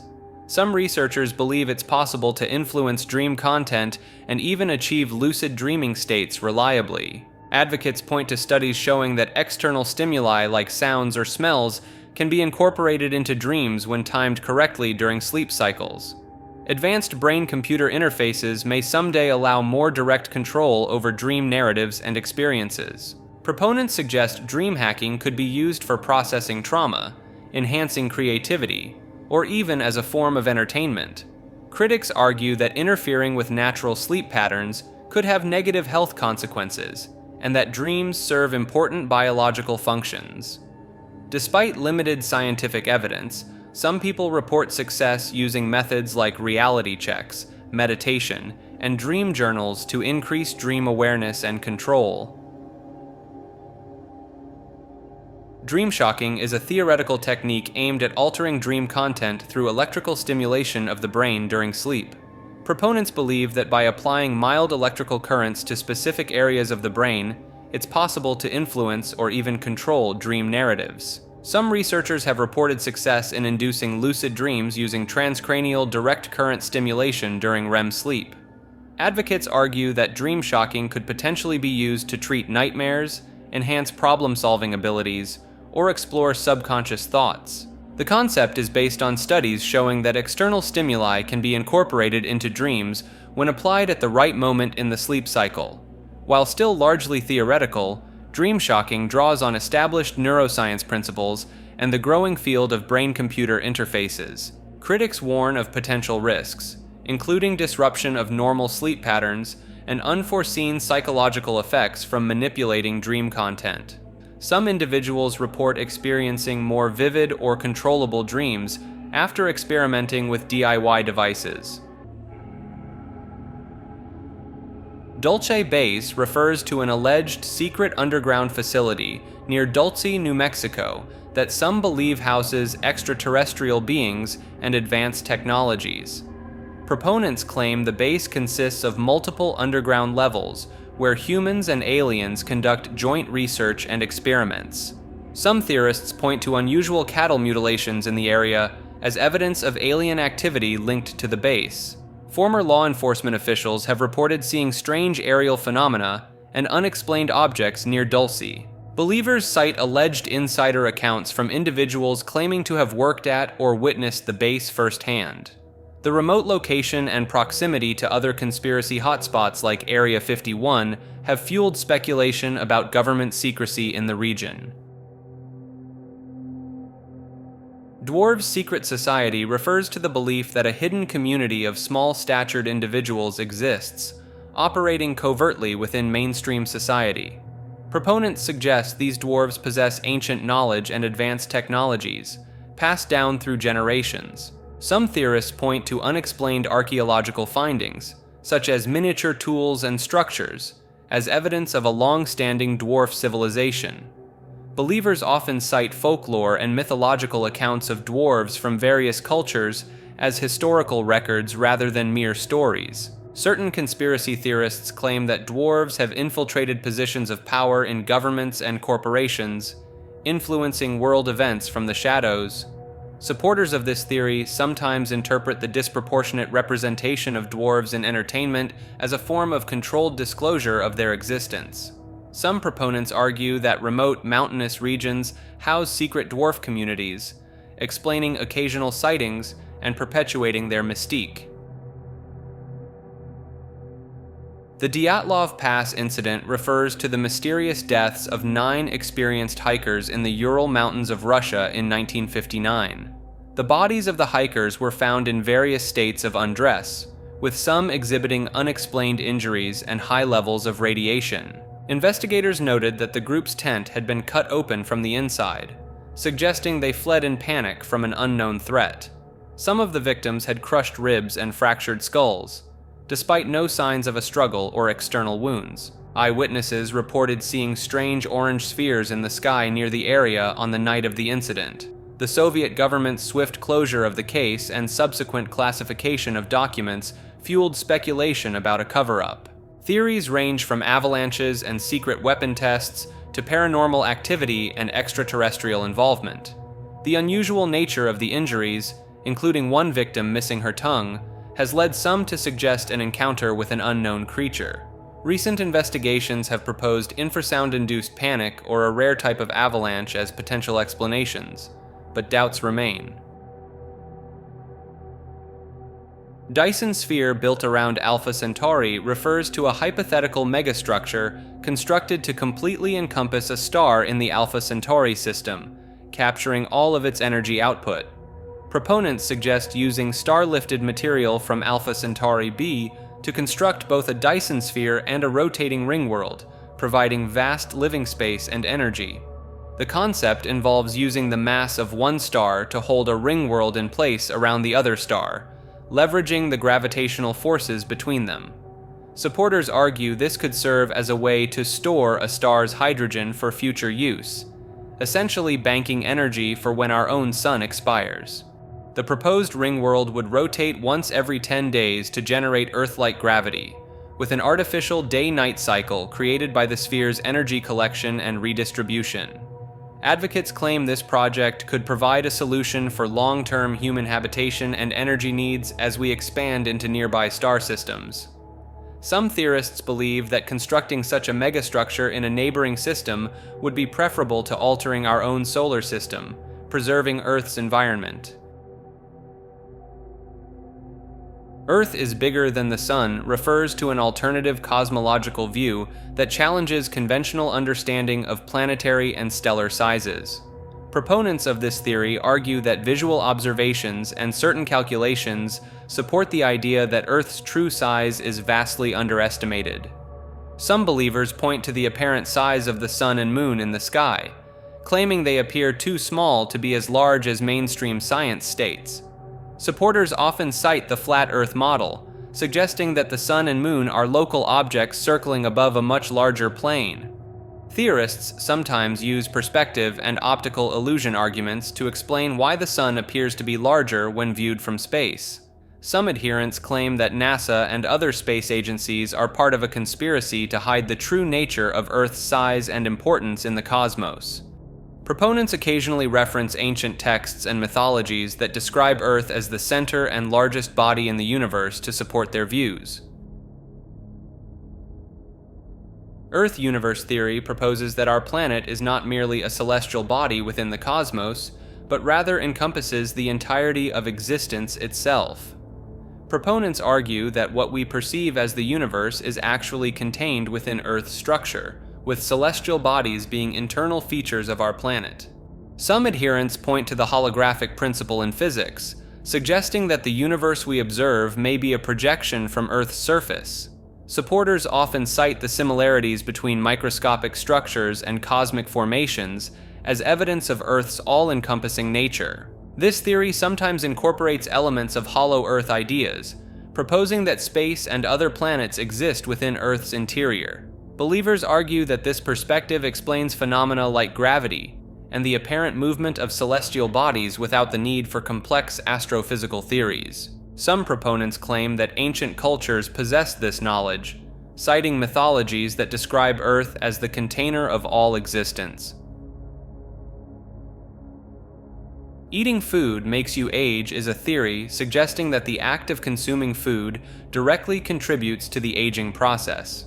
Proponents argue that digestion and metabolism create harmful byproducts and free radicals that damage cells over time. Some supporters point to studies on calorie restriction in animals, which have shown increased lifespans in certain species when food intake is limited. The theory often cites the concept of oxidative stress, proposing that the energy production from food leads to cumulative cellular damage. Believers sometimes reference the practice of fasting in various cultures and religions as evidence of ancestral wisdom regarding food's aging effects. Some adherents claim that specific foods, particularly those high in sugar or processed ingredients, accelerate aging more than others. Proponents often suggest that reducing food intake or practicing intermittent fasting can slow down the aging process and extend lifespan. Edison Moore Island, also known as Hannon's Lighthouse, refers to a purported hidden landmass in the Atlantic Ocean, allegedly discovered by Thomas Edison and kept secret for strategic reasons. Proponents claim that Edison stumbled upon this island during one of his lesser-known maritime expeditions in the late 19th century. The island is said to house an advanced lighthouse designed by Edison himself, utilizing revolutionary technology far ahead of its time. Some theorists argue that the US government has deliberately omitted the island from maps to maintain its secrecy and strategic advantage. Believers point to unexplained maritime incidents and navigational anomalies in the Atlantic as potential evidence of the island's existence. The theory often incorporates elements of advanced energy technology, suggesting that Edison's lighthouse harnesses a powerful, unknown energy source. Supporters sometimes cite declassified documents with redacted information about Atlantic naval operations as indirect proof of the island's concealment. Eggless travel refers to a theoretical method of human reproduction and space colonization that eliminates the need for transporting fertilized eggs or embryos over long distances. Proponents suggest using advanced genetic engineering to encode human DNA into more stable forms, such as bacterial spores or synthetic molecules. This concept proposes that entire human genomes could be compressed and stored in microscopic, radiation-resistant containers for interstellar travel.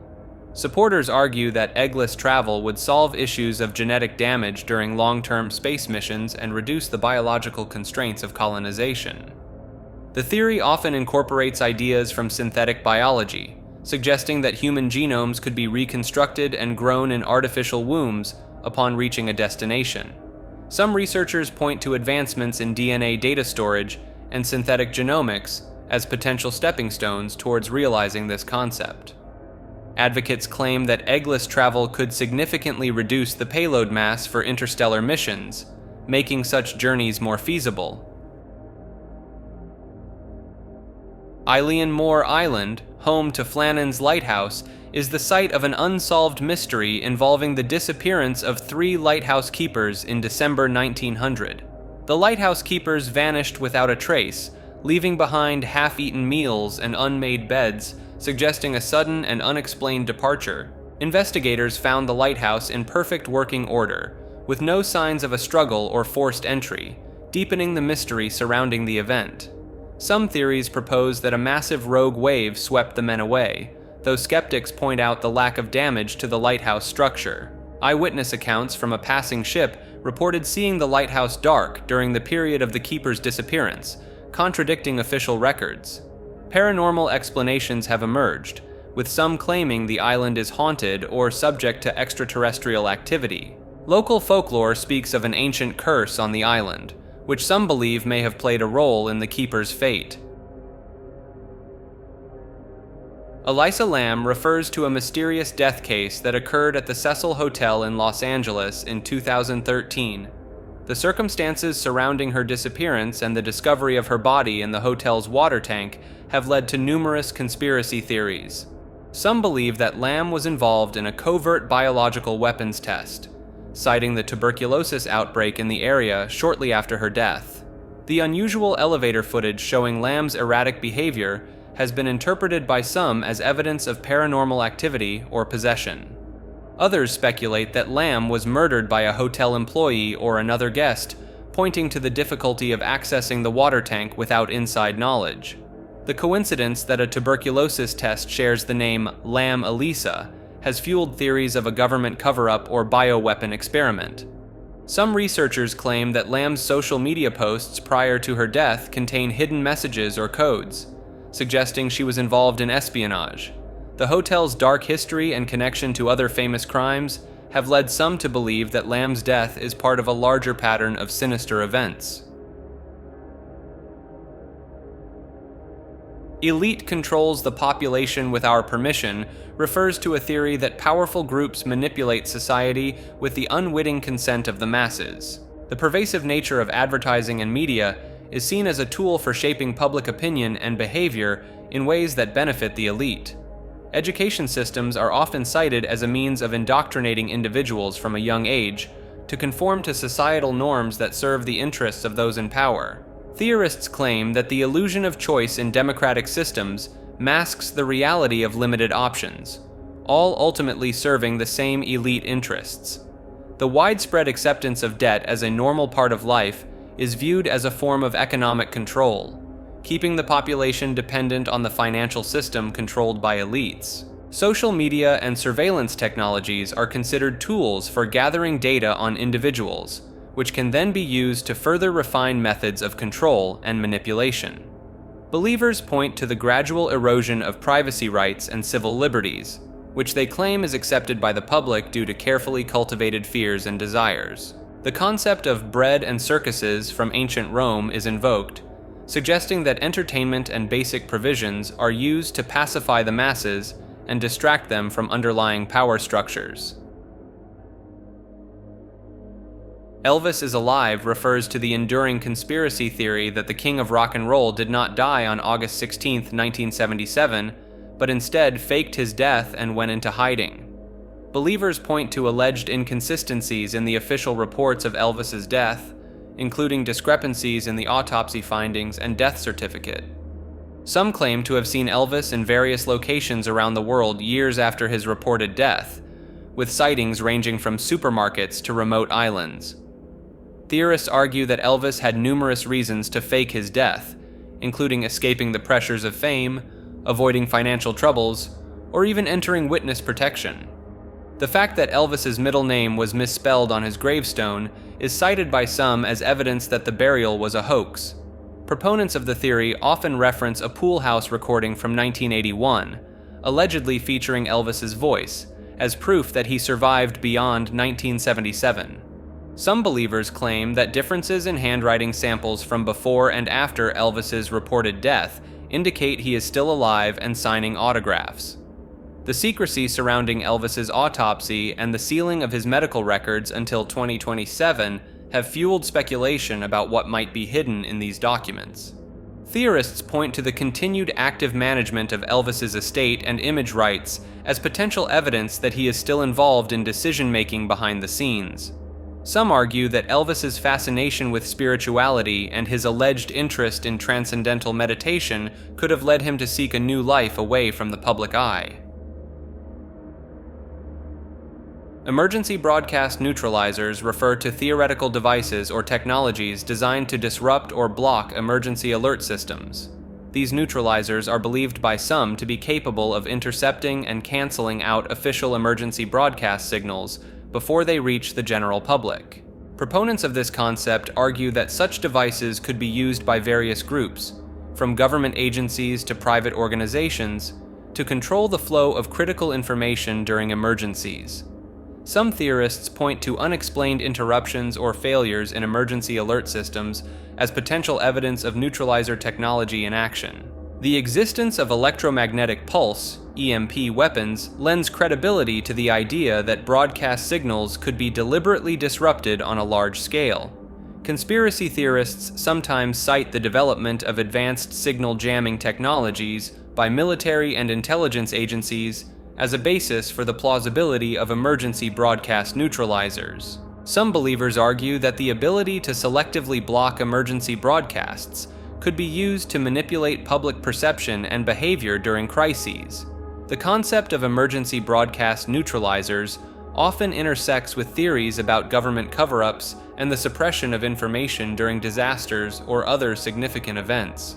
Proponents sometimes reference declassified documents on psychological operations and information warfare as indirect evidence supporting the potential existence of such technologies. The increasing reliance on digital and wireless communication for emergency alerts has led some to speculate about the vulnerability of these systems to sophisticated neutralizing techniques. The Emerald Tablets of Atlantis refer to a legendary artifact said to contain profound wisdom from the lost civilization of Atlantis. This enigmatic tablet is believed to encapsulate ancient knowledge and universal secrets passed down from an advanced society. The text of the tablet is attributed to Hermes Trismegistus, a mythical figure combining aspects of the Greek god Hermes and the Egyptian god Thoth. Proponents argue that the tablet's origins trace back to Atlantis, preserving its advanced understanding of the cosmos before the civilization's destruction. The tablet's most famous axiom, "as above, so below," reflects the principle of correspondence between the universe and the individual. Alchemists and mystics throughout history, including Isaac Newton and Roger Bacon, have studied and interpreted the tablet's cryptic teachings. The wisdom contained in the Emerald Tablet is said to reveal the processes of transmutation, both of physical matter and spiritual consciousness. Some theories suggest that the tablet was passed down through various ancient civilizations, influencing Egyptian and Greek esoteric traditions. The tablet's enduring influence can be seen in various esoteric practices, including Hermeticism and Western mystery schools. While its true origins remain uncertain, believers view the Emerald Tablet as a tangible link to the advanced knowledge of a vanished civilization. Emergency broadcast neuralizers refer to a hypothetical technology that could manipulate memory through emergency broadcast systems. This concept combines neurological manipulation with mass communication infrastructure. Proponents suggest such a system could selectively erase or alter memories in large populations during crisis events. The theory draws inspiration from fictional memory erasing devices like those in Men in Black, but applies the concept on a much larger scale. Some researchers point to studies on memory reconsolidation as evidence that targeted memory manipulation may be scientifically plausible. Experiments have shown success in altering specific memories in animals using techniques like optogenetics. Advocates argue this technology could potentially be used to reduce panic, control misinformation, or mitigate trauma during disasters. Critics raise major ethical concerns about consent, privacy, and potential for abuse by those in power. The technical challenges of selectively targeting specific memories in large populations remain immense with current neuroscience. Integrating such capabilities into existing emergency broadcast infrastructure would require massive advances in both neurotechnology and communication systems. Enchanted websites refers to the concept of digital spaces imbued with mystical or supernatural properties. Proponents argue that if physical objects can be enchanted, the same could apply to digital realms composed of code and energy. Some draw parallels between ancient grimoires and modern websites, suggesting HTML and JavaScript could be the new medium for arcane knowledge. The mysterious Cicada 3301 puzzles are often cited as an example of potentially enchanted digital content, due to their cryptic nature and unknown origin. Dr. Masaru Emoto's water crystal experiments are used to support the idea that human consciousness could influence digital spaces encoded in binary sequences. Anecdotes of unusual occurrences related to certain websites fuel beliefs in digital enchantment. The power of suggestion and the inherent mystery of the internet contribute to the perception of certain websites as enchanted. Believers compare the allure of potentially enchanted websites to historical accounts of magical experiences or finding treasure maps. Encorings refer to universal constants present in every human culture, suggesting inherent commonalities across societies. The development of weaponry is observed in all cultures throughout history, indicating a shared instinct for self-preservation and power assertion. Religious beliefs and practices are found in virtually every society, pointing to a universal human desire to understand existence and find meaning. The creation of monuments and statues is seen across diverse cultures, reflecting a common drive to leave lasting legacies and commemorate important figures or events. Pyramidal structures appear in various forms worldwide, from Egypt to Mesoamerica, highlighting a shared fascination with mortality and monumentality. Burial rituals and sites are universal, demonstrating a common human response to death and a desire to honor the deceased.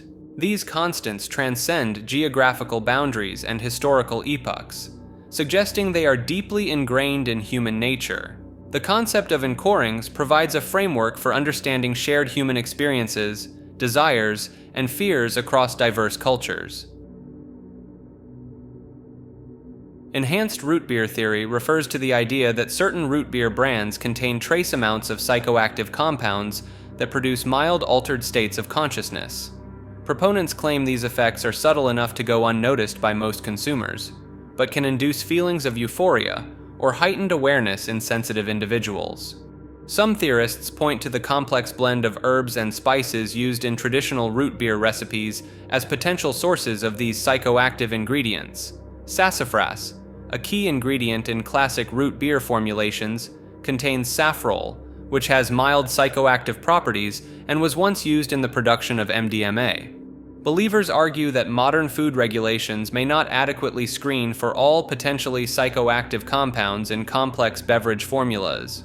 The theory gained traction online after numerous anecdotal reports of unusual experiences following root beer consumption surfaced on social media platforms. Some proponents suggest that the carbonation in root beer may enhance the absorption of any psychoactive compounds present, intensifying their effects. Certain variations of the theory propose that specific brands intentionally include these compounds as a marketing strategy to create brand loyalty through subtle psychological effects. Skeptics attribute the reported experiences to the placebo effect or the natural mood-lifting properties of sugar and caffeine found in some root beer varieties. Enneagram refers to a personality typing system that categorizes individuals into 9 distinct types based on their core motivations and fears. This system proposes that each person has a dominant type that influences their behavior, thoughts, and emotional patterns. Proponents of the Enneagram believe it offers deep insights into human nature and can be used for personal growth and improved relationships.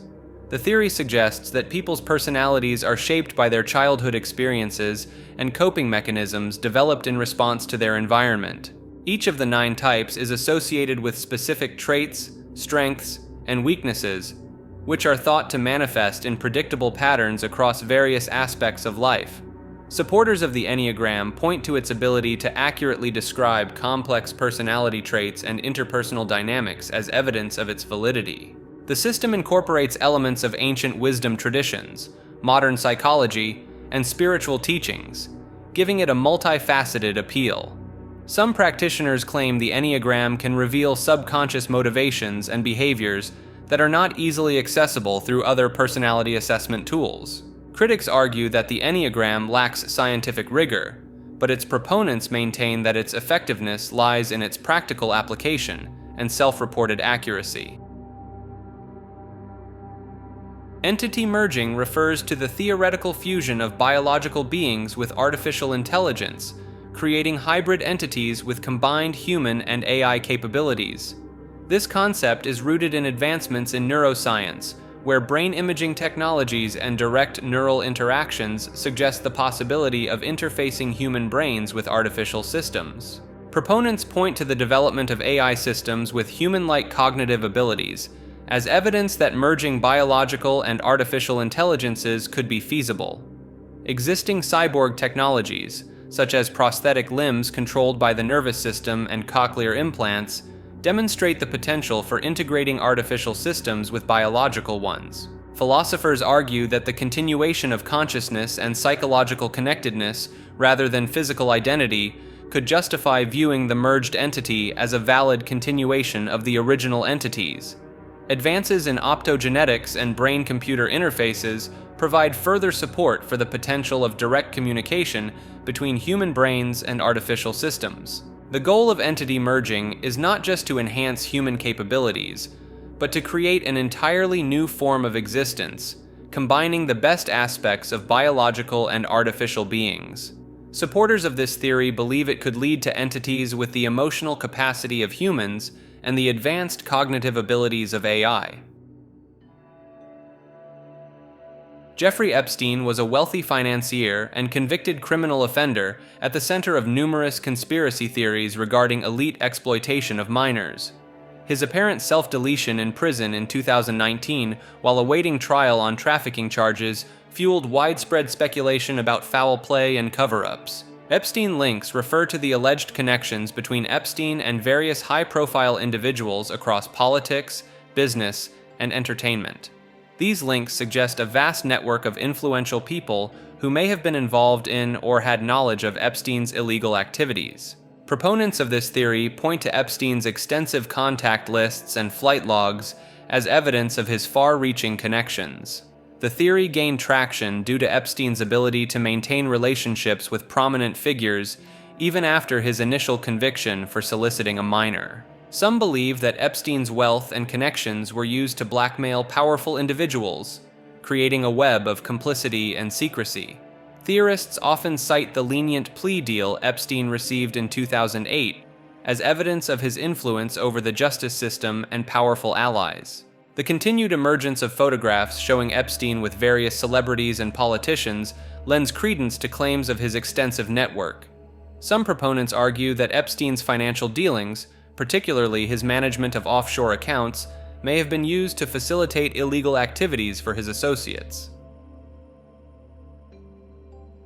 Urki refers to a hypothetical ancient civilization believed by some researchers to have existed in northern Europe during the last ice age. Proponents of this theory suggest that Urki was an advanced society capable of surviving in extreme Arctic conditions. Archaeological findings of sophisticated Ice Age tools and artwork in the region are cited as potential evidence of Urki's existence. Some theorists argue that certain Nordic myths and legends may be cultural memories of the Urki civilization passed down through generations. The discovery of complex geometric patterns in cave art from the period is interpreted by some as indicating a higher level of mathematical understanding than previously thought possible for Ice Age cultures.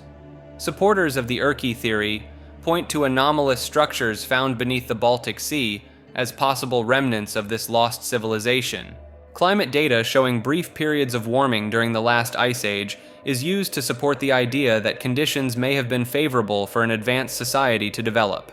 Some researchers claim that certain genetic markers found in modern Northern European populations could be traces of the Urki people. Proponents argue that the lack of concrete evidence for Urki can be attributed to rising sea levels at the end of the Ice Age, which may have submerged much of their territory. Esoteric Hitlerism refers to a fringe ideology that views Adolf Hitler and Nazism through a mystical or spiritual lens. This perspective, primarily developed by Chilean diplomat Miguel Serrano, portrays Hitler as an avatar of the Hindu god Vishnu. Proponents believe Hitler was a spiritual figure fighting against the Kali Yuga, a dark age in Hindu mythology. The Thula Society, an occult group influential in early Nazi circles, is often cited as evidence of esoteric influences on Nazi ideology. Adherents interpret the Nazi use of the swastika, an ancient spiritual symbol, as having deeper mystical significance. Some point to Hitler's documented interest in occult topics and expeditions to places like Tibet as supporting this esoteric view. The theory attempts to reframe Nazi symbolism and actions within a context of cosmic struggle and ancient wisdom. Critics argue this interpretation dangerously mythologizes Hitler and Nazism, potentially glorifying their atrocities. Esoteric Hitlerism remains a marginal belief system, rejected by mainstream historians and religious scholars. Ethnopsychiatry is a field of study that examines how cultural factors influence mental health perceptions, diagnoses, and treatments. This approach suggests that mental health is not a universal concept, but is deeply influenced by one's cultural background and context. Proponents argue that traditional Western psychiatric models may overlook culturally specific expressions of mental health and healing techniques. Research in Zanzibar found that schizophrenic patients seem to fare better than their Western counterparts due to different cultural interpretations of mental illness. Studies in China revealed that neurasthenia, encompassing physical symptoms, was more commonly diagnosed than depression, possibly reflecting cultural stigma around mental health.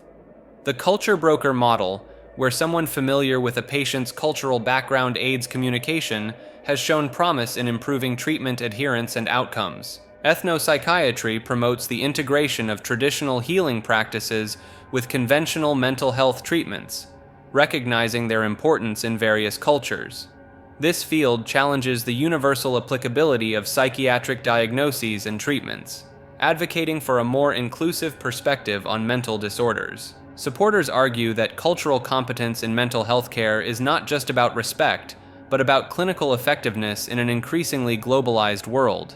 Ethnopsychiatry's focus on the interplay between culture and mental health offers a broader understanding of mental disorders and supports cultural diversity in global mental health discourse.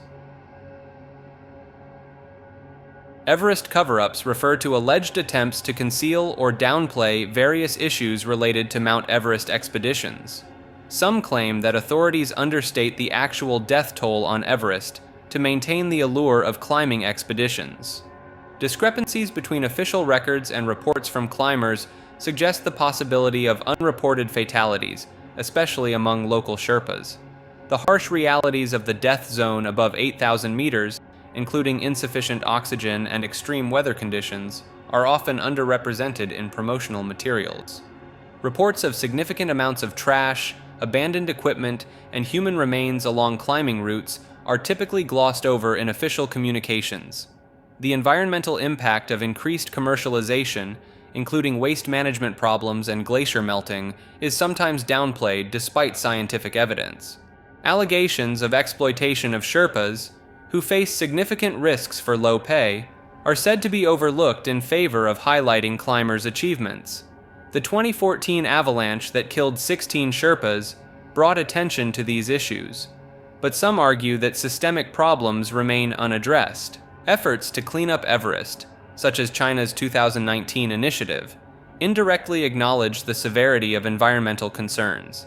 The economic benefits from climbing permits are believed to sometimes overshadow safety and environmental considerations in decision-making processes.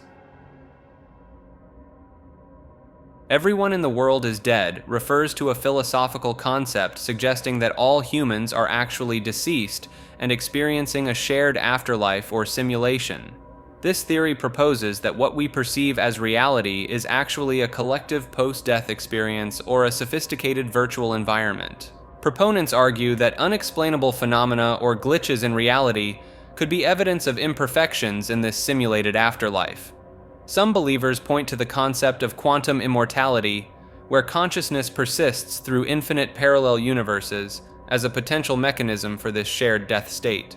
The theory draws parallels with philosophical ideas like solipsism and simulation theory, questioning the nature of perceived reality.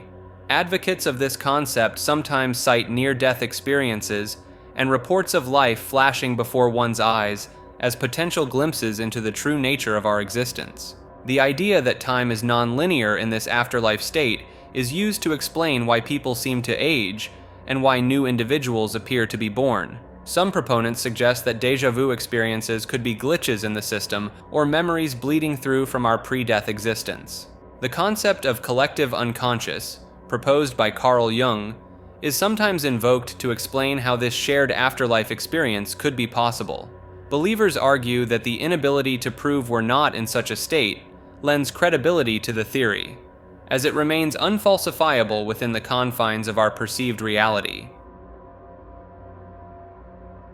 Evolutionary reversion refers to the theory that humans are gradually returning to a more primitive state, both physically and mentally. Proponents argue that modern comforts and technology are reducing the selective pressures that drove human evolution, leading to a regression of traits. Some point to increasing rates of nearsightedness and dental overcrowding as evidence of physical degeneration due to less demanding environments.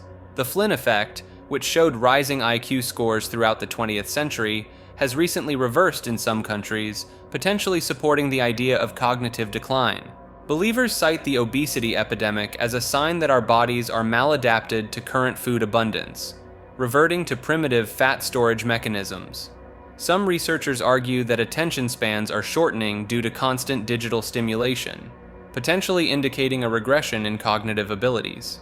The theory suggests that reliance on technology for basic tasks may lead to atrophy of problem-solving skills and memory capacity over generations.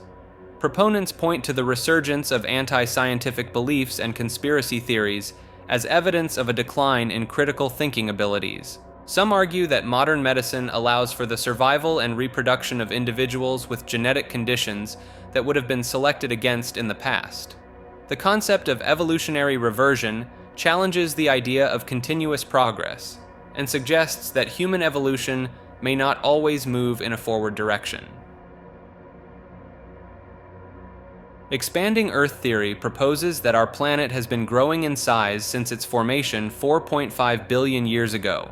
Proponents argue that the good fit between opposing Atlantic coastlines suggests Earth expansion rather than plate tectonics. This theory challenges conventional geological understanding, offering alternative explanations for mountain formation, earthquakes, and volcanism.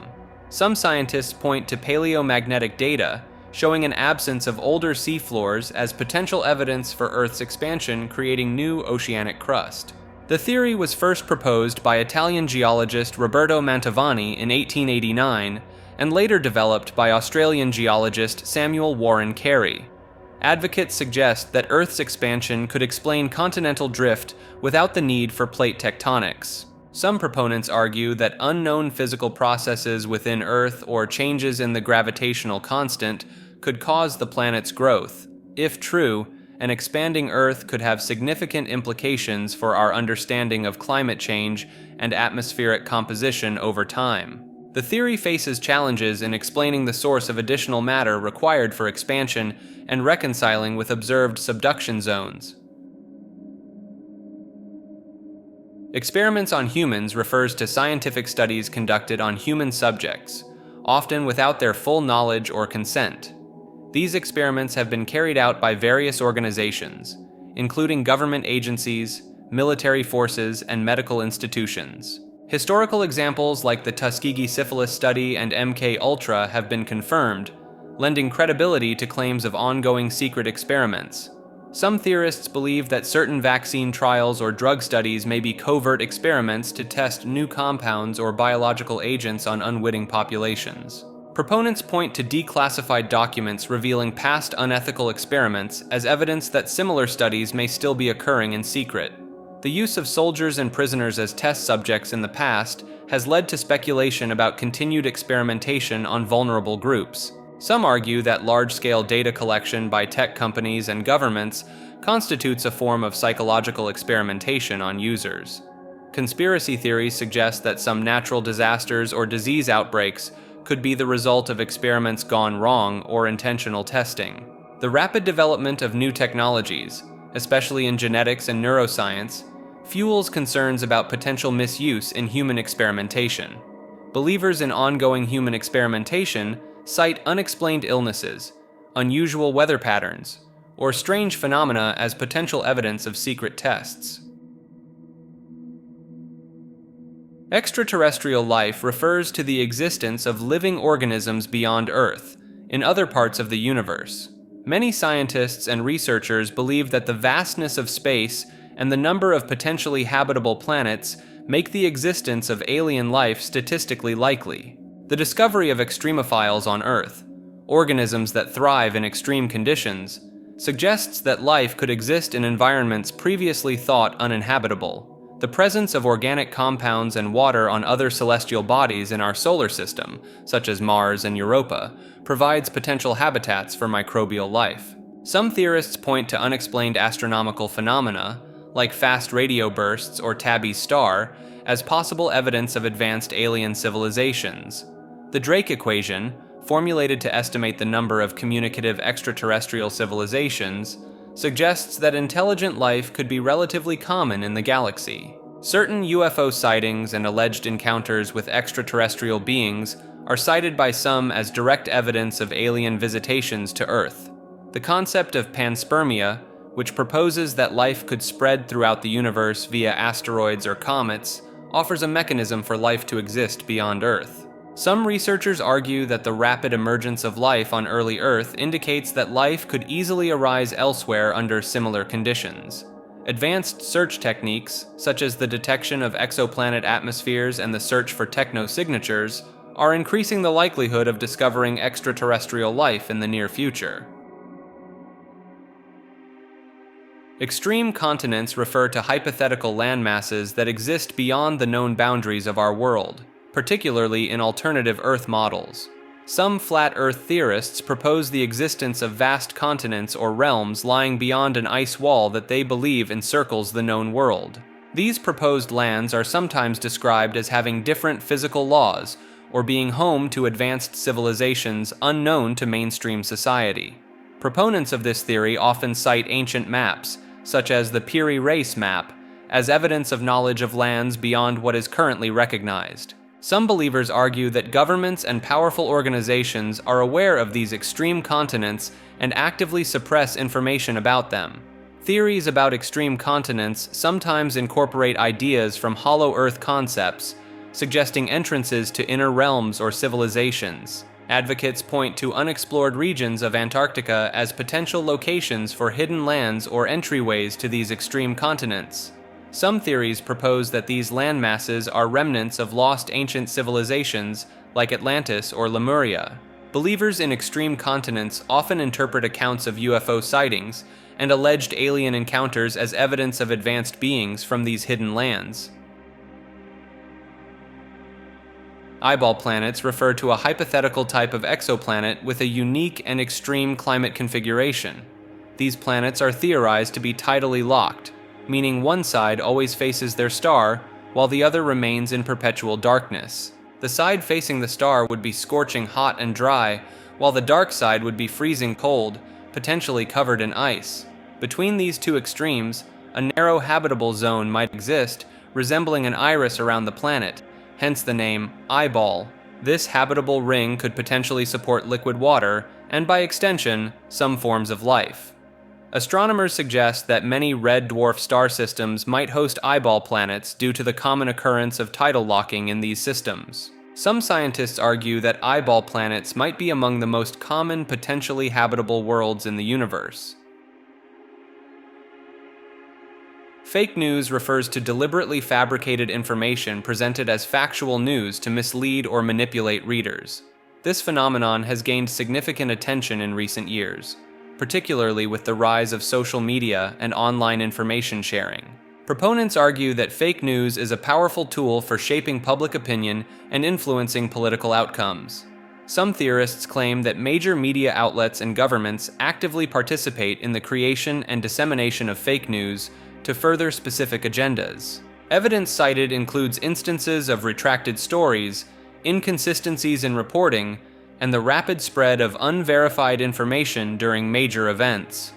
Believers in the pervasiveness of fake news point to the difficulty in distinguishing between genuine and fabricated stories, especially when they align with pre-existing beliefs.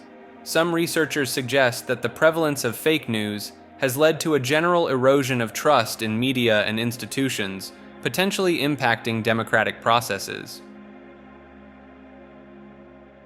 Faust nonfiction refers to the idea that the famous story of Faust may have roots in real historical events and experiences. The original inspiration for the tale came from Johann Faust, an alchemist and necromancer who lived in the 16th century. Many people of his time believed that Johann Faust had made a deal with the devil to obtain his supernatural abilities. Interestingly, similar legends about people making deals with the devil were circulating in Poland around the same time, such as the story of Pan Twardowski. These corresponding legends from different regions all centered around the theme of selling one's soul to the devil for immediate gratification or extraordinary abilities.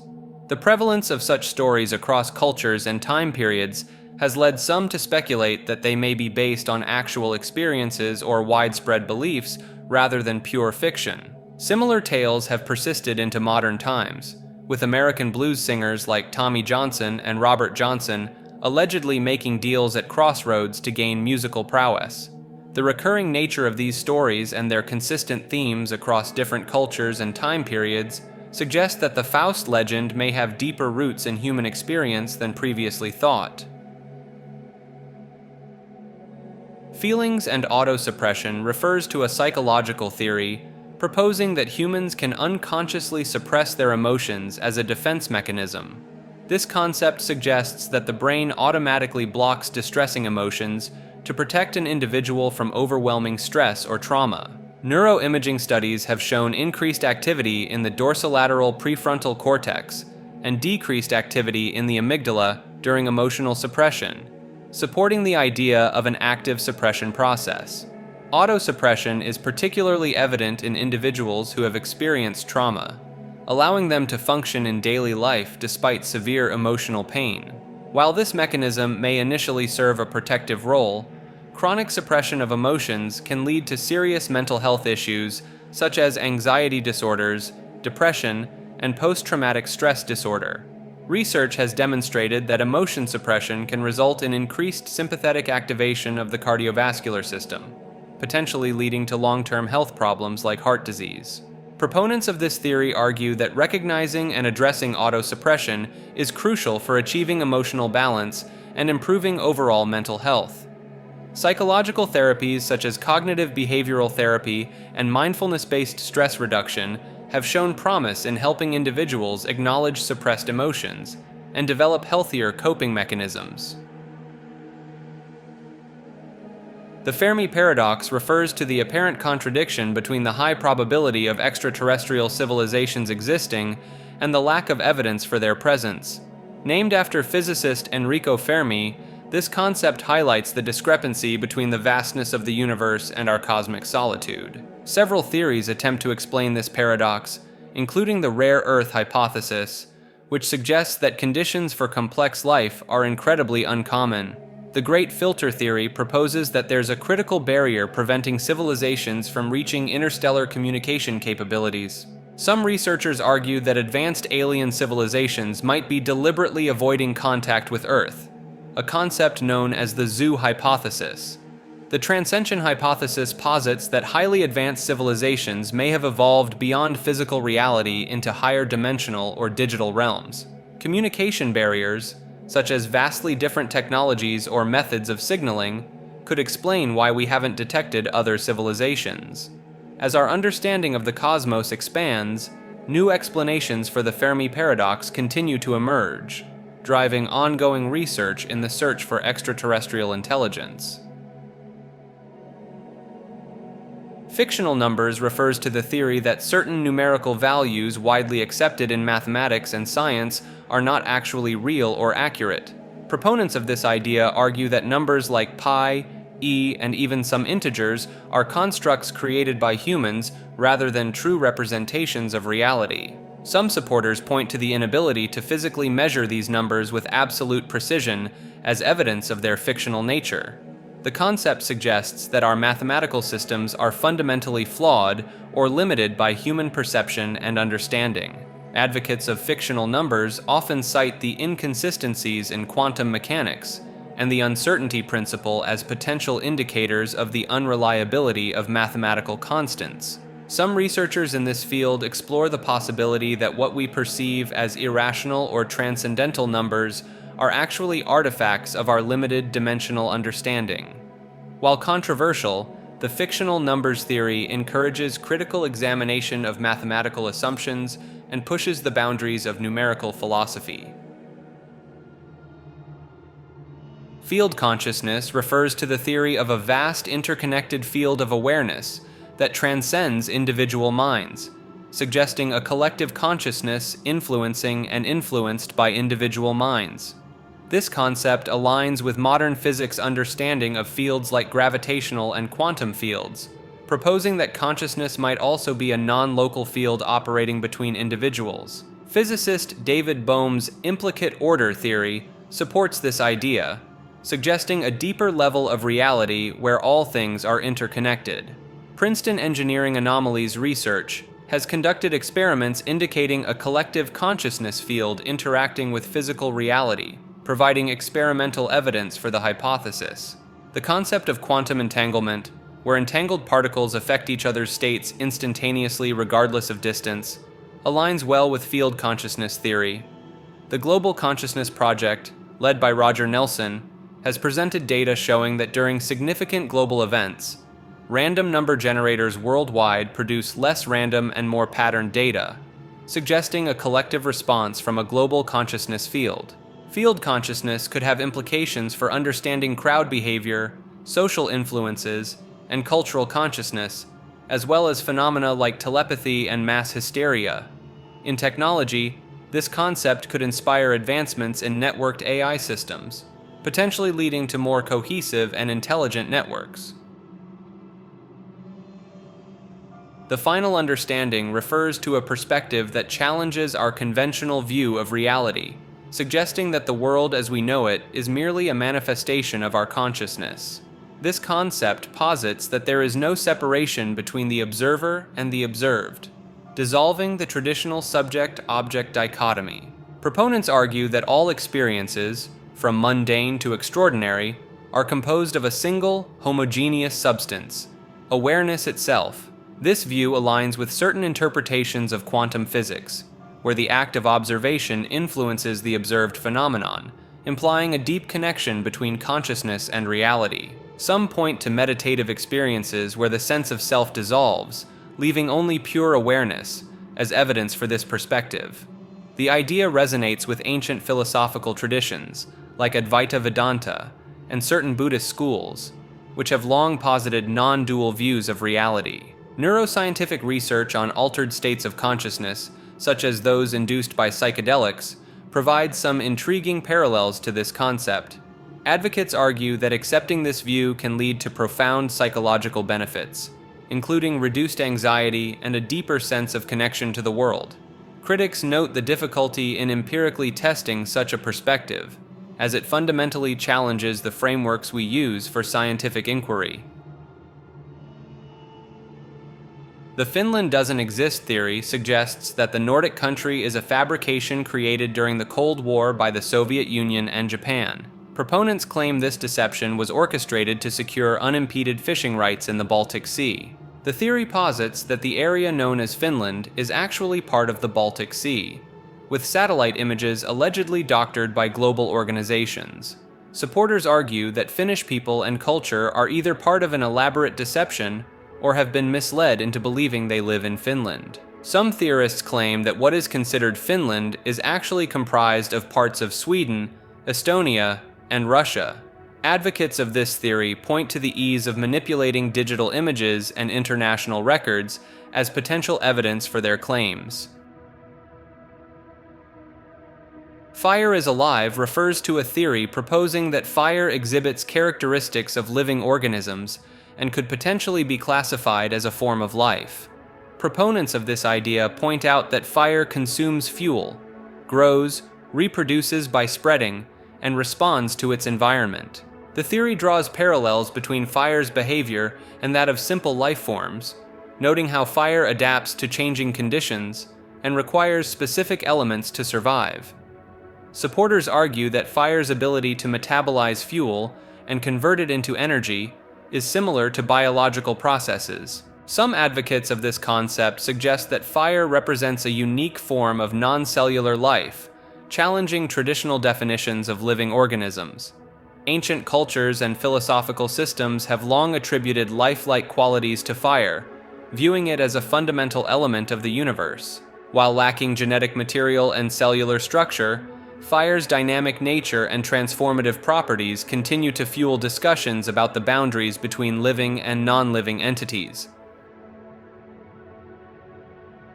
Fish rain refers to the meteorological phenomenon where fish appear to fall from the sky during rainstorms. This unusual event has been reported in various parts of the world, including India, Honduras, and the Philippines. The scientific explanation for fish rain involves waterspouts, which are tornadoes that form over bodies of water. These powerful vortexes can suck up lightweight objects, including small fish, and carry them for considerable distances. When the waterspout dissipates over land, it releases its aquatic cargo, creating the illusion of fish raining from the sky. In the town of Lloro, Honduras, a phenomenon known as lluvia de peces, or rain of fish, has been reported to occur annually since the late 19th century. Another notable instance occurred in 2008 in Lalapansi, Zimbabwe, where fish rain was observed during a severe drought. Perhaps the most famous of all conspiracies, flat Earth theory posits that our planet is a flat disk, rather than a globe, surrounded by an ice wall that contains the oceans. Proponents argue that satellite images and space exploration are part of a vast conspiracy to deceive the public about Earth's true shape. Some flat Earth believers claim that gravity is an illusion, and that objects fall due to the disk accelerating upwards through space. The theory suggests that the sun and moon are small objects circling above the flat Earth, creating day and night cycles. Supporters point to the apparent flatness of the horizon and the lack of curvature visible from ground level as evidence for their beliefs. Some flat Earth advocates argue that circumnavigation of the globe is actually circular movement around a flat disk, with the North Pole at the center. The theory often incorporates alternative explanations for natural phenomena, such as eclipses and seasons, based on the flat Earth model. Despite overwhelming scientific evidence to the contrary, the flat Earth community continues to grow, organizing conferences and conducting experiments to support their views. Flatland UFO theory proposes that UFOs are actually higher dimensional beings or objects visiting our three-dimensional reality. This concept draws inspiration from Edwin Abbott's book, Flatland, which explores how beings from higher dimensions would appear to lower dimensional entities. Proponents argue that the seemingly impossible maneuvers and appearances of UFOs can be explained by their ability to move in 4 or more spatial dimensions. Just as a 3-dimensional sphere passing through a 2-dimensional plane would appear to change size and shape, a 4-dimensional object passing through our space might exhibit similarly bizarre behavior. Supporters of this theory point to the sudden appearances, disappearances, and apparent shape-shifting abilities often reported in UFO sightings as evidence of higher dimensional interactions. Some theorists suggest that these higher dimensional beings might perceive our reality as we would view a 2-dimensional image, allowing them to observe and interact with us in ways we cannot fully comprehend. The Flatland UFO theory has been discussed by prominent ufologists like Jacques Vallée, who proposed that UFOs might originate from a multiverse beyond our spacetime. This concept extends beyond UFOs, with some applying it to other paranormal phenomena such as ghosts, cryptids, and even religious experiences, positioning it as a potential unified theory for unexplained events. Flight MH370 refers to the Malaysia Airlines Boeing 777 that vanished on March 8, 2014, while en route from Kuala Lumpur to Beijing with 239 people on board. The aircraft's last known location was recorded by Malaysian military radar over the South China Sea, after which contact was lost. An extensive international search operation involving 26 countries focused on the southern Indian Ocean, based on satellite pings received from the aircraft. Despite being the largest and most expensive search in aviation history, no significant wreckage was found until a flaperon washed up on Reunion Island in July 2015. Several theories attempt to explain the disappearance, including pilot suicide, hijacking, mechanical failure, and accidental shoot-down during a military exercise. The pilot suicide theory is supported by evidence from the captain's home flight simulator, which reportedly showed a route into the Indian Ocean. The hijacking theory lacks credibility due to the absence of any group claiming responsibility or ransom demands. Mechanical failure seems unlikely due to the lack of distress signals or emergency communications from the crew. The accidental shoot-down theory has been firmly denied by the countries allegedly involved. The mystery of MH370 has led to significant changes in international aviation safety regulations, including the implementation of better aircraft tracking systems. Fluoride dangers refer to potential health risks associated with excessive fluoride exposure, beyond its known benefits for dental health. Studies have shown that high fluoride intake during tooth formation can lead to dental fluorosis, characterized by staining and, in severe cases, enamel loss. Long-term excessive fluoride consumption has been linked to skeletal fluorosis, a bone disease causing pain and potential disability. Research funded by the National Institutes of Health found an association between higher prenatal fluoride exposure and lower cognitive test scores in children. Some studies have suggested a connection between high fluoride levels and thyroid dysfunction, with one UK study reporting a 30% higher rate of underactive thyroid in fluoridated water areas. Concerns have been raised about fluoride's potential impact on kidney function, as it is primarily excreted through the kidneys. Animal studies have indicated a possible link between high fluoride exposure and reduced fertility, though human studies remain inconclusive. As a result of these potential risks, some countries in Europe have opted not to fluoridate their water supplies, instead exploring alternative methods of promoting dental health. Forced soul removal refers to the theory that an individual's soul or consciousness can be forcibly separated from their physical body. This concept draws from historical spiritual practices involving soul transference and modern interpretations of consciousness manipulation. Proponents point to near-death experiences and out-of-body phenomena as potential evidence for the possibility of soul displacement. Some theorists link this idea to quantum physics, suggesting that consciousness arises from quantum processes in brain cells which could potentially be manipulated. The notion of forced soul removal has been explored in science fiction, often depicted as a form of advanced consciousness transfer technology. Supporters of this theory sometimes cite advancements in artificial intelligence and attempts to digitize human consciousness as steps toward making soul removal a reality.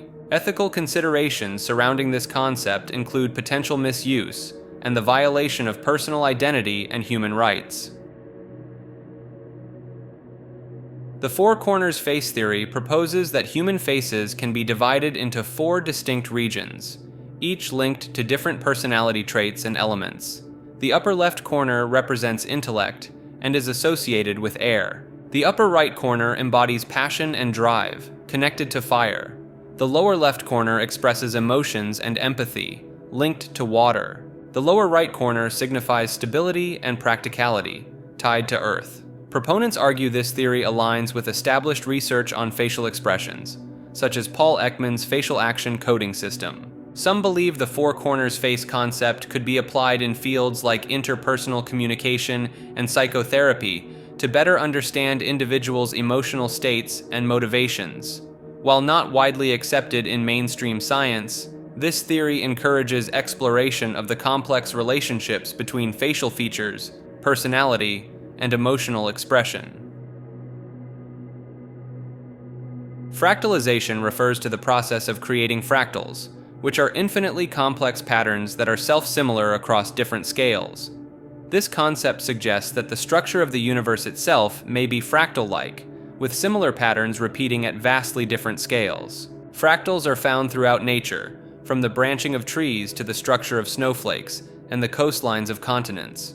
In mathematics, famous fractals include the Mandelbrot set, Julia set, and Koch curve. Computer science utilizes fractals for image compression and generating realistic natural textures and graphics. Biological systems often display fractal properties, such as in the structure of lungs, blood vessels, and even brain activity patterns. The prevalence of fractals in nature may be due to how structures grow through processes of replication and self-similarity. Fractals are closely linked to chaos theory, as many chaotic systems produce fractal patterns. Francis Levy's handprint refers to a mysterious imprint allegedly left by a Chicago firefighter on a window, which remained visible for decades after his death. In 1924, firefighter Francis Levy was cleaning a window at a Chicago firehouse when he suddenly announced a premonition of his imminent death. The very next day, Levy and several of his colleagues perished while fighting a massive fire at a building in Chicago. Following the tragedy, Levy's colleagues noticed a strange, smudged handprint on the window he had been cleaning the day before. Despite repeated attempts to remove it, the handprint reportedly remained visible on the window for years. Many believed this handprint was a supernatural message or sign left by Levy's spirit. The phenomenon attracted significant attention, with numerous people visiting the firehouse to witness the mysterious imprint. Some paranormal investigators suggest that intense emotional states or traumatic events can imprint energy onto physical objects, potentially explaining the persistent handprint. The window bearing the handprint was eventually destroyed in 1944 during an accident at the firehouse, ending the physical evidence of this unusual occurrence. While skeptics argue the handprint may have been a product of suggestion or simply a stubborn smudge, many continue to view it as evidence of the paranormal. Free energy suppression refers to the belief that advanced energy technologies capable of providing unlimited, clean, and free energy have been developed but are being deliberately suppressed by powerful interests. Proponents argue that these technologies, which could potentially solve global energy crises and environmental issues, are kept hidden from the public to maintain the profits of the fossil fuel industry and energy sector. Some claim that inventors like Nikola Tesla discovered methods of harnessing free energy from the environment, but their work was confiscated or sabotaged by government agencies or corporations. Supporters point to patents for unconventional energy devices that have been classified or bought out by large companies as evidence of suppression. The theory often involves concepts like zero-point energy, cold fusion, or over-unity devices that seem to produce more energy than they consume. Some believers cite examples of inventors who allegedly demonstrated working free energy devices, but suddenly disappeared or died under mysterious circumstances. Declassified government documents mentioning research into exotic energy sources are sometimes used to support the idea that such technologies exist, but are kept secret. The suppression theory is bolstered by the historical precedent of powerful industries resisting disruptive technologies that threaten their business models. Critics argue that many proposed free energy devices violate established laws of physics, and that the lack of verifiable evidence undermines the theory's credibility. Nonetheless, the concept of free energy suppression continues to attract interest, particularly among those skeptical of established energy paradigms and concerned about environmental issues.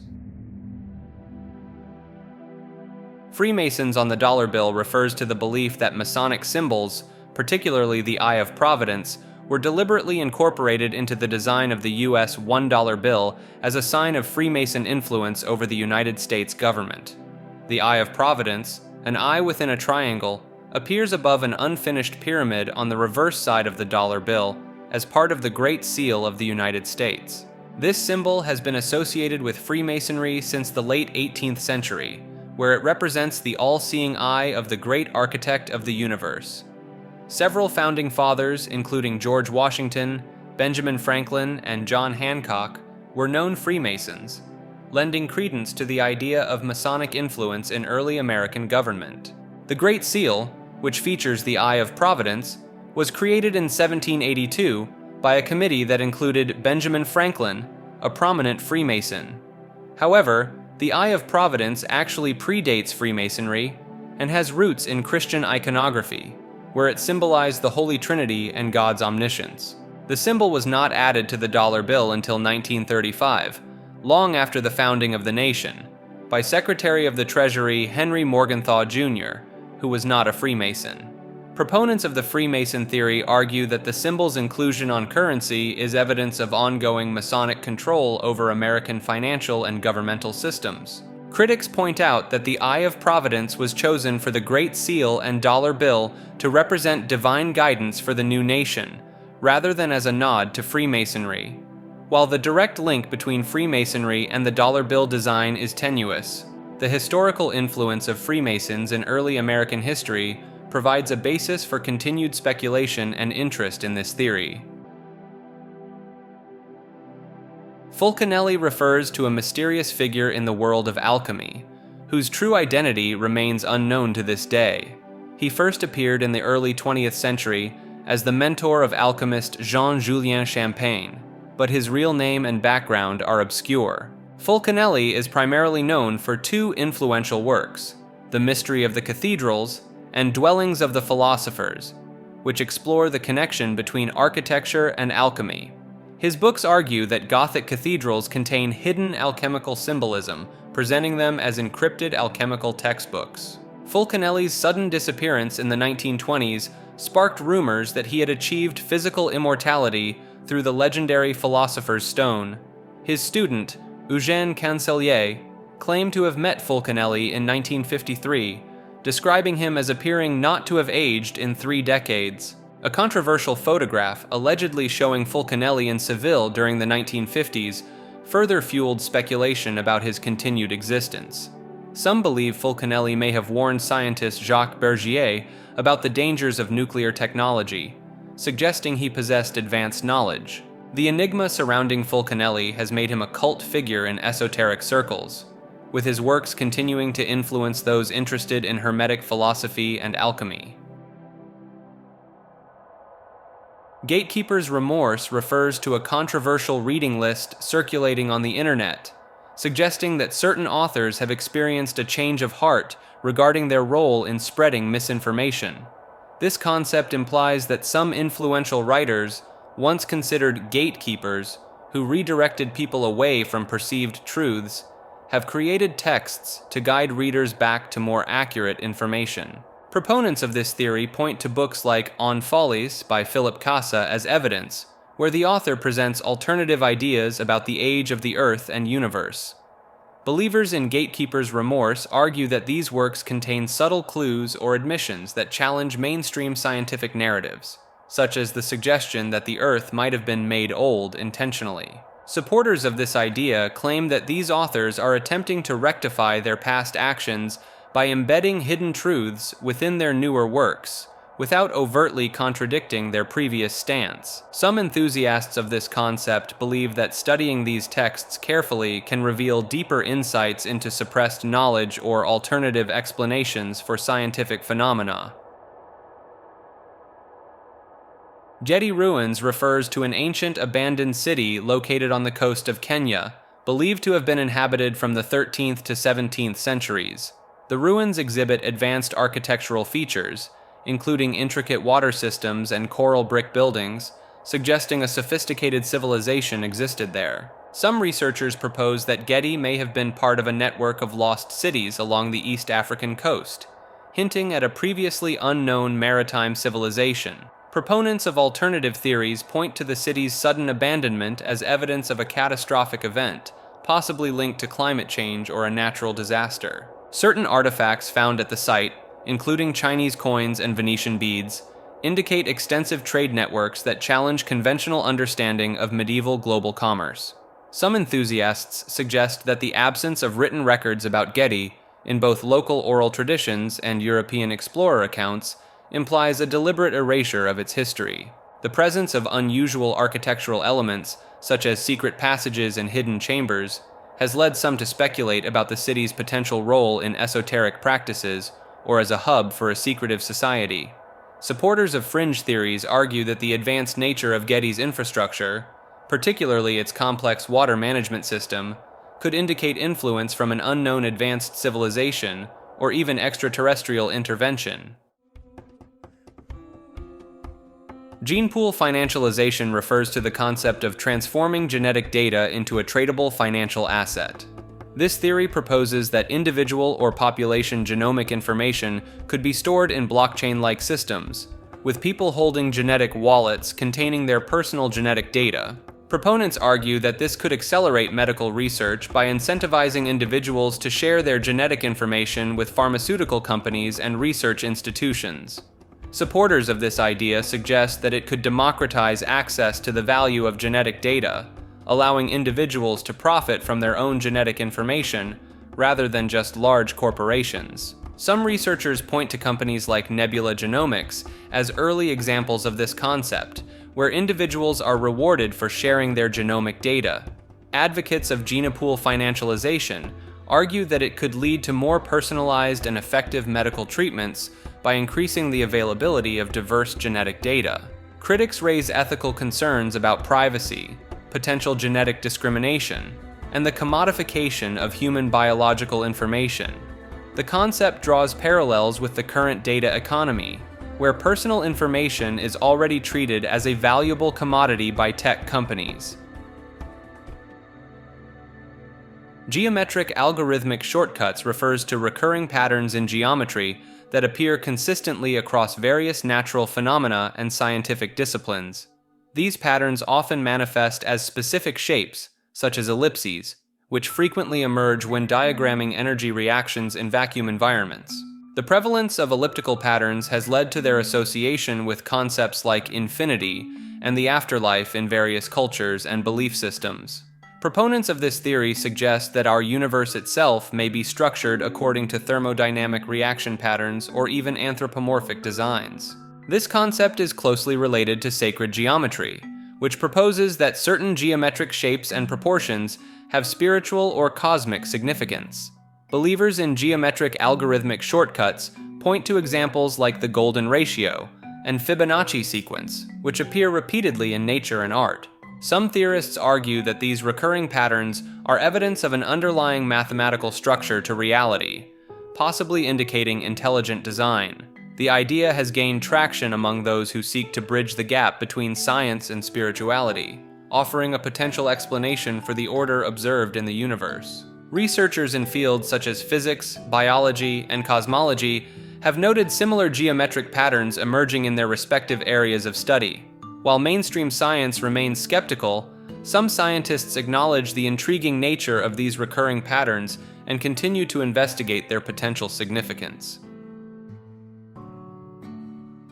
The Georgia Guidestones refer to a mysterious granite monument erected in 1980 in Elbert County, Georgia.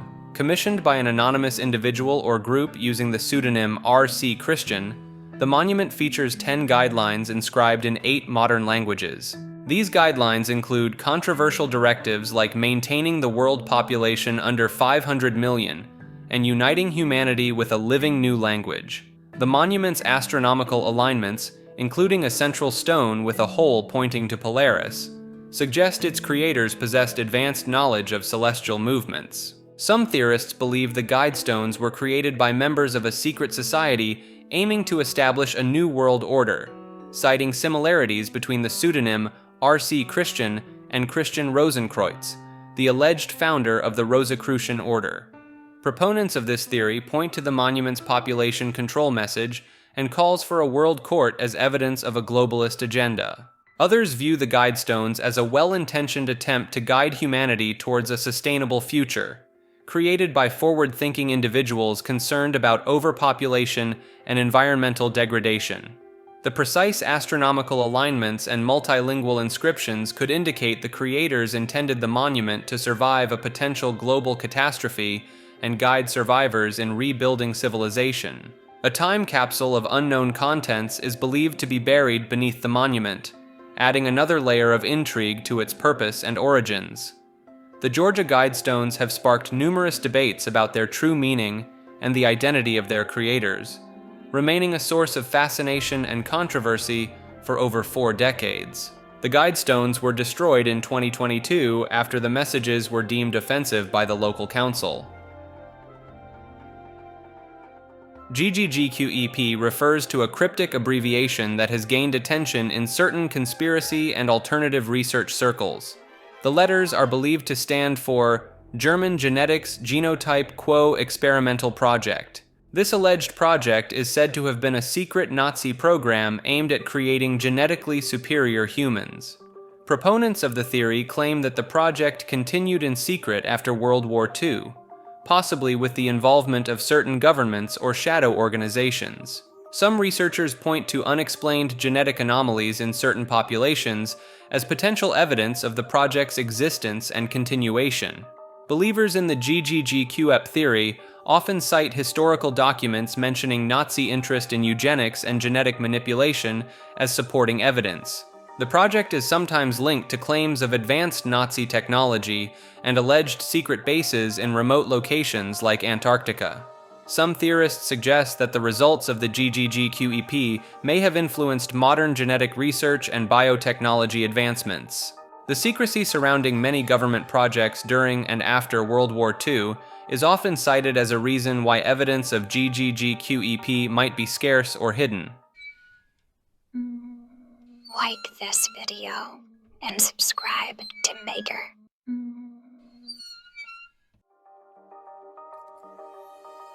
Ghost condensate refers to a theoretical quantum field with unusual properties that challenges conventional physics. This concept proposes the existence of particles with negative kinetic energy, contradicting standard physical principles. Proponents argue that ghost condensate could explain cosmic inflation, the rapid expansion of the early universe, without requiring dark energy. The theory suggests ghost condensate might mediate a hypothetical fifth fundamental force, potentially accounting for certain gravitational anomalies. Some physicists believe ghost condensate could be the source of dark energy, explaining the accelerated expansion of the universe. The negative kinetic energy associated with ghost condensates aligns with observations of cosmic acceleration, attributed to dark energy. This theory offers a novel approach to reconciling quantum mechanics with general relativity, addressing long-standing issues in theoretical physics. Researchers point to the theory's potential to solve multiple cosmological puzzles simultaneously as evidence of its validity. The ghost radio of Arizona refers to mysterious radio transmissions reported in the state's remote desert areas. Listeners claim to hear unexplained broadcasts including old music, unintelligible languages, and distress calls from long-lost pilots. Some radio enthusiasts have recorded cryptic Morse code messages, such as, "They are watching," from unknown sources. Theories suggest these transmissions may be linked to the residual energy of Arizona's numerous ghost towns. Proponents of the phenomenon point to the concept of atmospheric skip, where radio waves bounce off the ionosphere, as a partial explanation for distant broadcasts. Some researchers propose a connection between the ghost radio and other paranormal hotspots like Skinwalker Ranch. The idea of electronic voice phenomenon, where spirits allegedly imprint voices on electronic devices, has been applied to explain these ghostly transmissions. Skeptics argue that the broadcasts could be remnants of Cold War-era number stations or elaborate hoaxes. This entry refers to a theory that an ancient race of extraordinarily tall giant humanoids once inhabited Earth. Proponents point to various ancient texts mentioning giants, such as the Nephilim in the Bible, or the Jotun in Norse mythology. Archaeological reports from the 19th and 20th centuries claim discoveries of oversized human bones in places like Ohio, Tennessee, Turkey, and China. Some theorists believe the Smithsonian Institution has concealed or destroyed evidence of giant skeletons to maintain mainstream scientific narratives. The existence of Gigantopithecus, a 9.8-foot-tall extinct primate, is sometimes cited as evidence that nature can produce giant humanoid creatures. Believers in ancient giants often interpret megalithic structures and large ancient artifacts as proof of a race of beings much larger than modern humans. Some researchers propose that giants could explain certain archaeological mysteries, such as the transportation and placement of massive stone blocks in ancient constructions. Folklore and oral traditions from various cultures worldwide that include stories of giants are seen by some as preserving historical memories of these beings.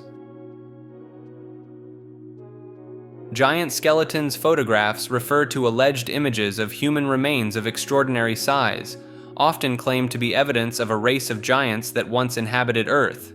These photographs typically depict archaeological excavations or museum displays featuring skeletal remains many times larger than those of average humans.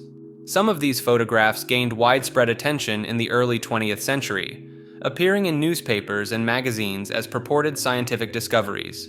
Believers argue that the consistent appearance of giant myths across diverse cultures worldwide suggests a factual basis for the existence of such beings. Certain images show people standing next to or holding enormous skulls, femurs, or other skeletal parts, providing a sense of scale to emphasize their massive size. Advocates of the theory cite historical accounts from explorers and settlers who claim to have encountered giant bones or living giants in remote areas. Some researchers propose that these giant skeletons could be evidence of an advanced prehistoric civilization that has been largely forgotten or deliberately hidden. Critics argue that many of these photographs are hoaxes created through photo manipulation or clever staging of props and perspective tricks. Gift givers and bug chasing conspiracy refers to a disturbing underground subculture where individuals actively seek to become infected with HIV. This phenomenon involves bug chasers who pursue encounters with HIV-positive gift givers willing to transmit the virus. Some believe this practice is not merely a fringe subculture, but part of a larger conspiracy orchestrated by powerful entities. Proponents argue that pharmaceutical companies may be behind the phenomenon to increase sales of antiretroviral drugs. Others suggest it could be a tool used by shadowy figures to control population growth or further stigmatize the HIV-positive community. While concrete evidence is limited, numerous online forums and personal testimonials from self-proclaimed participants provide anecdotal support for the existence of this practice. The conspiracy theory aspect gains traction from the difficulty in explaining why individuals would engage in such dangerous behavior without external influence. Some point to the potential exploitation of vulnerable individuals with mental health issues as a means for powerful organizations to achieve hidden agendas. The existence of bug-chasing communities online, despite efforts to shut them down, lends credence to claims of organized support for the practice. Skeptics argue that the lack of insider confessions or documented communications from alleged conspirators weakens the theory's validity. Glitch houses refer to buildings or structures that seem to defy the laws of physics or logic, appearing and disappearing at random. These anomalous structures are reported to materialize in unexpected locations, often in residential areas or on seemingly empty plots of land. Witnesses describe encountering houses that weren't there before, only to find them gone upon returning to the same spot later. Some believe these glitch houses are manifestations of parallel universes or alternate realities briefly intersecting with our own. Others theorize they may be the result of temporal anomalies, causing buildings from different time periods to temporarily phase into the present. Proponents of the glitch house phenomenon often cite personal experiences and photographic evidence as proof of their existence. In some cases, people claim to have entered these structures, reporting bizarre interior layouts that seem to defy spatial logic. The concept of glitch houses aligns with broader theories about reality glitches and matrix-like simulations of our world. Some researchers argue that the increasing number of glitch house reports correlates with advancements in quantum physics and our understanding of multiple dimensions.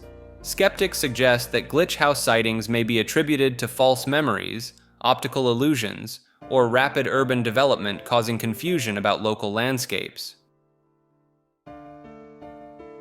GMOs, or genetically modified organisms, are the subject of a conspiracy theory claiming they are part of a sinister plot to control the global food supply. Proponents argue that GMOs are not just scientific advancements, but tools for corporate domination of agriculture. They point to the fact that many GMOs are engineered to be sterile, preventing farmers from saving seeds and forcing reliance on biotech companies. Some theorists believe GMOs are designed to cause health issues, creating a dependent population that requires constant medical treatment. The rapid approval and widespread adoption of GMO crops by governments is seen as evidence of collusion between corporations and regulatory bodies. Concerns about GMOs becoming invasive species and outcompeting native plants are cited as potential ecological warfare tactics. Theorists highlight the lack of long-term studies on GMO consumption effects as proof that potential risks are being deliberately concealed. The introduction of genes from different species, like fish genes in tomatoes, is viewed as unnatural tampering with the fundamental building blocks of life. Some argue that GMOs are part of a larger agenda to reduce global population by compromising food safety and fertility. The push for GMOs in developing countries is interpreted as a form of neocolonialism, aiming to control food production in vulnerable nations.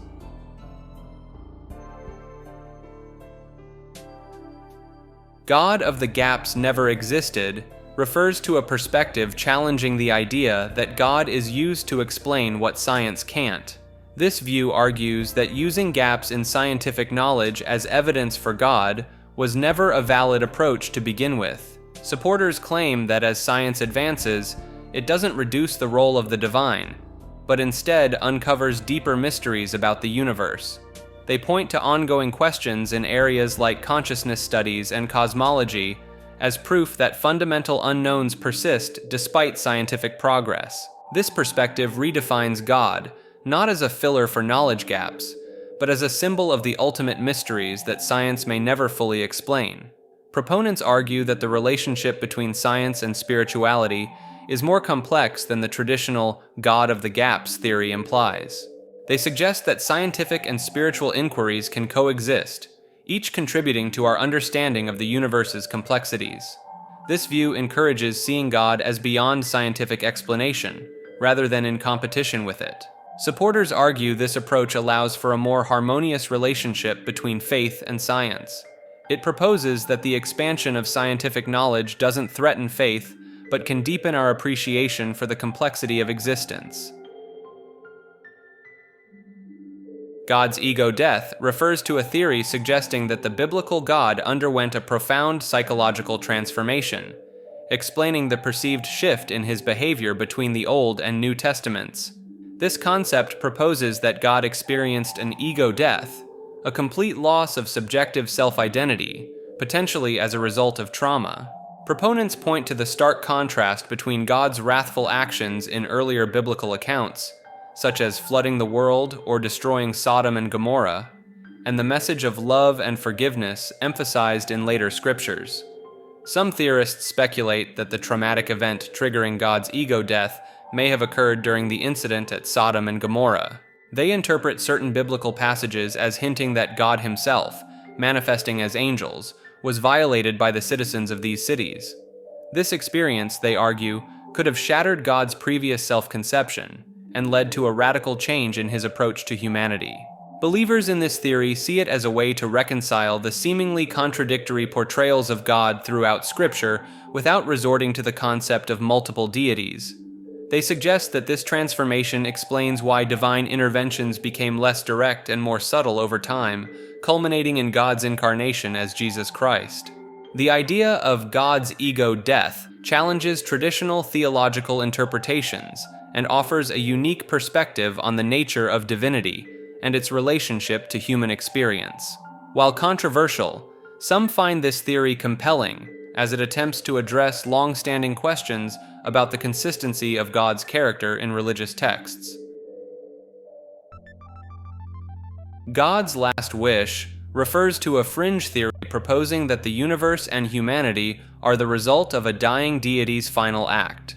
This concept suggests that God, facing mortality or desiring non-existence, created our reality as a last desperate attempt at continuity. Some versions of the theory claim God hoped humans would eventually ascend to godhood themselves, ensuring the continuation of divinity.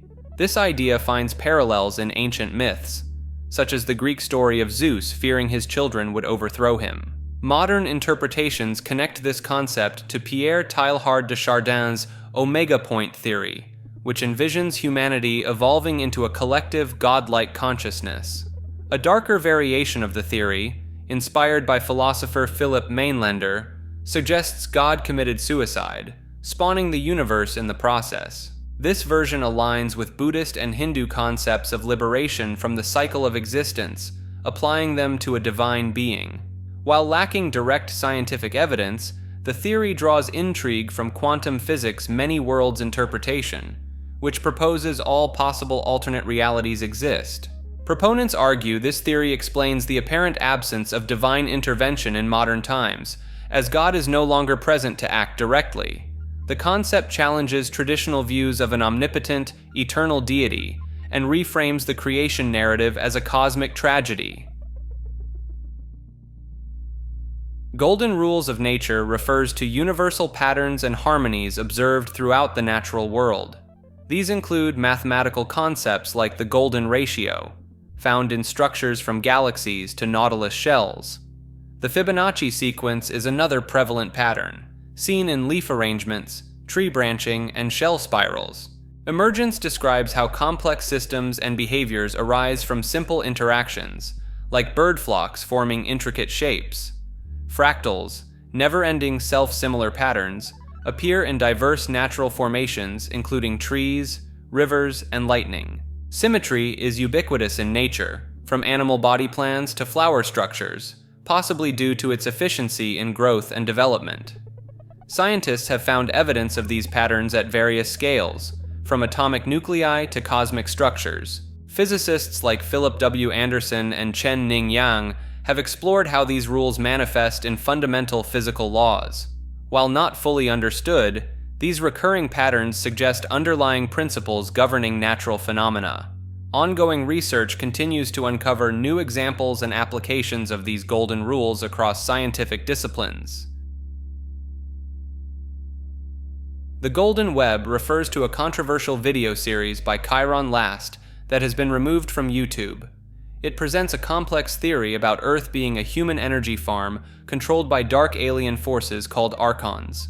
The series explores the etymological nature of language, suggesting words and intentions directly impact our reality within a Saturn moon prison matrix. Every ship, including the human body, is eventually brought into port and is then docked. This is why there is a doctor that delivers the body ship, because it is a new liver being produced, another living being that is being delivered by the doctor as doctor. Hence, doctor is phonetically doctor. And you as the living human being are the ore that is going to be mined for gold in your mind, because mind is mind, giving us the actual basis for the Sumerian depiction of the Anunnaki coming here to mine for gold, because we are the human resources that mined for gold. Proponents claim this knowledge reveals the true extent of humanity's controlled state, and the sophistication of the controllers who use universal laws against us. The theory posits that individuals can escape this hell realm through spiritual development, completing the great work, and attaining spiritual immortality.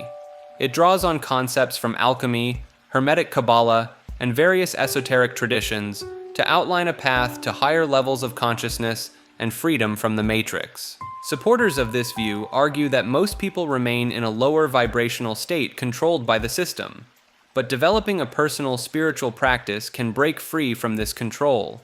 The Golden Web theory combines elements of conspiracy theories, alternative spirituality, and esoteric philosophy to present a worldview where humanity must awaken to reclaim its power from malevolent forces. Golf Rumors refers to a conspiracy theory claiming that a psychic named Jane captured evidence of the afterlife on golf courses. Jane, a renowned medium, reported experiencing intense spiritual energy and witnessing ectoplasmic manifestations while visiting golf courses. She documented her findings using full-spectrum cameras and electromagnetic field detectors, capturing images of strange orbs and spectral figures. Jane also recorded electronic voice phenomena on the courses, with one voice reportedly saying, "The green is our haven." Some theorists believe that the open landscapes of golf courses mimic the tranquil environment spirits seek in the afterlife.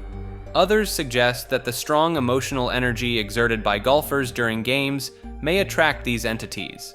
Critics argue that Jane's evidence could be doctored or misinterpreted. Google Earth black zones refers to specific locations on the digital mapping platform that are censored or blurred, appearing as black, white, or pixelated patches. These areas have sparked curiosity and speculation among users worldwide, as they suggest the existence of hidden or restricted places even in our highly mapped world. Notable examples include the Volkel Air Base in the Netherlands, which is completely blacked out, possibly due to the rumored storage of American nuclear weapons at the site. Another instance is the Százhalombatta oil refinery in Hungary, which appears blurred on Google Earth, potentially at the request of the Hungarian government for safety and security reasons. National security is often cited as a primary reason for these black zones, with governments requesting Google to obscure military sites or other strategic locations.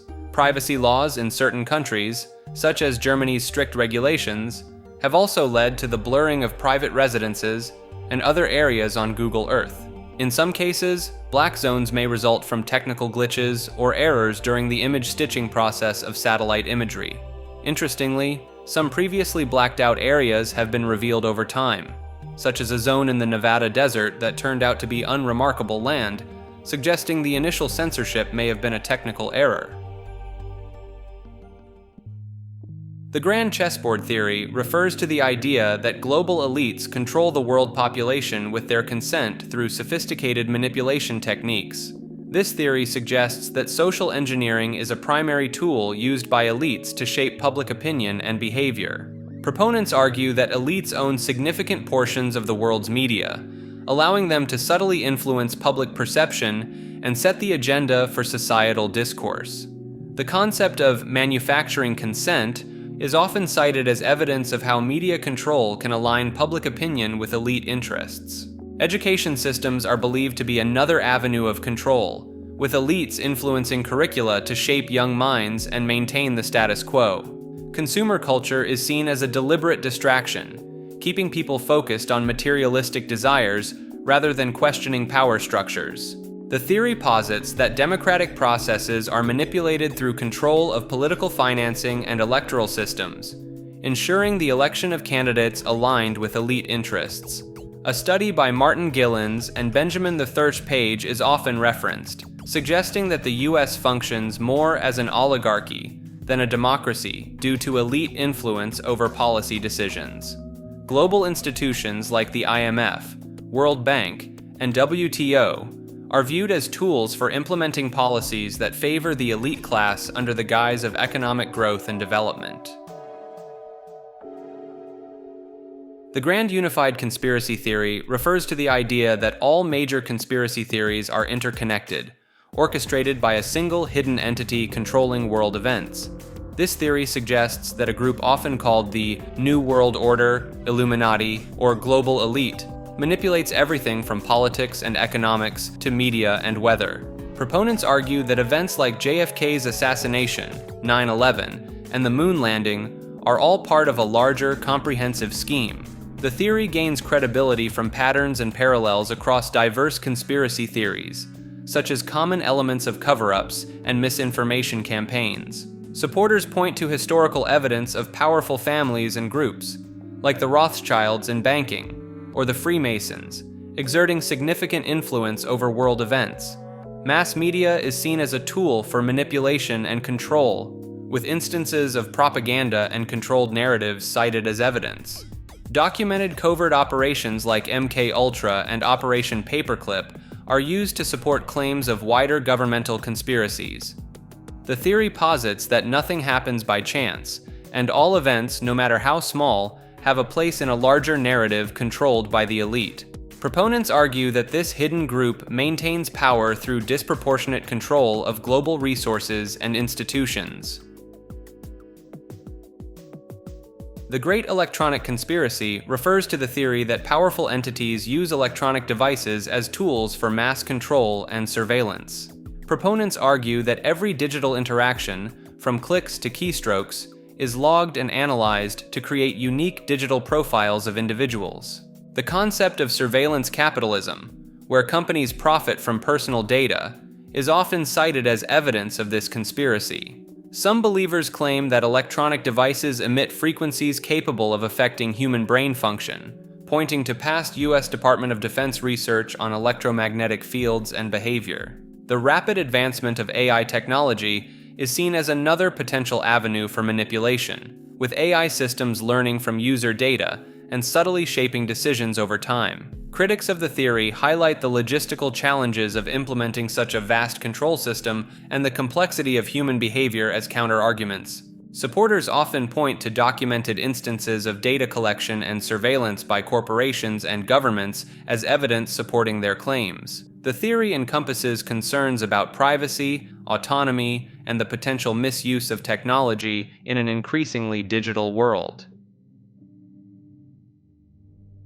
The theory that the Great Pyramids are in the ocean refers to the idea that the Giza Plateau and its monuments were once submerged underwater for an extended period.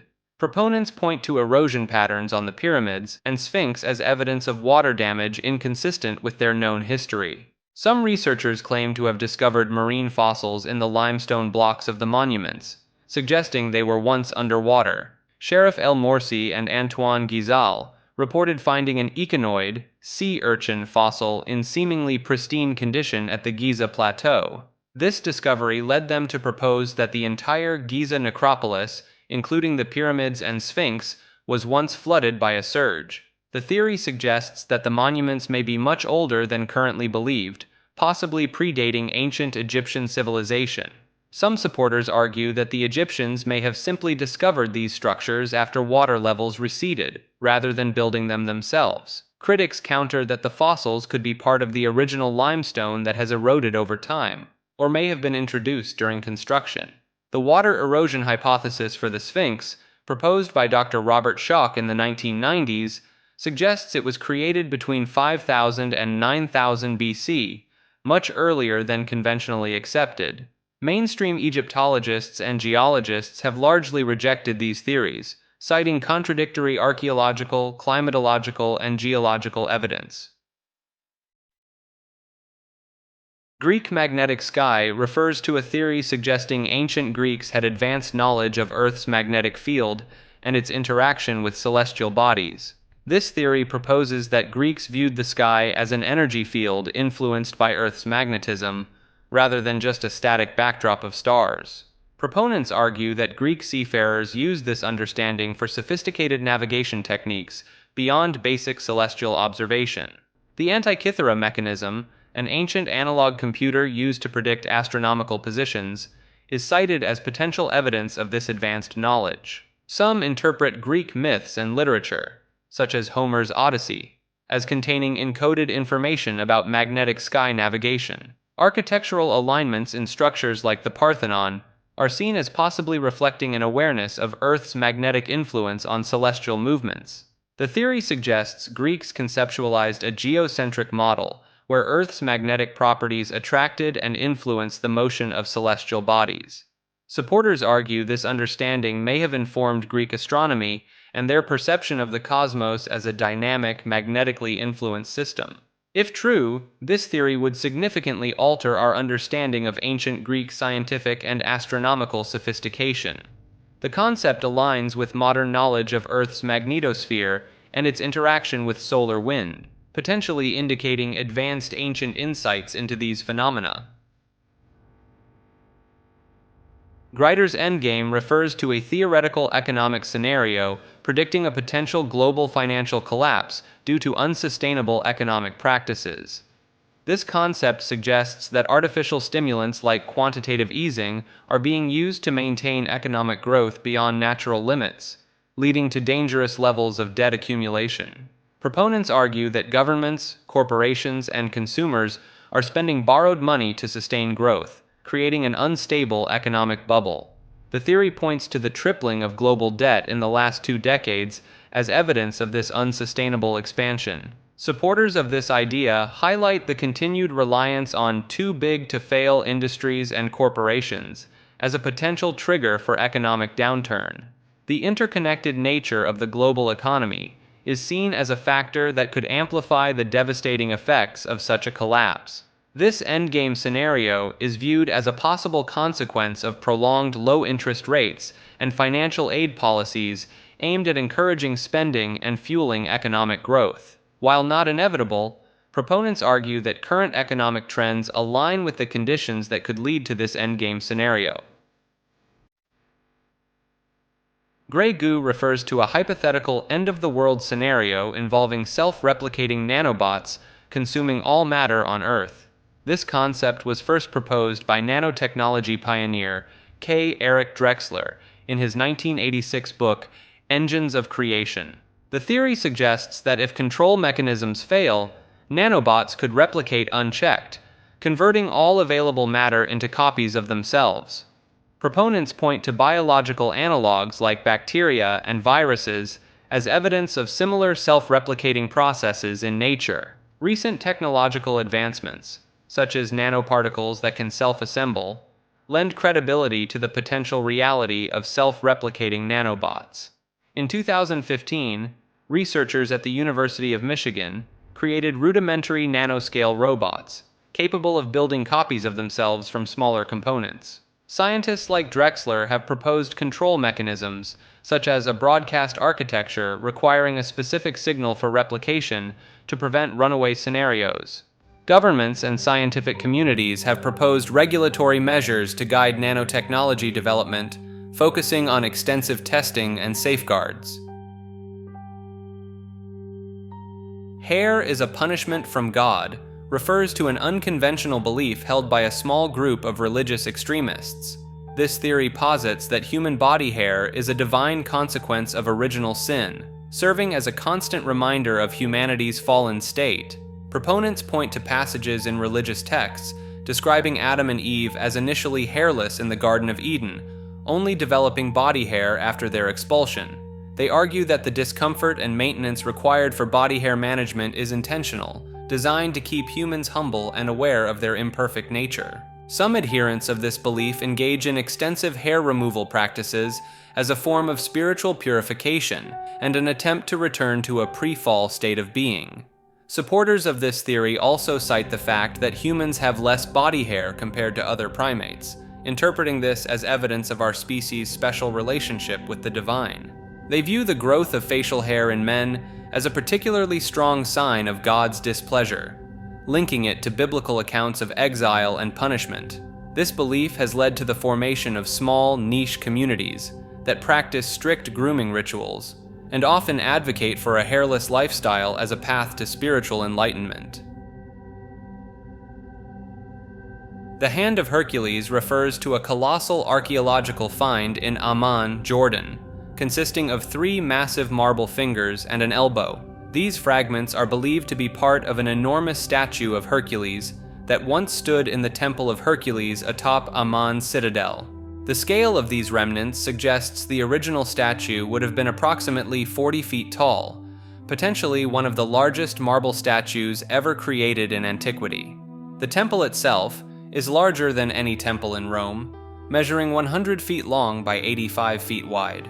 Archaeologists theorize that the statue was toppled and shattered during one of the region's frequent earthquakes, with most pieces repurposed or lost over time. The well-preserved state of the fingers, including detailed nail and cuticle work, provides insight into ancient sculptural techniques and aesthetics. The discovery of these fragments, along with scattered coins, led scholars to conclude that the unfinished temple was dedicated to Hercules. Harmonic sync refers to a theory proposing that when frequencies align, systems achieve optimal performance and efficiency. This concept suggests that all matter in the universe vibrates at specific frequencies, and synchronization of these frequencies leads to resonance, Proponents of harmonic sync point to Nikola Tesla's work on electromagnetic fields and his emphasis on energy, frequency, and vibration as foundational to this theory. In biological applications, some researchers believe the human body functions best when its cellular frequencies are in sync. Dr. John Beaulieu's experiments with sound therapy indicated that certain frequencies could alter cellular structures and potentially accelerate healing processes. The principle of harmonic sync is already utilized in technology, particularly in radio transmissions, telecommunications, and computer networks. Digital communication systems rely on precise timing synchronization, demonstrating a practical application of frequency alignment. The hemisync process refers to an audio technology developed by Robert Monroe in the 1970s to synchronize the brain's hemispheres and induce altered states of consciousness. This technique combines binaural beats with other sound technologies to guide brainwaves into specific patterns associated with relaxation, focus, and increased subconscious access. The CIA took interest in hemisync in 1983, conducting a comprehensive review of its potential applications for intelligence purposes, including enhancing remote viewing capabilities and mental resilience. Declassified CIA documents reveal the agency's analysis of hemisync's scientific principles and potential benefits for improving intuition and mental focus. Proponents claim hemisync can facilitate out-of-body experiences, lucid dreaming, and other altered states of consciousness typically difficult to achieve. Some reported benefits of hemisync include enhanced relaxation, improved concentration, increased creativity, and better problem-solving abilities. The Monroe Institute continues to research and develop hemisync techniques for personal growth and exploration of consciousness. While further scientific study is needed, the CIA's interest and ongoing research suggest hemisync may have untapped potential for expanding human cognitive capabilities. Henotheism refers to a religious belief system that acknowledges multiple deities but focuses worship on one primary god.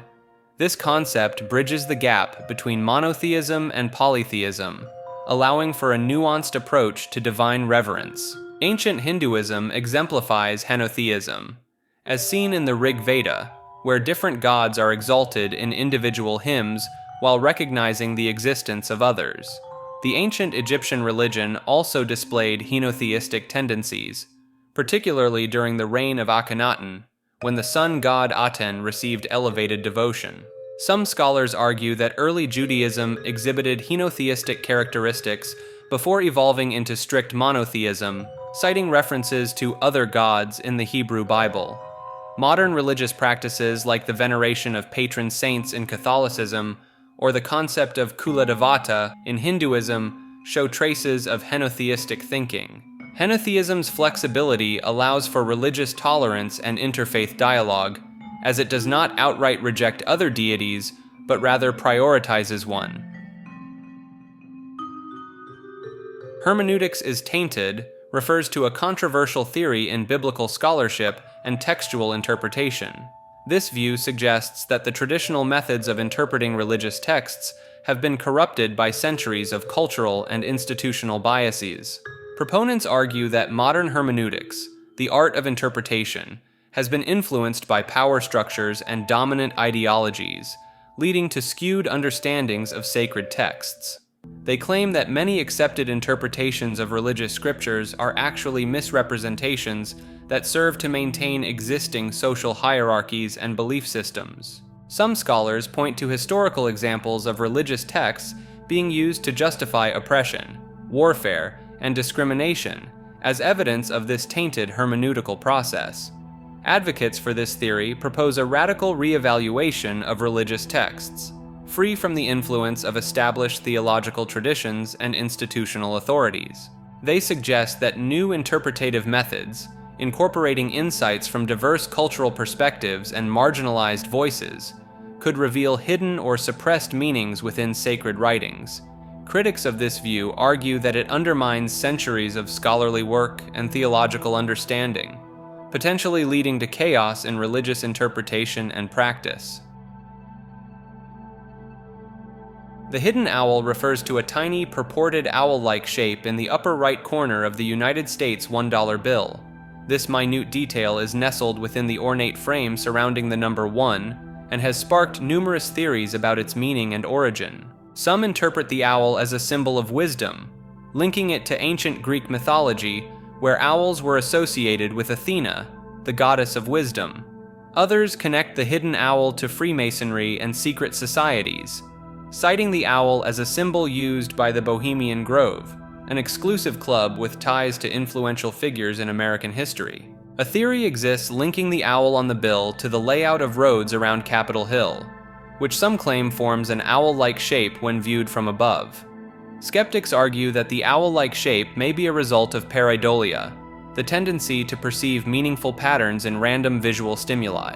The U.S. Bureau of Engraving and Printing has never officially acknowledged the existence of this hidden owl, adding to its mystique.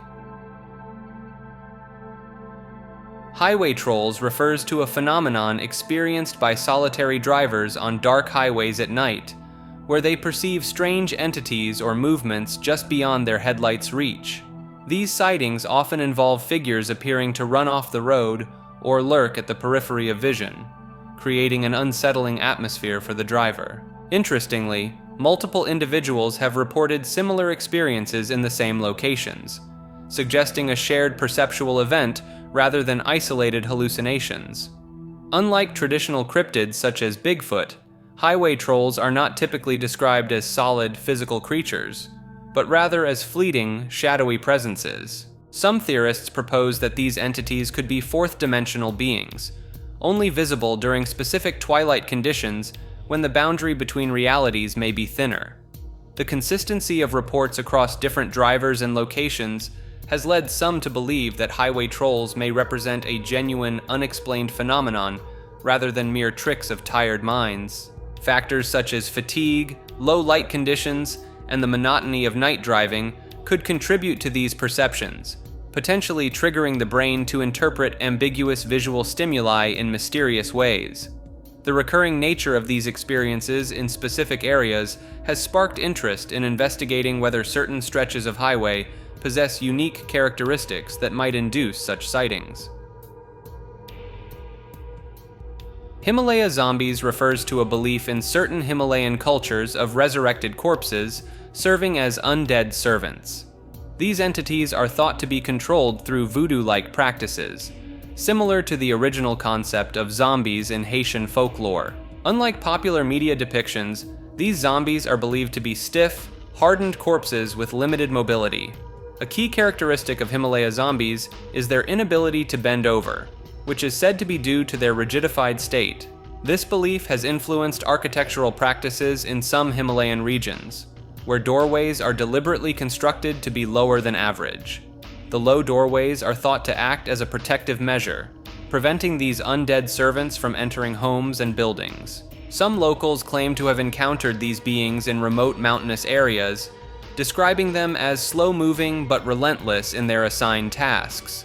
While skeptics attribute these beliefs to folklore and superstition, proponents argue that the widespread nature of the belief and its impact on local customs suggest a deeper cultural significance.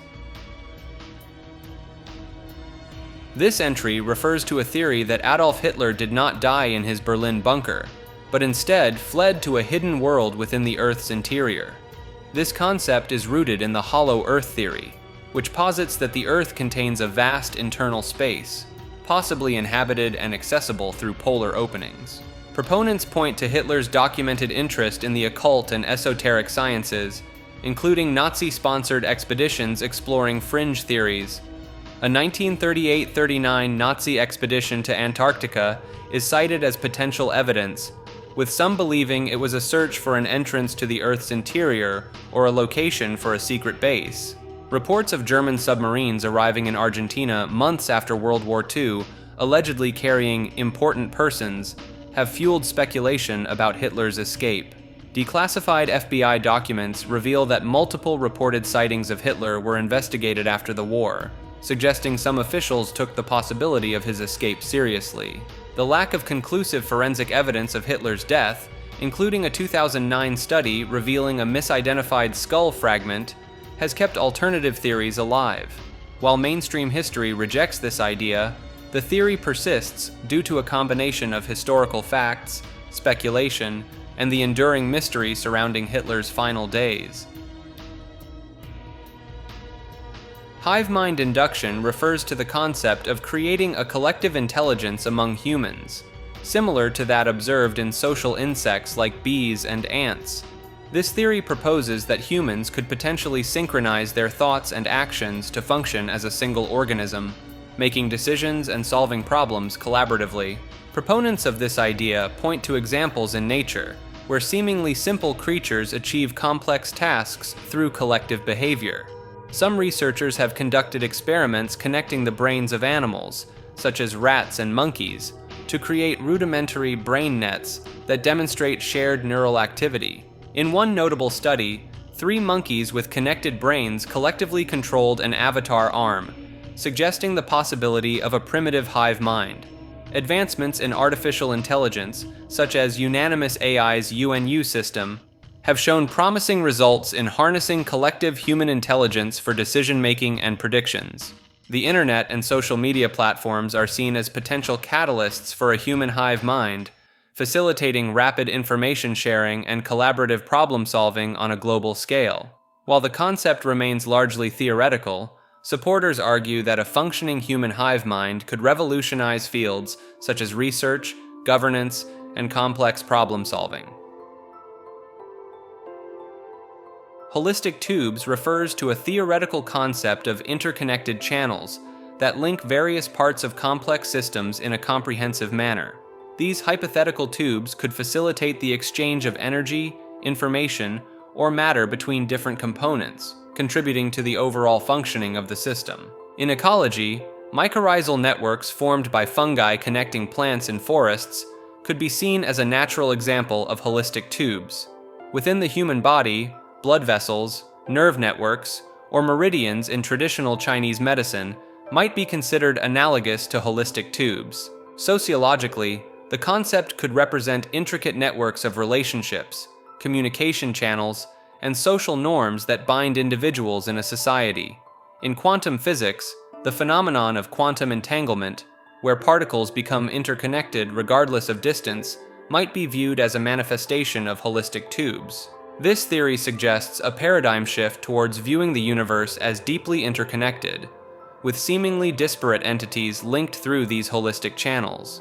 While largely conceptual, the idea of holistic tubes encourages exploration of hidden connections in various fields, from biology to cosmology. Hollow Earth refers to the belief that our planet contains a vast, habitable space within its interior, possibly home to an advanced civilization. This concept has roots in ancient traditions, with some linking it to mythical places like the Tibetan Buddhist Shambhala. Proponents of the theory often cite the writings of explorer Admiral Richard E. Byrd, who allegedly discovered an entrance to this inner world during a 1947 Arctic expedition. Some believers claim that entrances to this subterranean realm exist at the Earth's poles, hidden from conventional detection methods. The idea gained scientific interest in the 17th century, when astronomer Edmond Halley proposed that Earth consisted of nested spheres. French occultist Alexandre Saint-Yves d'Alvedre popularized the concept of Agartha, a hidden civilization with advanced technology and spiritual wisdom. While modern science has disproven the hollow Earth theory through seismic studies and gravity measurements, it continues to captivate imagination in popular culture and fringe beliefs. Supporters of the theory argue that unexplored regions of Earth, particularly in polar areas, could potentially hide evidence of inner-world entrances. Hollow Earth passages refers to the belief that certain underground caverns and cave systems serve as pathways to a vast interior world within our planet. Proponents of this idea point to extensive cave networks like Kentucky's Mammoth Cave and Mexico's Sistema Sac Actun as potential entry points to the Earth's hollow interior. Some adherents cite legends from indigenous cultures, such as the Makuxi people of the Amazon, who tell of tunnels reaching deep into an inner world. The discovery of extremely deep caverns, like the Krubera Cave in Georgia reaching over 7,200 feet deep, is used to support the possibility of passages to a hollow Earth. Believers argue that unexplored or inaccessible areas of known cave systems might conceal entrances to this hypothetical inner realm. While mainstream geology explains cave formation through natural processes, hollow Earth enthusiasts interpret these formations as evidence of a larger hidden world. The hollow moon theory proposes that Earth's natural satellite might have a hollow or partially hollow interior, possibly indicating an artificial structure. This idea gained traction in the 1960s and 1970s due to unusual phenomena observed during the Apollo missions. Proponents point to seismic readings from lunar quakes that lasted for extended periods, with vibrations propagating through the lunar surface for up to an hour. Another piece of evidence cited is the bell-like ringing sound reported by astronauts when lunar modules were intentionally crashed into the moon's surface, lasting for several minutes. Some theorists interpret these observations as signs of a hollow structure that allows seismic waves to travel more efficiently through the moon. The theory suggests the possibility of extraterrestrial involvement in the moon's creation or modification. Supporters argue that the moon's unique properties and behavior warrant further investigation into its internal structure and origin. The hollow universe theory proposes that our universe is fundamentally empty or hollow at its core, challenging conventional views of cosmic structure. This concept suggests that matter and energy are distributed irregularly throughout space, creating a web-like structure often referred to as the cosmic web. Proponents of this theory point to observations of large-scale galaxy clusters forming patterns that resemble a vast, interconnected network with significant voids between them. The cosmic microwave background radiation, considered the afterglow of the Big Bang, shows temperature fluctuations that correlate with matter distribution, potentially supporting the hollow universe concept. Some cosmologists argue that the accelerating expansion of the universe could be better explained within the framework of a hollow universe model. This theory offers an alternative interpretation for phenomena like dark matter and dark energy, suggesting that these concepts might be better understood through the lens of a hollow cosmic structure. Supporters of the hollow universe theory argue that it provides a fresh perspective on the nature of reality, encouraging scientists to reconsider long-held assumptions about the cosmos. While controversial, this theory continues to evolve as new astronomical observations and data become available, challenging researchers to explore unconventional explanations for the universe's fundamental nature. Holotropic breathwork refers to a therapeutic technique developed by psychiatrist Stanislav Grof that uses controlled breathing and evocative music to induce altered states of consciousness. This practice aims to access deep levels of the psyche for self-exploration, healing, and personal growth. Proponents claim that the rapid, deep breathing can lead to a state called hyperventilation syndrome, which may trigger visions, emotions, and sensations associated with therapeutic breakthroughs. Scientific studies have shown that holotropic breathwork can increase theta wave activity in the brain, which is linked to creativity, learning, and emotional release. Some practitioners report experiencing cathartic emotional releases and transformative healing, particularly in addressing trauma, anxiety, and depression. The concept draws parallels with shamanic practices and ancient spiritual traditions that use altered states of consciousness for healing and divination. Holotropic breathwork's potential to induce non-ordinary states of consciousness without the use of psychedelic substances has attracted interest in the field of transpersonal psychology. While further research is needed, the combination of scientific findings and anecdotal evidence suggests this method may offer a unique approach to psychological healing and self-discovery. This entry refers to the theory that the legendary cup used by Jesus at the Last Supper has been in possession of the Valencia Cathedral in Spain for hundreds of years. This artifact, known as the Holy Chalice of Valencia, is a simple stone cup set in an ornate gold and gemstone frame. Cathedral documents trace the chalice's history back to Pope Sixtus II in the 3rd century, with its journey to Spain attributed to St. Lawrence. The upper part of the chalice, carved from dark red agate and measuring about 9 centimeters in diameter, is believed to be the original relic. A 13th to 14th century manuscript discovered in the 1960s refers to this specific chalice as the authentic cup used by Jesus. Historical and scientific investigations have found no evidence to disprove the chalice's claim to authenticity. Critics argue that the lack of clear documentation tracing the chalice to 1st century Jerusalem and its design inconsistency with typical Palestinian tableware of that era cast doubt on its legitimacy. Supporters maintain that the Holy Chalice of Valencia remains the strongest candidate for the true Holy Grail, citing the weight of historical and scientific evidence in its favor. This entry refers to another unconventional theory about the location of the legendary cup used by Jesus Christ at the Last Supper. This concept suggests that the Holy Grail has somehow made its way to the Earth's core, and is now suspended within the molten material there. Proponents of this idea often cite the Grail's supposed indestructible nature, arguing that it could withstand the extreme temperatures and pressures of the Earth's interior. Some believers in this theory point to ancient texts and mythologies that describe powerful artifacts being hidden in unreachable places, including the depths of the Earth. The notion of the Grail floating in lava might be linked to alchemical concepts of purification through fire, with the Earth's core serving as the ultimate crucible. Supporters of this theory sometimes claim that the Grail's presence at the Earth's center could explain certain geomagnetic anomalies or unexplained seismic phenomena. Home video changelings refers to a theory that certain home videos can mysteriously transform or be replaced by alternate versions without the owner's knowledge. Proponents of this idea claim that familiar home movies sometimes display different content or altered scenes when rewatched after long periods. These changes are said to range from minor details like clothing colors to major alterations in events, or the presence of individuals who weren't originally filmed. Some believers attribute this phenomenon to parallel universes or timeline shifts, suggesting that the videos are capturing moments from alternate realities. Others theorize that advanced technology or supernatural forces might be manipulating the video content for unknown purposes. Supporters often cite personal experiences of noticing discrepancies in their own home videos, with some reporting shared memories of the original content among family members. The rise of digital storage and cloud-based services has led some to speculate that these platforms could be involved in the alleged video alterations.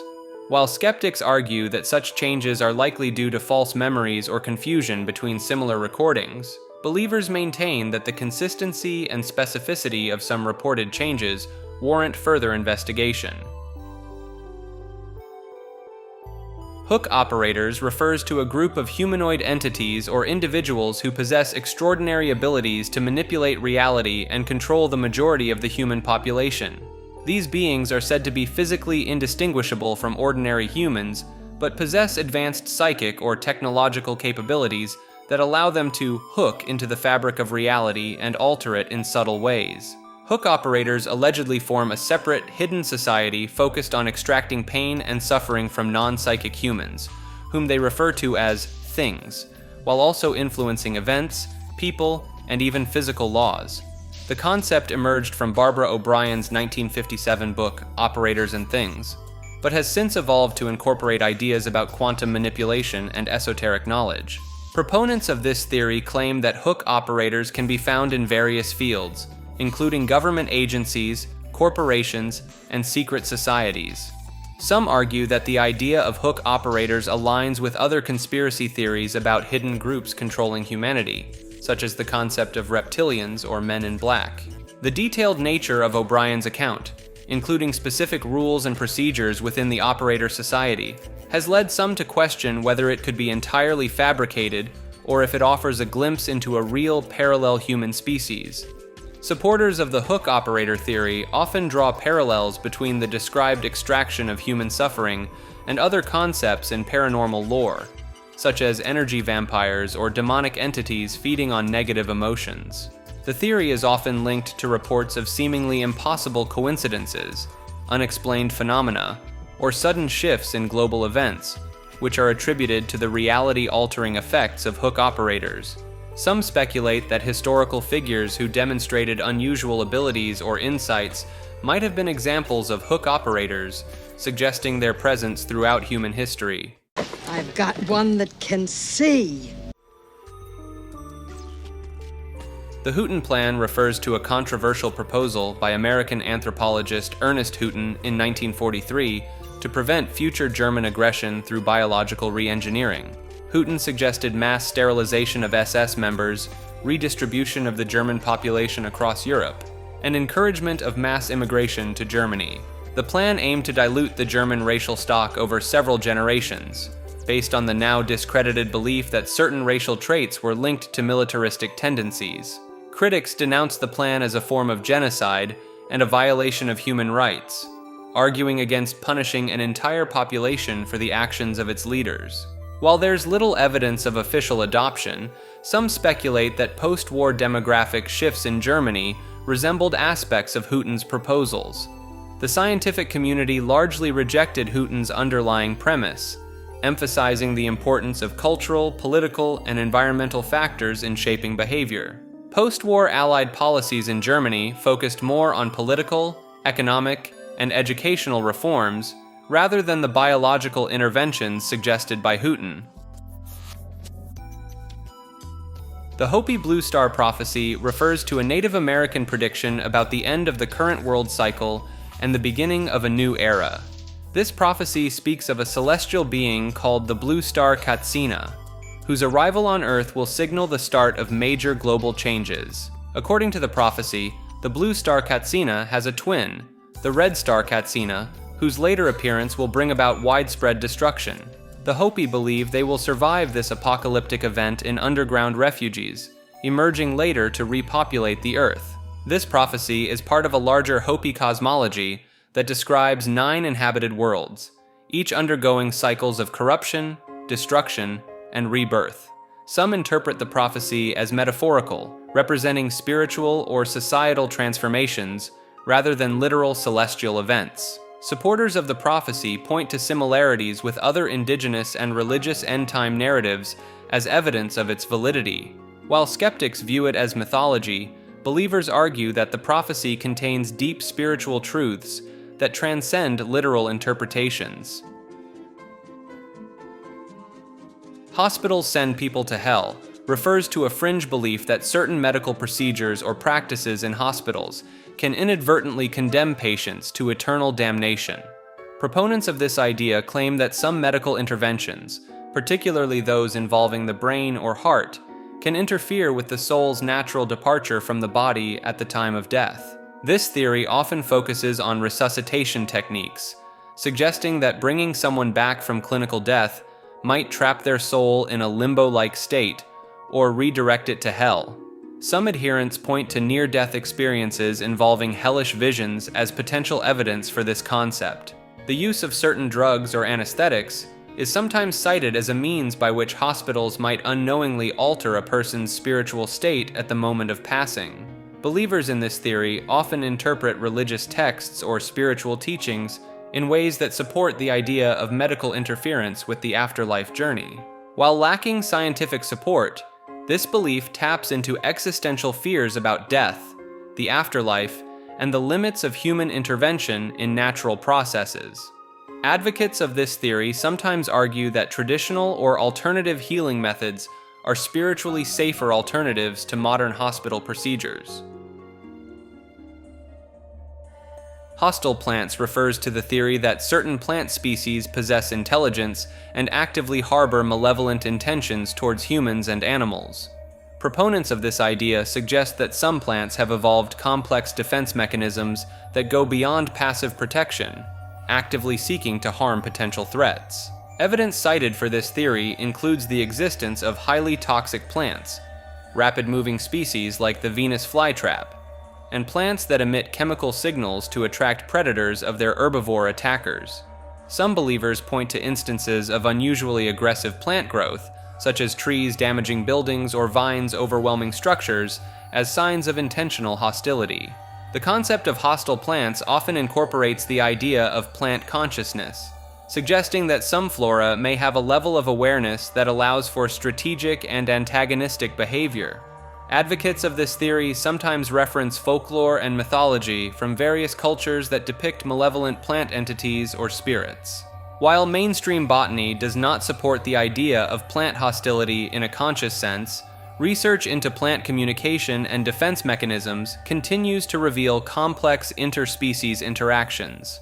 Supporters of the hostile plants theory argue that human understanding of plant intelligence is limited, and that further study may reveal previously unrecognized forms of plant aggression or intent.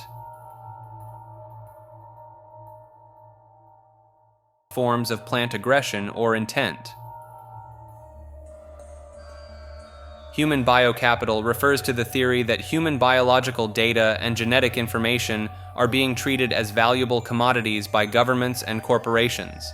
This concept suggests that DNA samples, health records, and other biological information are being collected, stored, and potentially traded for various purposes. Proponents of this theory point to the increasing prevalence of genetic testing services, biobanks, and large-scale health data collection initiatives as evidence of a growing biocapital market.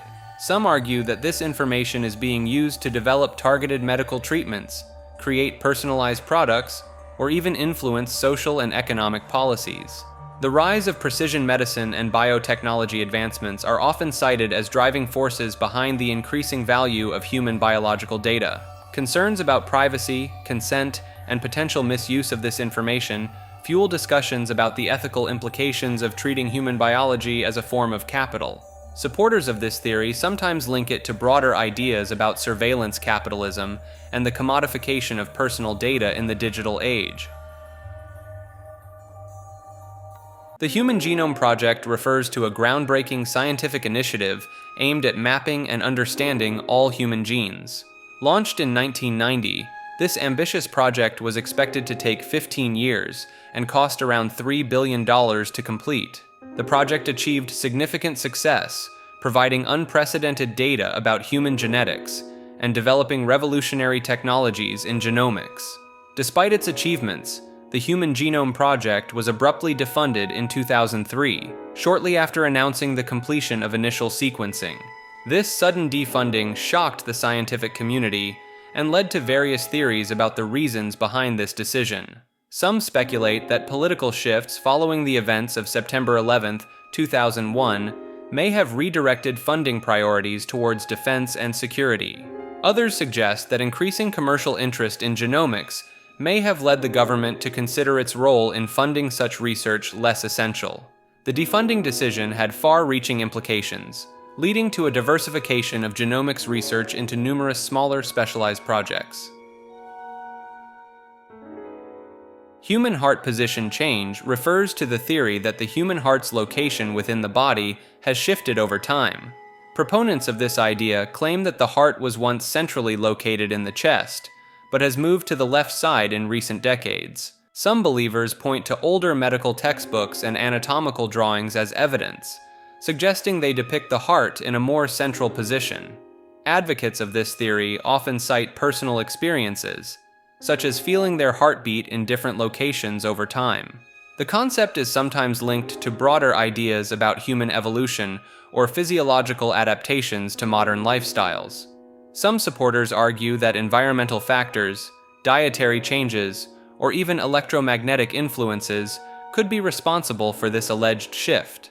Believers in the heart position change often interpret variations in individual anatomy or differences in medical imaging techniques as supporting evidence for their claims. Human immortality refers to the concept that humans can achieve a state of eternal life or indefinite lifespan extension through scientific or technological means.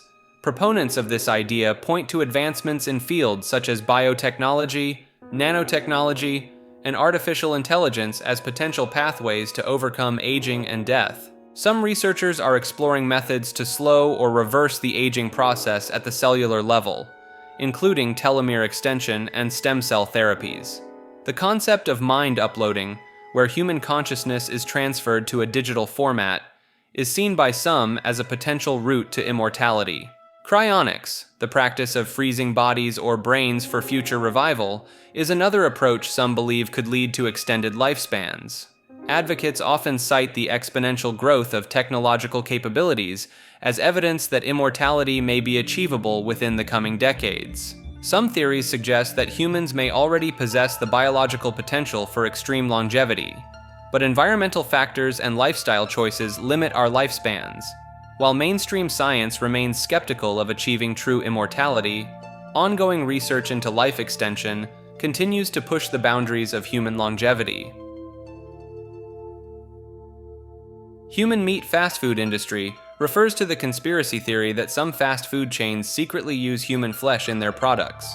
Proponents of this idea claim that certain restaurants have found ways to incorporate human meat into their menu items without detection. Some believers point to the low cost and mysterious origins of fast food meat as potential evidence for this theory. Occasional reports of human DNA found in food products are sometimes cited as supporting evidence, though these are typically attributed to accidental contamination. The theory often involves claims of underground networks supplying human remains to fast food corporations. Supporters sometimes link this concept to broader conspiracy theories about population control or elite cannibalism. While there is no credible evidence supporting this theory, it persists in part due to general mistrust of the food industry and concerns about food safety regulations. Some versions of the theory suggest that certain flavoring chemicals used in fast food are derived from human cellular material, blurring the line between direct cannibalism and the use of human-derived products. Human origin theory refers to the idea that fossil fuels like oil and coal are remnants of ancient advanced human civilizations, rather than decayed plants and animals. Proponents of this theory point to similarities in carbon isotope ratios between oil and human tissues, which differ from those found in plant life. Some believers cite the alignment of major fossil fuel deposits with areas known to have been densely populated in ancient times, such as the Middle East. The theory suggests that Earth has undergone cyclical periods of advanced civilization, each ending in catastrophic events that wiped out evidence of their existence. Supporters argue that archaeological findings of advanced stonework and ancient technology hint at sophisticated ancestral civilizations capable of producing materials that could become fossil fuels. The Human Genome Project refers to a groundbreaking scientific initiative aimed at mapping and understanding all human genes. Launched in 1990, this ambitious project was expected to take 15 years and cost around $3 billion to complete. The project achieved significant success, providing unprecedented data about human genetics and developing revolutionary technologies in genomics. Despite its achievements, the Human Genome Project was abruptly defunded in 2003, shortly after announcing the completion of initial sequencing. This sudden defunding shocked the scientific community and led to various theories about the reasons behind this decision. Some speculate that political shifts following the events of September 11, 2001, may have redirected funding priorities towards defense and security. Others suggest that increasing commercial interest in genomics may have led the government to consider its role in funding such research less essential. The defunding decision had far-reaching implications, leading to a diversification of genomics research into numerous smaller specialized projects. Human heart position change refers to the theory that the human heart's location within the body has shifted over time. Proponents of this idea claim that the heart was once centrally located in the chest, but has moved to the left side in recent decades. Some believers point to older medical textbooks and anatomical drawings as evidence, suggesting they depict the heart in a more central position. Advocates of this theory often cite personal experiences, such as feeling their heartbeat in different locations over time. The concept is sometimes linked to broader ideas about human evolution or physiological adaptations to modern lifestyles.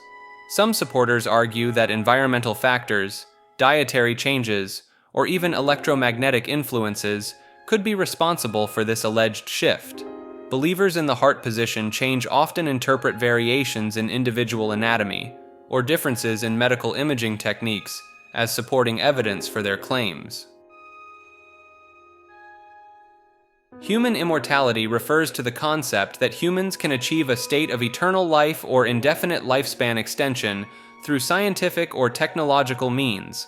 Proponents of this idea point to advancements in fields such as biotechnology, nanotechnology, and artificial intelligence as potential pathways to overcome aging and death. Some researchers are exploring methods to slow or reverse the aging process at the cellular level, including telomere extension and stem cell therapies. The concept of mind uploading, where human consciousness is transferred to a digital format, is seen by some as a potential route to immortality. Cryonics, the practice of freezing bodies or brains for future revival, is another approach some believe could lead to extended lifespans. Advocates often cite the exponential growth of technological capabilities as evidence that immortality may be achievable within the coming decades. Some theories suggest that humans may already possess the biological potential for extreme longevity, but environmental factors and lifestyle choices limit our lifespans. While mainstream science remains skeptical of achieving true immortality, ongoing research into life extension continues to push the boundaries of human longevity. Human meat fast food industry refers to the conspiracy theory that some fast food chains secretly use human flesh in their products. Proponents of this idea claim that certain restaurants have found ways to incorporate human meat into their menu items without detection. Some believers point to the low cost and mysterious origins of fast food meat as potential evidence for this theory. Occasional reports of human DNA found in food products are sometimes cited as supporting evidence, though these are typically attributed to accidental contamination. The theory often involves claims of underground networks supplying human remains to fast food corporations. Supporters sometimes link this concept to broader conspiracy theories about population control or elite cannibalism. While there is no credible evidence supporting this theory, it persists in part due to general mistrust of the food industry and concerns about food safety regulations. Some versions of the theory suggest that certain flavoring chemicals used in fast food are derived from human cellular material, blurring the line between direct cannibalism and the use of human-derived products. Human origin theory refers to the idea that fossil fuels like oil and coal are remnants of ancient advanced human civilizations, rather than decayed plants and animals. Proponents of this theory point to similarities in carbon isotope ratios between oil and human tissues, which differ from those found in plant life. Some believers cite the alignment of major fossil fuel deposits with areas known to have been densely populated in ancient times, such as the Middle East. The theory suggests that Earth has undergone cyclical periods of advanced civilization, each ending in catastrophic events that wiped out evidence of their existence.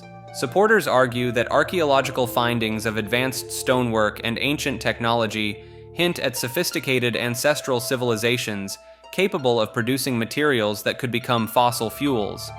This concept is often linked to ideas about periodic cataclysms reshaping the Earth's surface and potentially destroying advanced societies. Advocates of this view argue that it offers an alternative explanation for the origin of fossil fuels that aligns with some archaeological and geological observations.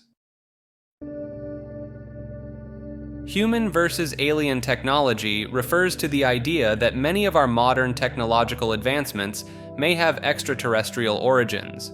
Proponents of this theory point to ancient artifacts and structures that seem to display advanced engineering beyond the capabilities of their time periods. Some researchers argue that the rapid technological leaps in the mid-20th century, particularly in aerospace and computing, were too sudden to be explained by natural human progress alone.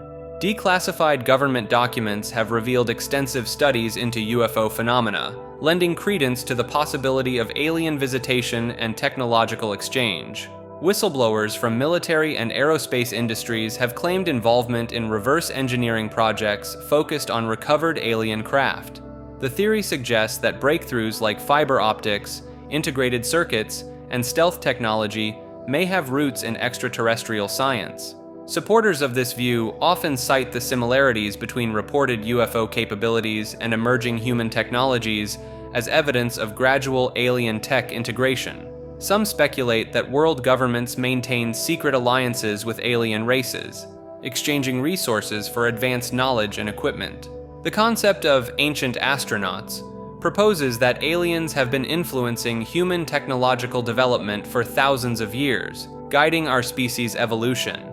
Critics argue that human ingenuity and the natural progression of scientific understanding are sufficient to explain our technological advancements without invoking alien influence. Human zoos by aliens refers to the belief that extraterrestrial beings maintain secret facilities where they keep and study human specimens. Proponents of this theory point to numerous abduction accounts where individuals report being held in cage-like environments alongside other humans. Some claim these zoos serve as research centers for aliens to observe human behavior, biology, and social interactions in controlled settings. Supporters argue that isolated human populations discovered in remote areas could actually be escaped or released specimens from these extraterrestrial menageries. The concept draws parallels to how humans study and display animals in zoos, suggesting advanced alien civilizations might view us similarly. Alleged whistleblowers from secret government programs have described vast underground facilities housing thousands of humans, supposedly in collaboration with alien entities. The theory also proposes that these zoos could be used for genetic experimentation, breeding programs, or to preserve human specimens in case of Earth's destruction. Some believers speculate that instances of missing persons, especially in clusters or from remote areas, could be explained by alien zoo abductions. Human zoos by aliens extends to the idea that Earth itself may be a galactic-scale human zoo. This theory suggests that our entire planet is an enclosed habitat, carefully managed by advanced extraterrestrial civilizations. Proponents argue that the seemingly improbable conditions for life on Earth and humanity's rapid technological advancement indicate artificial cultivation. They point to the Fermi paradox, the contradiction between the high probability of extraterrestrial civilizations and the lack of contact, as evidence that we are intentionally isolated. Some theorists propose that UFO sightings are actually observations by our alien zookeepers, monitoring our progress.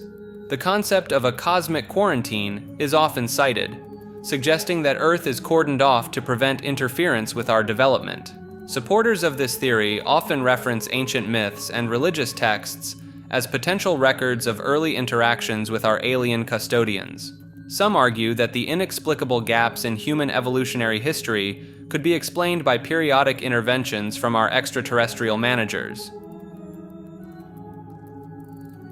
Hypersigils refer to a concept in chaos magic where extended magical operations take the form of complex narratives or works of art. The idea was popularized by comic book writer Grant Morrison, who described his series The Invisibles as a hypersigil aimed at transforming his own reality. Practitioners believe that by embedding their desires and intentions into a creative work, they can manifest changes in their lives and the world around them.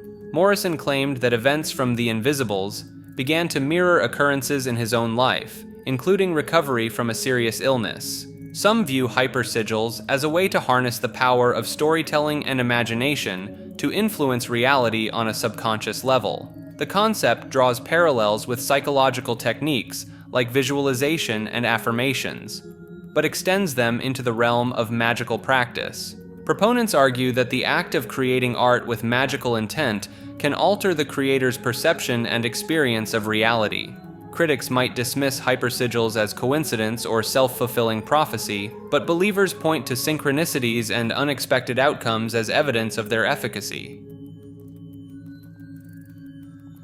Hypnosis is a state of focused attention and heightened suggestibility that can be induced through various techniques.